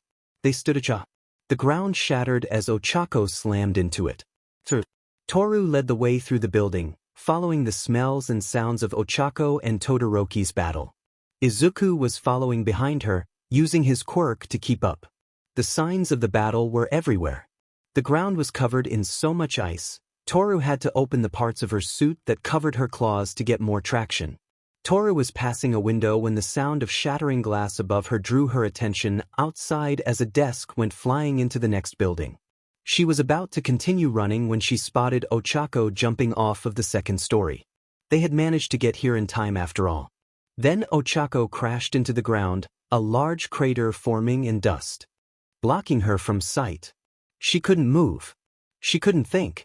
Not Ochako. Then a slide of ice formed, and that BS Todoroki appeared. The world became black and white, all color fading. Toru let out a roar, the ice he was standing on shattering. She reached out to the side and ripped a large chunk of the wall off to throw at him, smashing him into the building on the other side of the street. Midoriya said something, it wasn't important. A single leap was all it took to cross the distance between them, sending herself and that BSTRD through the building's wall. She grabbed him by the head and began dragging him along the floor of the building and through a few walls. Eventually, she ran out of building to drag him through and sent him skidding across the road. WHYAREYOUWRINGDTIL? PIN dot? .pilu duentihivils? ITSTOBEFAKStats dot. WHYWLDNTDTBITSJUSTS to PPULING on HRTIL? HY. WHYIS it come in GOFF? With both arms, Toru picked her up and smashed her into the ground again and again. She let go and raised her right arm, sharp claws gleaming in the light of the gray world. She prepared to stab them through this blonde beach to finish this. The beach was already bleeding though. Screaming. Toru closed her eyes as the girl she was hurting begged her to stop. She opened them to see Todoroki desperately forming ice to stop her, the color returning to the world just as she was frozen solid. Izuku. Izuku's attention was drawn from following Toru to outside when he spotted Ochako crash into the ground. Todoroki quickly formed a slide of ice to reach her from the second floor, and as soon as he became visible, things went from bad to worse. Izuku froze in shock as the color faded from everything, turning the world black and white. Toru let off a deafening roar, shattering both the ice slide that Todoroki was descending from and the windows. When Izuku recovered, he saw Toru throwing what looked like the side of the building at Todoroki. "Toru, stop." He reached out to grab a hold of her, but he was too slow. He could only watch as Toru began using Todoroki as a wrecking ball. He quickly drew up one for all to chase after her, when movement in the dust drew his attention. "Ochako," he called out. After a moment, the dust parted as Ochako approached him, a scared look on her face. "I'm not dead, right? I'm okay?" She reached out a trembling hand to grab onto Izuku's arm. Izuku gave her a quick look over, enhancing his eyes in the process. "You don't seem hurt." He released the enhanced eyesight after a moment. "Yeah, you're fine. We thought you were." He couldn't bring himself to say it, and turned away in the direction Toru took off. "We need to stop Toru before she accidentally kills Todoroki." "What happened to her?" she asked, shifting nervously as she looked in the direction of the sound of unscheduled demolition. "I think her quirk is doing this." He gestured to the world around them, still grayed out from whatever Toru was doing. Ochako blinked at him. "You mean the world isn't just gray because I hit my head or something?" Izuku shook his head. "That's really happening. And we have to stop her before this gets worse." Ochako nodded to him, and together they began running through the partially destroyed building, following Toru's path of destruction. "Izuku, did you know that Toru could?" Izuku shook his head. "It's something we can consider later." They proceeded forward in an uneasy silence. Ochako couldn't stand the quiet. Not that it was actually silent with Toru's fight in the distance, but that had its own implications that she wasn't sure how to deal with yet. So the best solution was just to ignore them.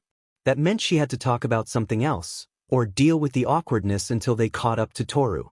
She remembered the fight against Todoroki, and that odd moment when she should have been weightless, but wasn't. Something was obviously different when she used her quirk there. "Hey, Izuku?" He turned to look at her. He was frowning. She could see in his eyes that he was worried about Toru. She hoped that talking about what happened would at least help calm him. "When I was fighting Todoroki, something weird happened. I tried to use my quirk on myself, but it was like I didn't drain away all of my gravity. That's never happened before. It worked." His eyes went from worried to curious as his natural love of quirks took over. "Did you do anything different when you used your quirk?" Ochako hesitated for a moment. "I'm not sure. I was kind of trying really hard not to become a chakisicle." Izuku entered mutter mode.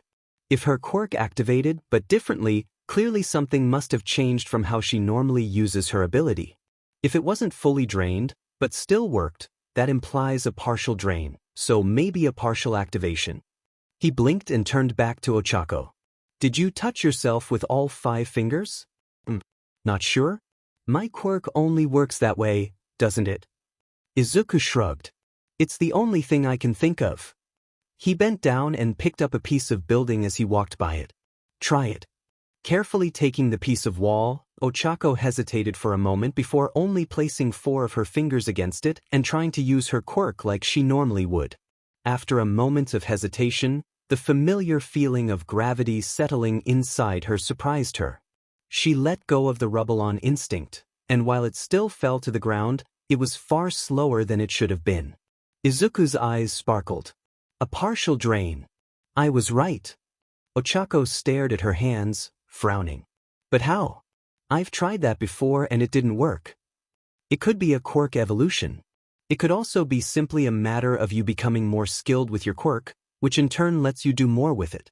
It's impossible to really know for sure." Izuku snapped out of his thoughts when the building shook, loose rubble falling around them. "We can figure it out more later.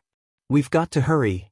As Ochako and Izuku began running again, she remembered what happened to Todoroki right before she jumped out of the building.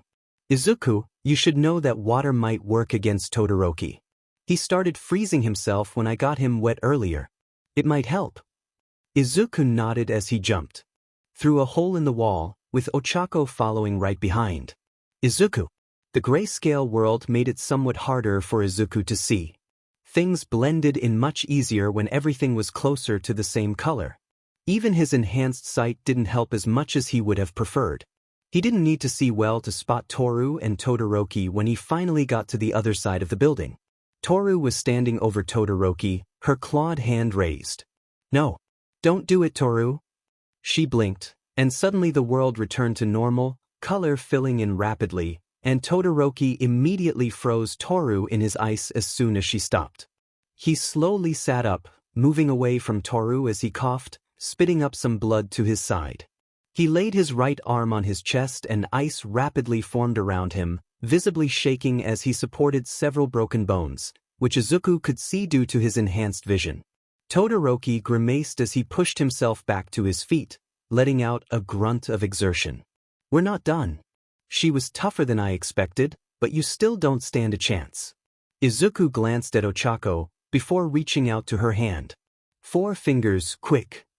Ochako's eyes widened as she quickly tapped Izuku, draining his gravity using her newest trick. Izuku could feel how much lighter it made him. There was definitely still a little weight to him though, so he wouldn't accidentally send himself into orbit.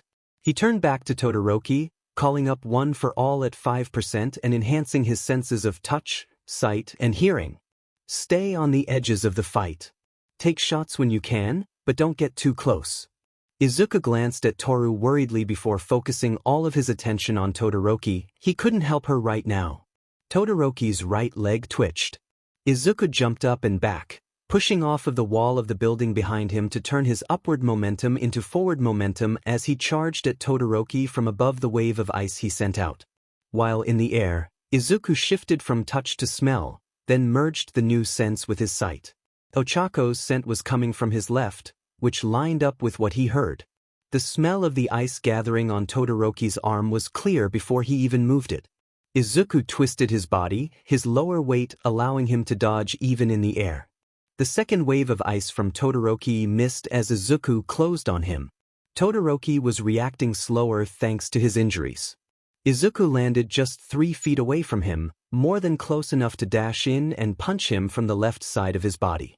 Todoroki's eyes widened, and the moisture quickly gathered at the ground to form a pillar of ice, pushing him up and away even as Izuku jumped before the pillar fully formed. Todoroki pushed himself right up into Izuku's axe kick. As he fell back to the ground, a large piece of rubble from the ruined building flew at him. Izuku noticed someone running out of the building behind him. Before Izuku could react, Kirishima jumped into the way of the rubble, shrugging it off and moving to stand between Todoroki and Ochako. "Man, Izuku, I don't know how to break this to you but your girlfriend is crazy." Deleted scenes. Warning. Contains whimsical. She dashed for the door across the hall and slammed the door out of her way. With no time to waste, she tapped the desk and threw it straight at the window. As she dove for the hole, she glanced back and saw Todoroki, the right side of his body partially covered in ice.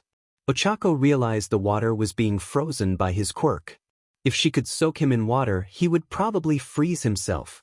They stood a chance. As she ran forward, she looked back at Todoroki, who pointed downwards.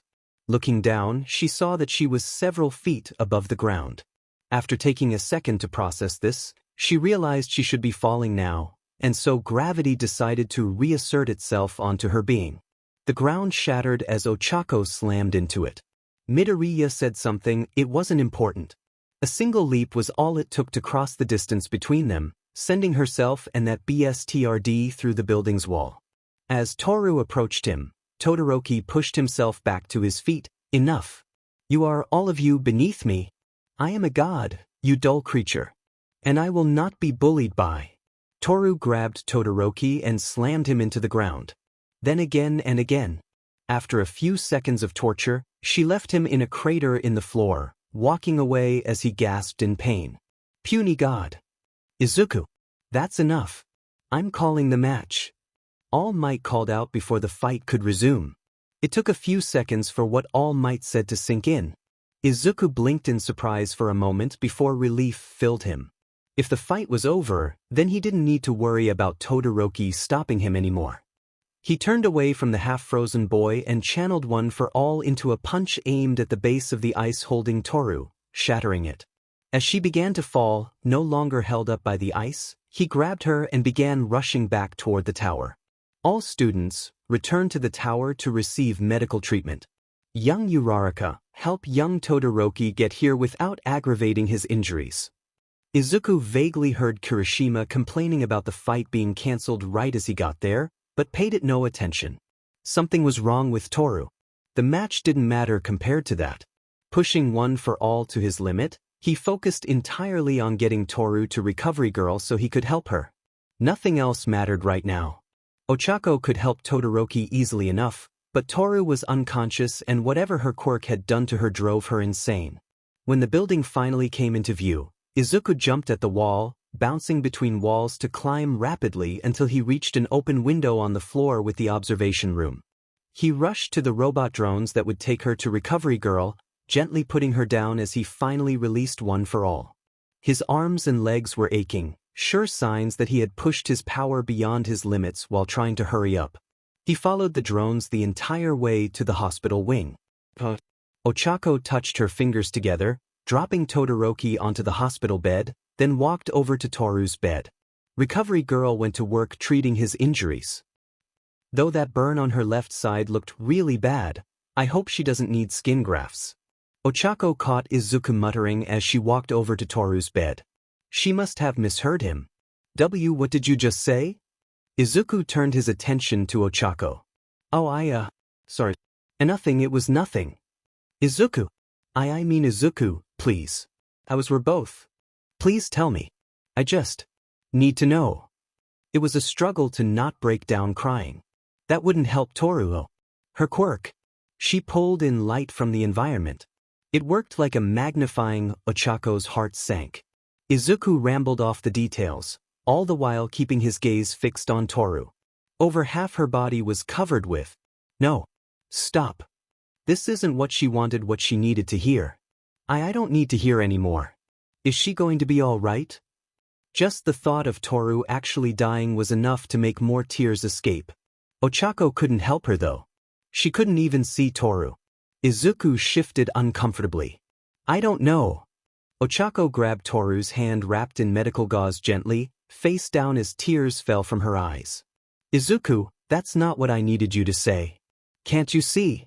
Ochako thought back to the days of training where Toru encouraged her, helped her get a handle on the true nature of her quirk along with Izuku and ectoplasm. She had to admit, she felt happiest when she was with Izuku and Toru. She had denied it, even if just to herself, but her heart knew the truth. She was falling in love with both of them. Even though she could admit it to herself, it wouldn't help if she couldn't say the words to Toru and Izuku. If they were really both willing to share, that is. After Toru got better, she would tell them. Izuku. Izuku could barely breathe. Ochako's words kept echoing in his mind. It was like he took a punch from All Might to the gut. Ochako was looking for reassurance, and he had made the same mistake his mom did. Izuku couldn't let this go. He forced himself to smile. Ochako, I may not know for sure she'll be okay, but Recovery Girl is the best. I am sure that she'll live. We can deal with anything else after she's better. Izuku cringed on the inside. He was sure Ochako would call him a liar for that. He did believe Toru would be okay eventually, but even he couldn't deny she was in bad shape. Fortunately, Ochako seemed to take his words at face value. She gave him a weak, watery smile for his efforts, but turned her attention to Toru as she ran her thumb in circles on the hand she held. It was all too easy for Izuku to see himself in Ochako right now. The sad little quirkless boy who had no hope of becoming a hero, but wouldn't give up trying. He could tell she was only really going to be happy when Toru opened her eyes, and he couldn't really help with that. He resolved to do his best though, and moved to the other side of the bed. Ochako watched him, a confused look on her face as he moved one of the chairs in the room behind her. He sat himself down first before gently pulling her into a hug in his lap. He remembered how, even though he was hurting, his mother's hug had still reassured him that everything could be all right. Knowing Ochako's feelings for him, while this hug wouldn't be quite the same, he hoped it could still give her that same reassurance. He reached out with his other hand to grab Ochako and Toru's intertwined hands, ignoring how Ochako was slowly turning red in embarrassment. It will be okay, he said, as much to Toru and himself as to Ochako. We're all here together. That was the important thing. They were all together. Toru was right. He was developing feelings for the both of them and had been since the entrance exam. There was no point in denying it, but he couldn't express that yet. After Toru got better, he would talk to them about it. 2 hours later, the forest was vast and dark, a mixture of grays and blacks. Toru was running. She couldn't escape, the creature was too fast. She had to try though. She ducked under a low-hanging branch, her hands scraping against the rough bark as she pushed herself forward. She stumbled, her balance almost lost as she tripped on a vine on the ground. The cold air was harsh against her skin. The lack of clothes left her vulnerable. She couldn't see more than a few feet in front of her. The growling grew louder behind her, pushing her to move faster, her feet slipping on loose leaves. The growling grew into a roar, forcing Toru to clap her hands to the side of her head to protect her ears from the overwhelming noise. Without her claws, her tail, or her ears, she stood no chance against the massive cat creature that leapt out of the shadows to swallow her whole. Toru sat up screaming as she covered her head, only to realize she wasn't being eaten alive, but instead was in the hospital wing at UA. Her scream went from one of terror to one of pain as her body burned from head to toe. She was vaguely aware of someone pushing her back onto a bed, but it was hard to focus on anything but the pain. It could have been hours or minutes, but eventually it faded to a constant ache. She became aware of the beeping of a heart monitor nearby, and someone standing next to the bed. Slowly, to avoid making her injuries flare up again, Toru turned to find Mr. Aizawa watching her, a needle in his hand that he set down on a nearby table as the pain started to dull. "Are you trying to outdo Midoriya, or does it just come naturally?" Mr. Aizawa asked in a monotone drone. Toru's ears flattened as she tried to sink into the bed more. He leaned over the bed to maintain eye contact as he almost glared at her. "You managed to hurt yourself just as badly as he did. You completely lost control of your quirk. On top of that, you hurt another student in the process. Almost killed them." Toru closed her eyes, tears falling without restraint. It was exactly what she had been afraid of for years. Shame, mixed with relief, filled her. She hadn't killed, but that didn't change what she had done. If not for Recovery Girl, Todoroki would probably have to spend months recovering. Her quirk was even more dangerous than the last time. You managed to burn yourself with whatever you did. 60% of your skin has second-degree burns, and a large portion of the rest of your skin is covered in first-degree burns. Recovery Girl says it will take several days of treatments to recover, and you will be confined to the hospital wing for that time. Mr. Aizawa let out a sigh of annoyance. "Honestly, they don't pay me enough to deal with you lot. The entire class seems to be made of problem children." Mr. Aizawa finally leaned back, sighing as he eyed her for a moment. "The teachers talked while you were out. They've decided that you won't be allowed to participate in the sports festival if you can't gain control of that quirk of yours." Toru nodded her head sadly. Of course she couldn't participate. She'd hurt everyone. If she even tried. Mr. Aizawa rolled his eyes. "You're not going to say anything?" Toru's voice was quiet and rough from her screaming earlier. "What is there to say? What you said makes sense. I don't want to hurt anyone." He shook his head. "I said you can't participate if you can't gain control, not that you can't participate at all." He scratched the back of his head. "There's a whole 3 weeks before the festival, plenty of time to train." Toru tilted her head in confusion. "Wait, there's still a chance?" "The teachers did discuss expelling you, but they decided it was extreme for what was clearly a loss of control, not an intentional attack. Train hard, and you can earn your way back." Mr. Aizawa leaned forward, a look in his eyes that Toru couldn't identify. "Show them that Midoriya was right. Show them that you are a hero." Tears fell from Toru's eyes again, but that was okay. These were happy tears. Katsuki stomped down the street, trying to suppress the sparks in his hands. He didn't need to use explosion in public and get more people on his butt. It wasn't even his fault. Those stupid teachers at UA didn't know what they were talking about. He deserved to be there, not that cheater Deku. Deku was the worst of them all, though. Katsuki knew the idiot was quirkless before, so how did he suddenly have a quirk? He didn't buy that bullshit story he spouted about having a quirk all along. No way would he have been able to keep that kind of nonsense quiet. It didn't matter if Deku had some fake quirk or not. Katsuki knew he was trash. Deku knew he was trash. The teachers would realize he was trash eventually, and they'd let him back in. He turned the corner to his street, the people in his way moving so he didn't have to. When he finally got to his home though, something was off. The door was cracked open. On alert now, Katsuki carefully approached the house. He glanced in the window, but couldn't see anything. With a frown, he cautiously opened the door, hands raised to explode whatever thief thought it was a good idea to sneak into his home. He caught sight of a shadowy figure standing in the darkness of the hallway. "Who the F are you?" Ochako couldn't stop poking her fingers together. Toru had woken up briefly after she and Izuku had left on Monday, and when they had a chance to try and talk with her on Tuesday, she was asleep for most of the day. She hoped they'd finally catch her awake this morning so she could tell Toru and Izuku how she felt. She didn't want to have to do it twice. Just doing it once was nerve-wracking. Izuku was walking behind her as they approached the hospital wing. Ochako had noticed he was keeping a bit of distance between them. Every time she looked at him, he quickly looked away as if he had been caught doing something. She found it all very strange. Knocking on the door softly, Ochako led the way in. Toru was still just as bandaged as the last time, though that may have been so Recovery Girl didn't lose track of her. Then she saw Toru's bandage-covered head shift in her direction. "Toru!" Ochako rushed over towards the bed, her body feeling lighter as if a weight was taken off her shoulders, and not in the same way she felt when using her quirk. She barely stopped herself from grabbing her hopefully future girlfriend in a hug, instead settling for gently holding Toru's hand. "I'm so glad to see you awake. I was so worried." Izuku walked around to the other side of the bed, taking Toru's other hand. Toru's head turned toward Izuku. "Hi guys," she said, and Ochako could hear the grin in her voice. "I'd get up, but it's kind of hard to move around right now." Ochako couldn't stop herself from squeezing Toru's hand just a bit tighter.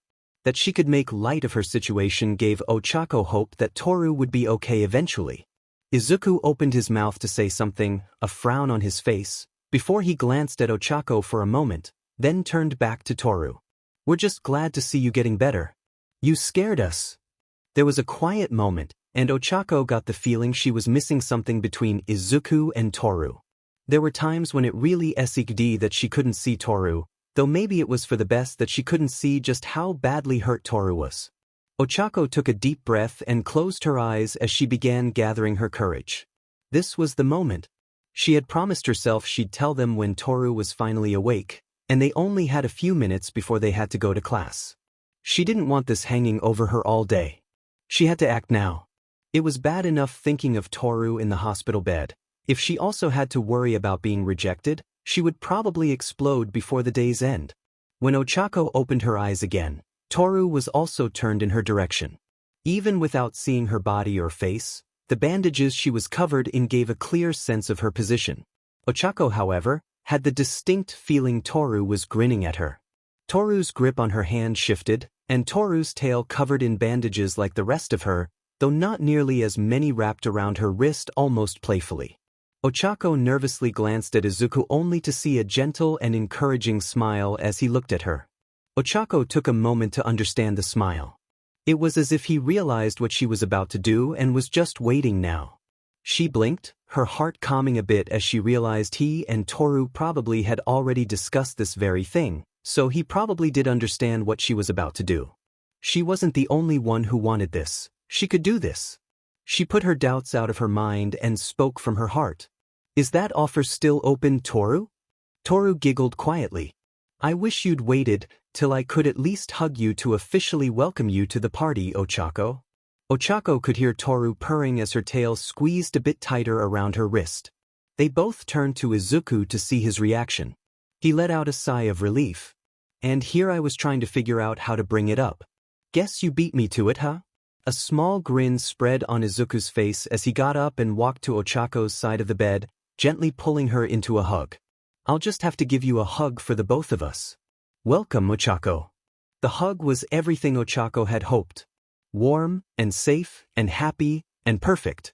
She settled into Izuku's arms, returning the hug as a satisfied smile stuck itself to her face for the rest of the morning.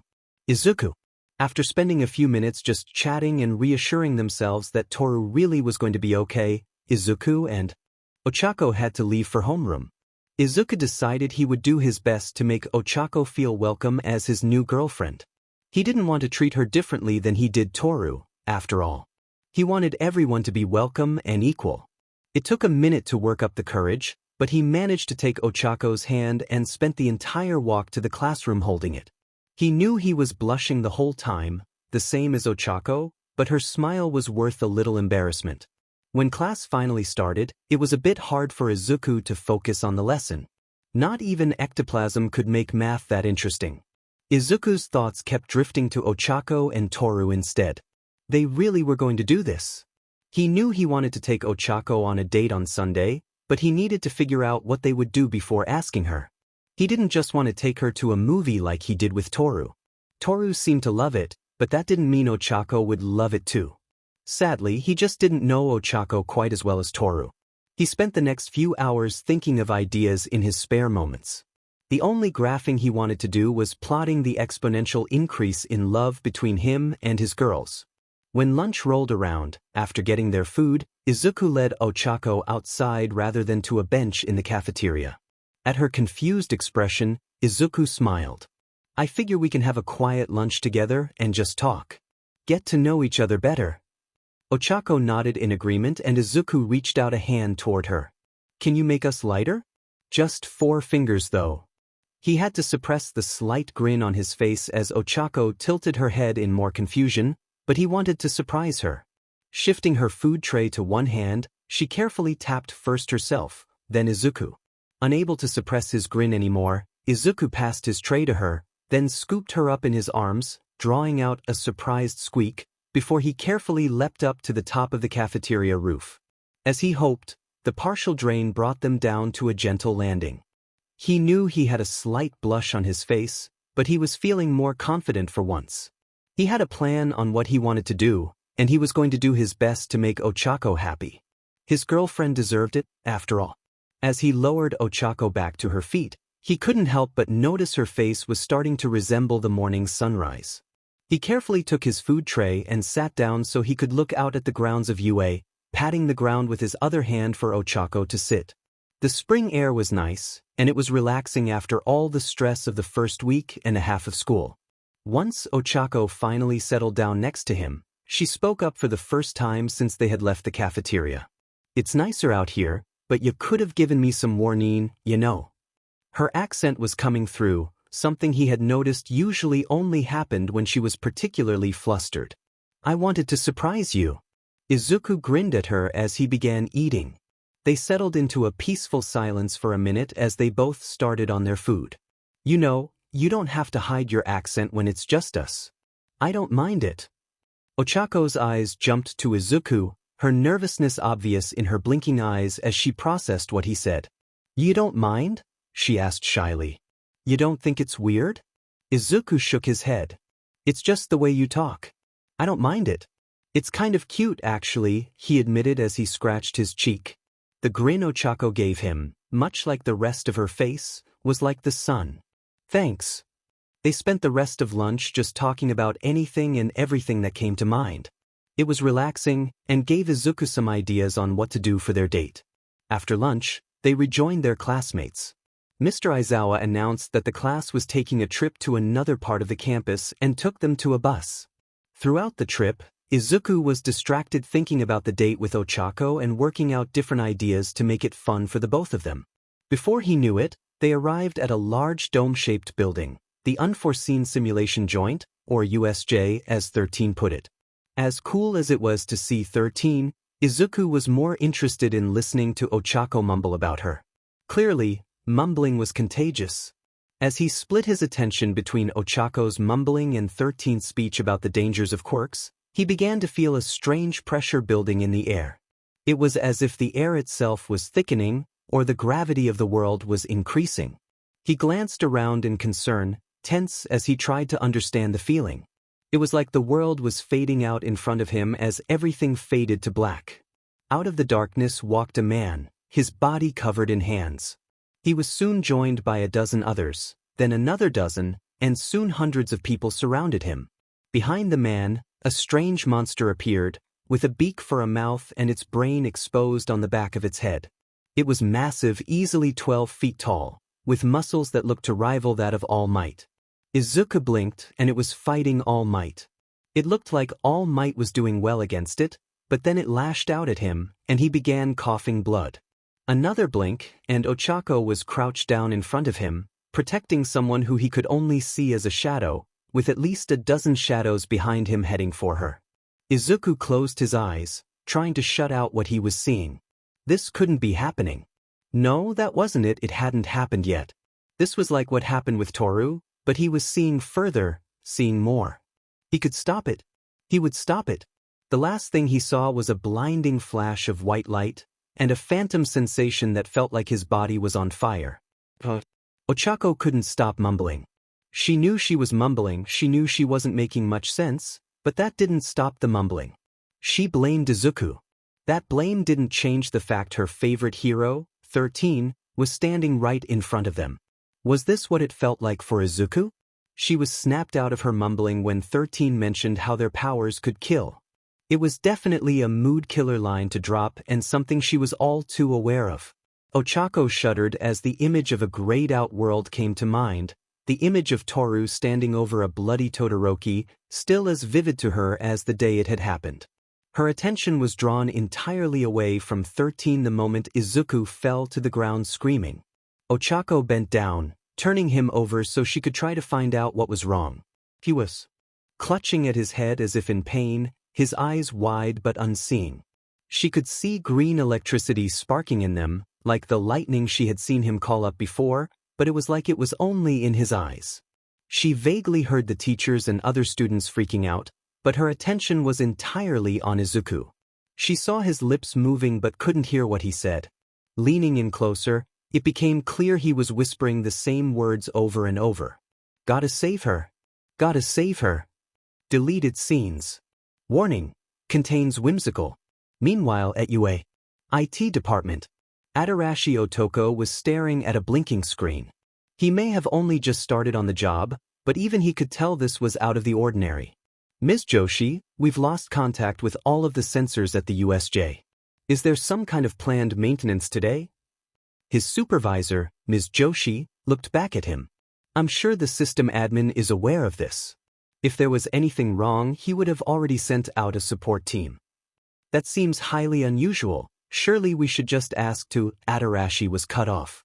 No, I don't think you understand. The system admin has run the servers since the very founding of UA. They say that he alone kept the system online during the great coffee truck incident of he was able to uncover the recruitment director's plan to cut our funding. He is great, and knows the server as if he were of them. But, listen, the lady you replaced, Ms. Ashinawerita, quite nice. I actually liked her anyway. She also thought to inform the system admin of what she thought was its problem. She was of the mistaken belief that the router configuration files were anything other than exactly intended. Ms. Joshi's voice took on a much darker tone. She was never seen or heard from again. Adarashi was suddenly filled by the cold feeling of icy dread. So, no, Mr. Otoko. Nothing is out of the ordinary. The admin protects. Anything else is heresy. Ochako struggled to keep her panic down. Izuku was completely out of it from whatever happened, and nothing she did snapped him out of it. She heard the teacher shouting something, but the first thing to actually draw her attention away from Izuku was when black mist swirled in the air in front of the door to the USJ, forming into a man-like shape. There is no escape for you, the shadowy figure said. The deep, regal voice suggested that the figure was a man. He was tall, towering over the group by at least 6 feet, if not more. It is a pleasure to meet you. We are the League of Villains. I know it's impolite, but we decided to invite ourselves into this haven of justice to say hello. Ochako carefully moved in front of Izuku protectively, even as 13 pushed the other students crowding around her back. Ochako wasn't about to let anything happen to him. And besides, isn't this a fitting place for All Might, the symbol of peace, to take his last breath? A chill raced down Ochako's spine. These villains weren't just here to attack them. They wanted to kill All Might? They thought they could succeed at such an insane goal? I believe he was supposed to be here today, and yet I see no sign of him. There must have been some sort of change in plans we could not have foreseen. The villain let out a sigh, spreading what looked like arms to the side. Well, I suppose in the end, it doesn't really matter. I still have a role to. Before he could finish the sentence, 13 raised her arm, the pointer finger of her suit flipping open as she activated her quirk. The villain's mist-like body began to float toward her, seen by the power of black hole. They were going to be okay. That was when Ochako noticed a hole forming in the air behind 13.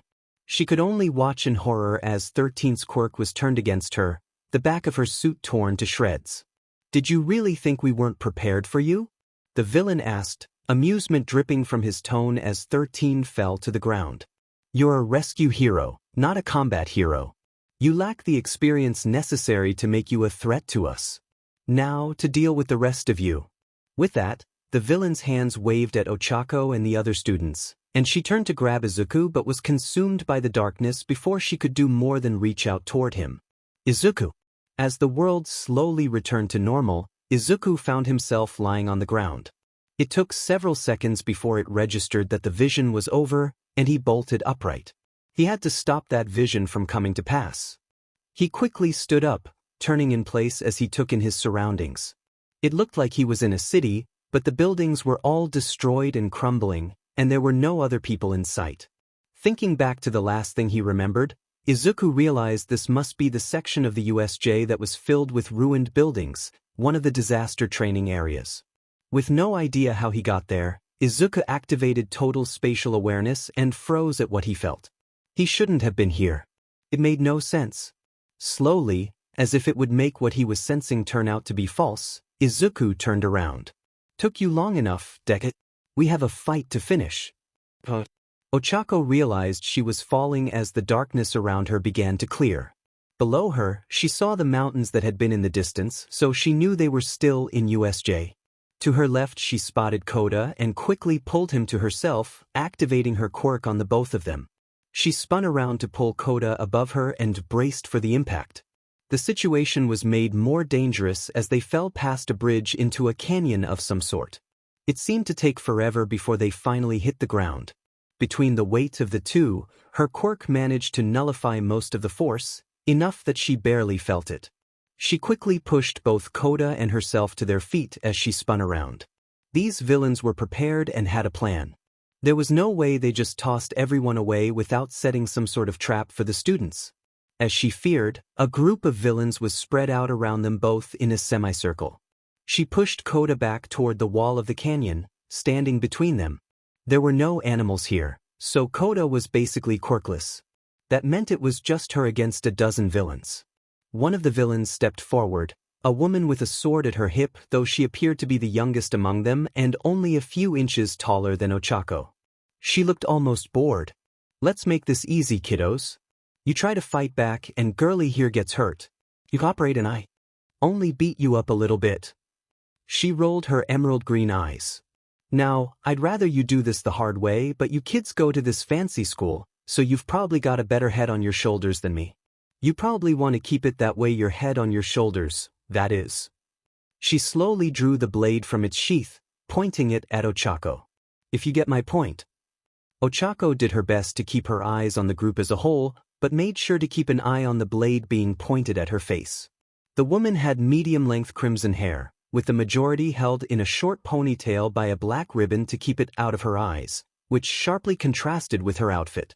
It was a tight, sleeveless top, with a small permanently turned-up collar, a zip going down the white front. At the sides, it transitioned to crimson, with red and white stripes near the bottom. Her hands were odd, with a metal disc set in the top and bottom, though it didn't seem to impede her at all. Ochako caught a glimpse of the outfit from behind as the woman stalked around them and noticed it was red instead of white, and the area around the shoulders and shoulder blades had the same red and white stripes as the sides. Her outfit was finished with a simple pair of black shorts and some boots, though the top of her feet had a circular disc identical to the ones in her hands.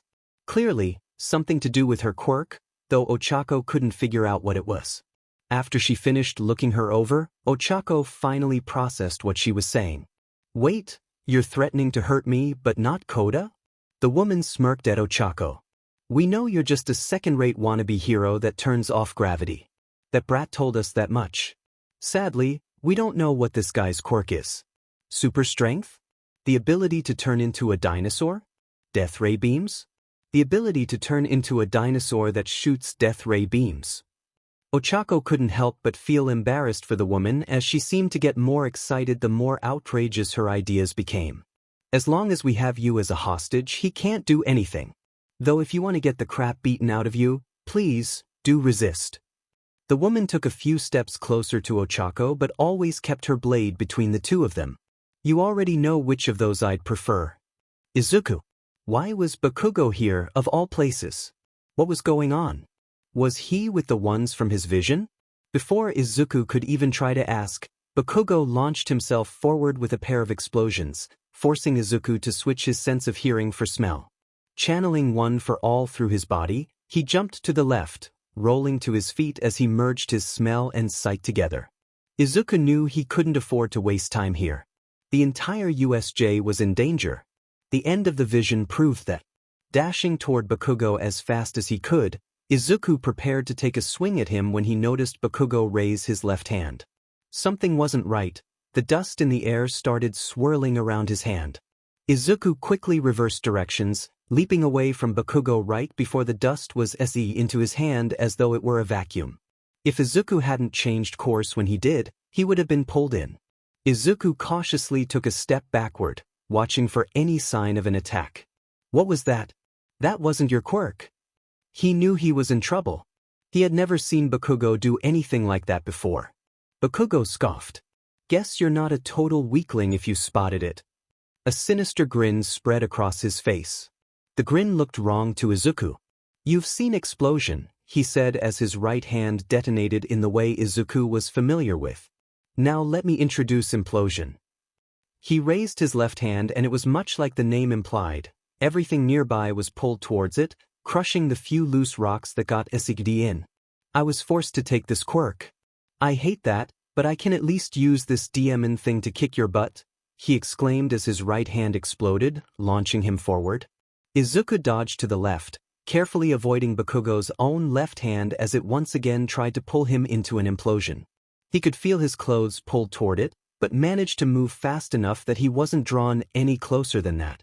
When Bakugou began to bring his right hand around to swipe at him, Izuku pushed his speed to the limit and leapt back, getting out of range of the explosion before it happened. This was going to be a tough battle if he couldn't get close to Bakugou. Ochako took a few seconds to consider her options. The situation was bad. Too many enemies to beat in a straight-up fight, especially with the bad feeling the woman gave her, and they had nowhere to run. With only her quirk working, the only way they were getting out of this was to get Koda safe before the fight got too out of hand, and she knew there was no way they could avoid fighting. Izuku was still in danger somewhere out there. She couldn't waste time here. What would Izuku do? Ochako thought to herself. If we can't go forward, go around. But what is around? There's enemies on all sides. The only safe place would be. Ochako reached back to Koda, grabbing his arm with all 5 fingers and feeling her quirk pull his gravity into her even as she slapped 4 fingers to her thigh in preparation for the fight. Hup! She shouted as she threw Koda straight up toward the top of the canyon before spinning to face one of the random villains on the opposite side from the woman with the sword.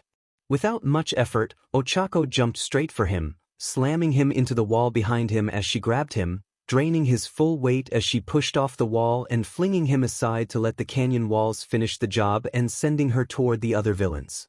Take cover! The big guy might be trying to snipe us, the woman called out. We're out in the open, there's no cover here. We're just sitting ducks. We have to run, get out of here. One of the villains let out a panicked cry followed by calls of, "Open fire! Open fire!"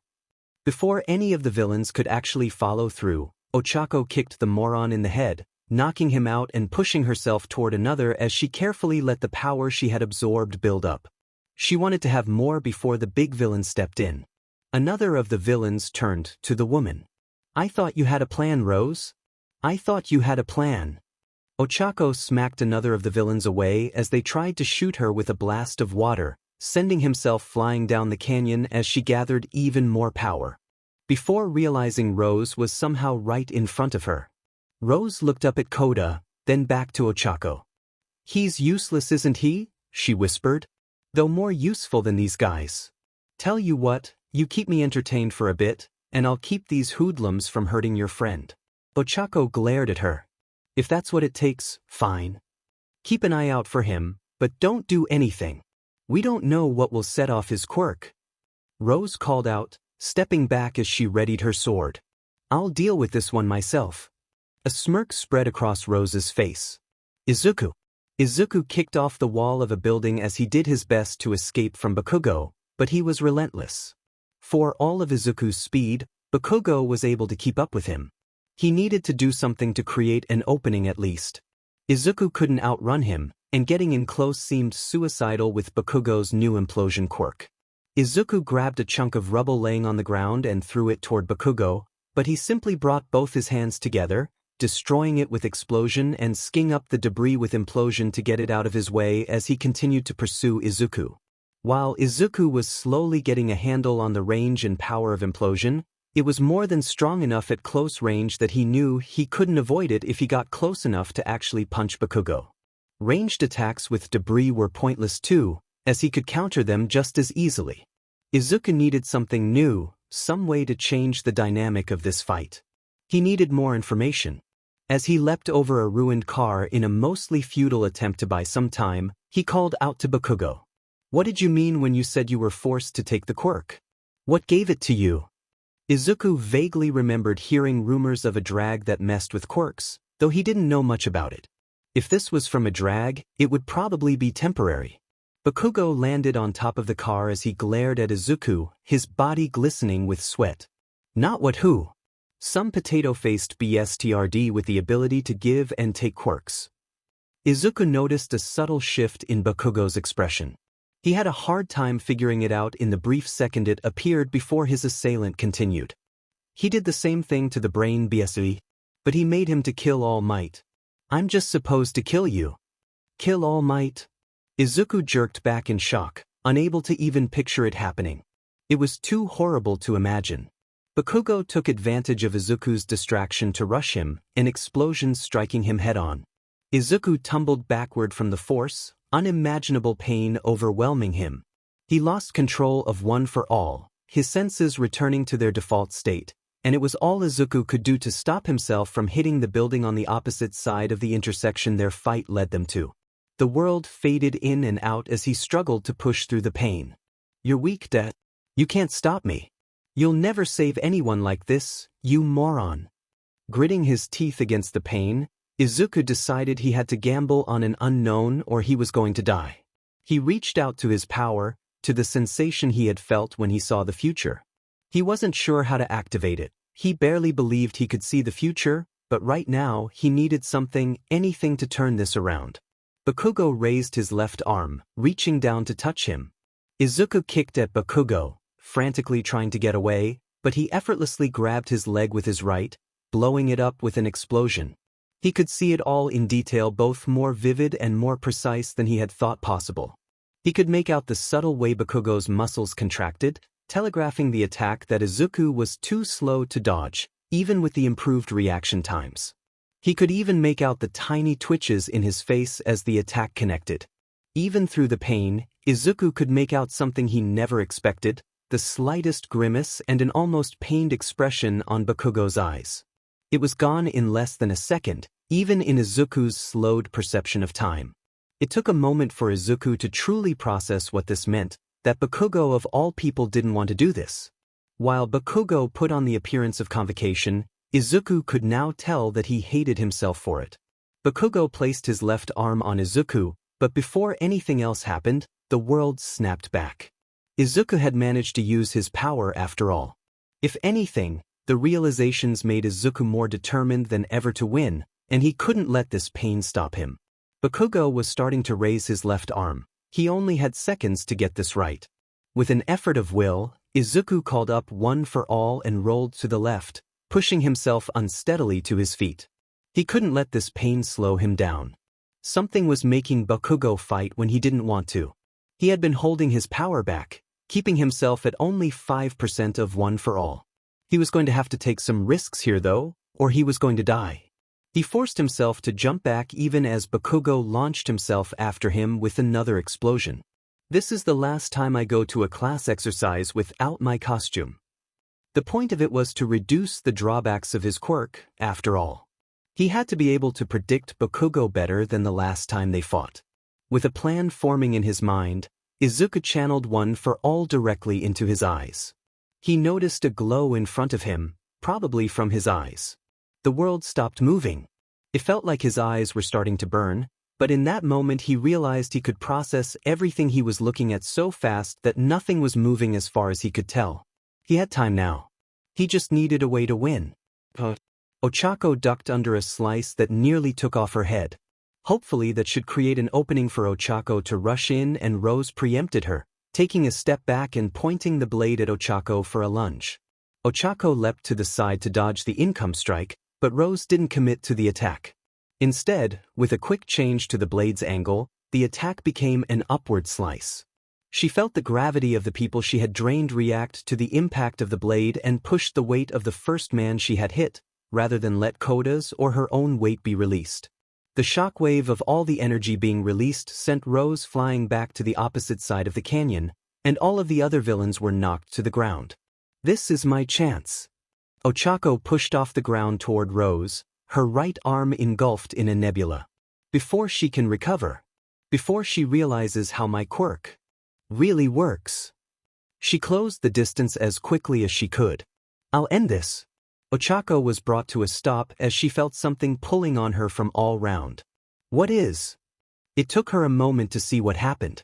Her body was tangled up in a web of thin metal wires, nearly invisible in the dark canyon. She tracked them as best she could and realized they were coming from the back of Rose's hands. Well now, this is quite the turn. Rose extended a wire from the disc on the back of her hand, before it disconnected from the base. It moved on its own and pulled itself taut in front of Rose, who used it to pull herself to her feet. Ochako tried to pull herself free, but the wires were tough. She couldn't angle her fist to hit them. She pulled her power back in, not wanting to risk wasting it on nothing. They're so strong. Forgive me, that was a cheap trick. I don't intend to end things like this, not now. You've clearly got some fight in you, girl. And here I thought you were just a consolation prize. Rose used a set of wires to pull her sword from the ground a few feet away into her hand. The wires holding Ochako in place fell slack before being pulled back to Rose, and she looked at Ochako with a grin. Oh, I'm going to enjoy this. Sorry for not taking you seriously before. I feel bad. You're clearly worth it. She wasn't being serious before? I'm so screwed. Sorry, this isn't a chapter to those of you that got excited, but basically, one person responded to my question at the end of the last chapter, so I've decided to make an actual poll to get more active feedback, hopefully. There are 3 ways the next chapter can go. The chapter focuses on everyone else at USJ, giving everyone a chance to finally have actual character moments beyond just kind of existing in the story, something I admit I've been bad at giving them. I don't know what is happening to everyone during the USJ, so this won't make things any harder for me. It just means I have to actually write people aside from Izuku, Ochako, and Toru. Focus just on Izuku and Ochako. This means you will never know what is happening to the rest until they tell the main characters post-USJ, aside from whatever they might witness. Not necessarily a bad thing, but it does mean it's a much more limited story, and there will probably be some of the details I've planned for what they all go through that you'll just never learn, which if you don't care about them, that's probably fine. A combination where I focus on the main characters, but use transitions, when I'm switching between time or POV, to briefly switch to one of the side characters to give a brief look at what else is going on. While this means more work for me as now I have to juggle even more characters in a single chapter all at once, it also is the best of both worlds since I can show off some of the stories I've developed for the others in the background. So, now that I've given you a fair idea of what you're voting on, here's the link so you can actually vote. Hopefully I'll get a fair number of voters. This poll shall remain up until I get the next chapter finished, though I'll probably be starting on it by Saturday at the latest, so the poll will be locked in then.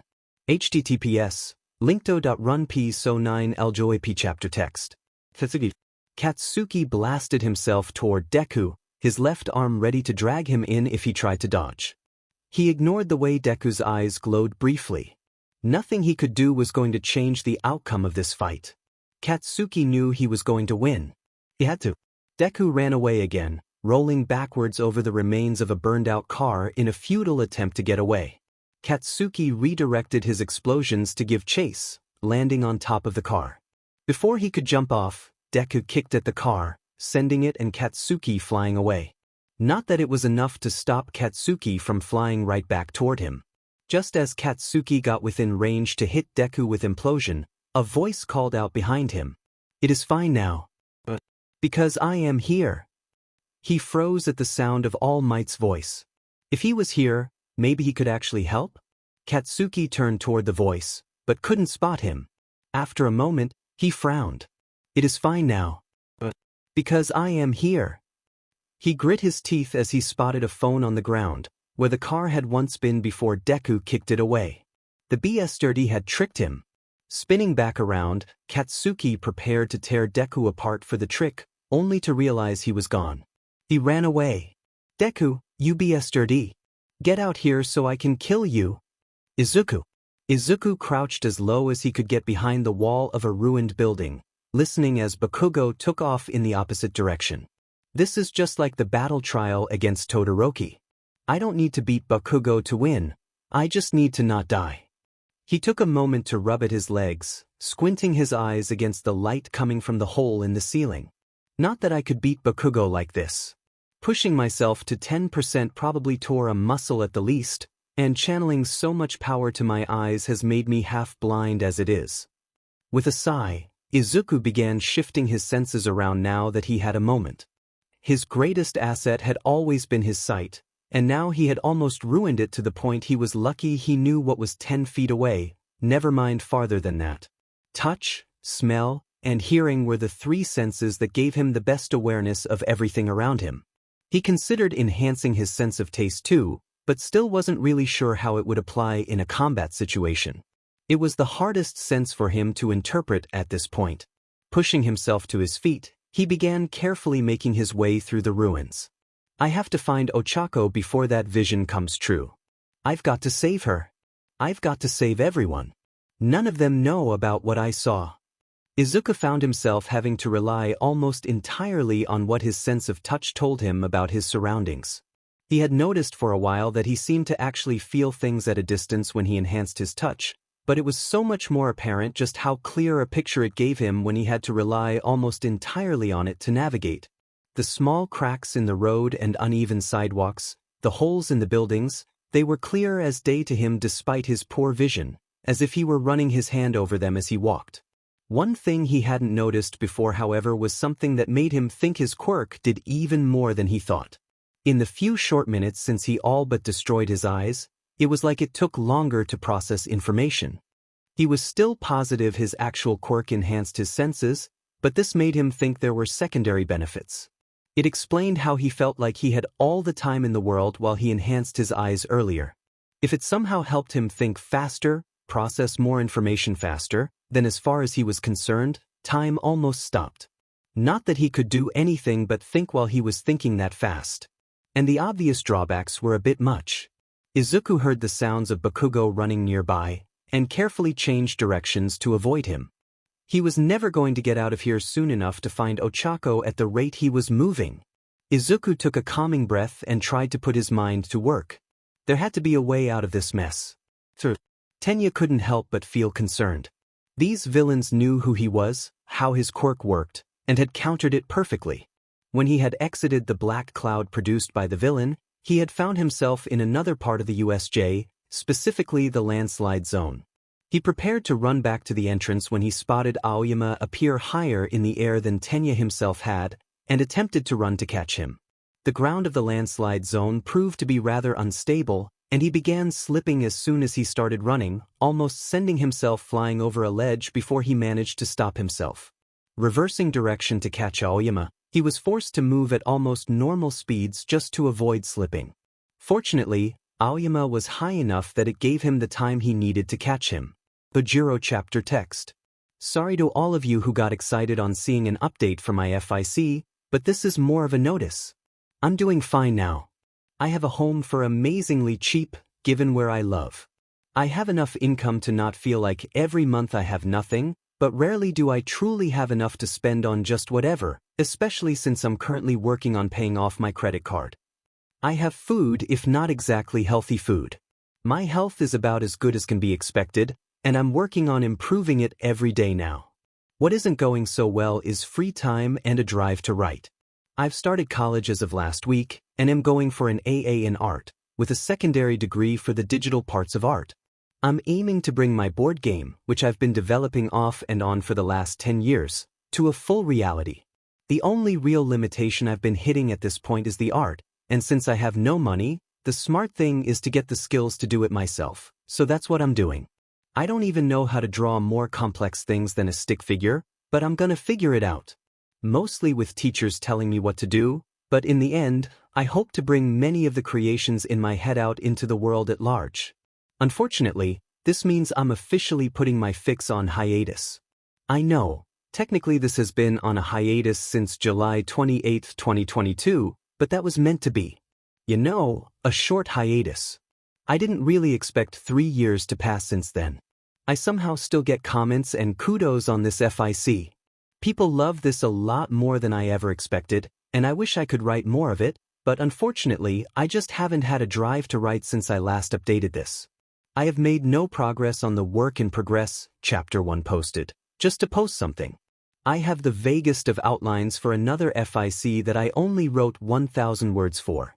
My other FIC, a Gargoyles crossover with Image, has an entire chapter written, but I'll probably never post it because to get to where it is, I had to resort to asking chat to help me fill in more details, since it never felt like it was detailed enough for what I wanted. I wrote the details in myself, but at least 30% of that chapter is still probably copy-pasted from chat, which is unacceptable to me, even if I personally don't see anything wrong with using it for things. Yes, I know, I'm going to be an artist, and I don't see a problem with AI. I expect I'll get at least a comment or two on this. Just know you're not going to convince me it's all evil or something. Will I ever come back to this? I honestly don't know. At this point though, I'm doubting it. I haven't even watched MHA since the Vigilante Deku arc. There's like an entire season since then I haven't watched at least. I still read fanfics pretty regularly, but I just kind of lost interest in the official stuff? I dunno. It happens with most things I watch. I'll enjoy it, find fanfics of it, love them more than the official thing, and eventually just stick to the fanfics. That being said, if anyone wants to take over the FIC, please, just ask. I'll even provide help with my notes and ideas that I never got to implement, maybe even editing if I have time to with class having to take priority. I'll admit a big problem I was running into also was the fact I don't have an ending planned. I legit have no idea where the endgame of this FIC was going to go. I knew what was going to happen to Bakugou, I have large parts of the USJ incident planned out, and had some ideas for the festival, but that was kind of as far as I ever got. I had some vague ideas of rewriting the early parts of the FIC to slow down the romance and actually develop the characters more, mainly by having the time skip between the entrance exam and the first day of class filled with some actual attempts at romance development, but I had no detailed plans beyond that. I knew it would move some of the stuff, like Izuku figuring out Toru's quirk way sooner, but felt it was kind of necessary, as the pacing of the early story was really messy and detail-light. And I forgot Izuku was supposed to draw Toru until a random comment reminded me. So, there you go. This FIC is unlikely to ever be finished, but anyone who wants to can message me and take it over, comments or direct messages work. I don't even mind if multiple people take it over and take it in different directions. I have a lot of my notes on how the various changes I made to Quirk's work so I can share them too if someone decides to take this over. It was a lot of fun writing this back when I had the drive, but it's just for the best that I finally accept it's not something I'm likely to finish at this point. I'm glad so many people enjoyed it and hope someone out there wants to take it over. I'm also going to try and figure out how to post some challenge prompts to the site. I saw mention of that as I was double-checking the content policy, and I have what could be a fun one, if I can figure out how that works. Hope everyone can. Forgive me for having to do this. I told myself every year that I wouldn't do this, that I'd finish this FIC, but I'm accepting at this point it's just not happening. Thank you to everyone who came with me on this journey as I wrote this FIC, and especially to those who supported me during the rougher times I had. Goodbye for now, everyone.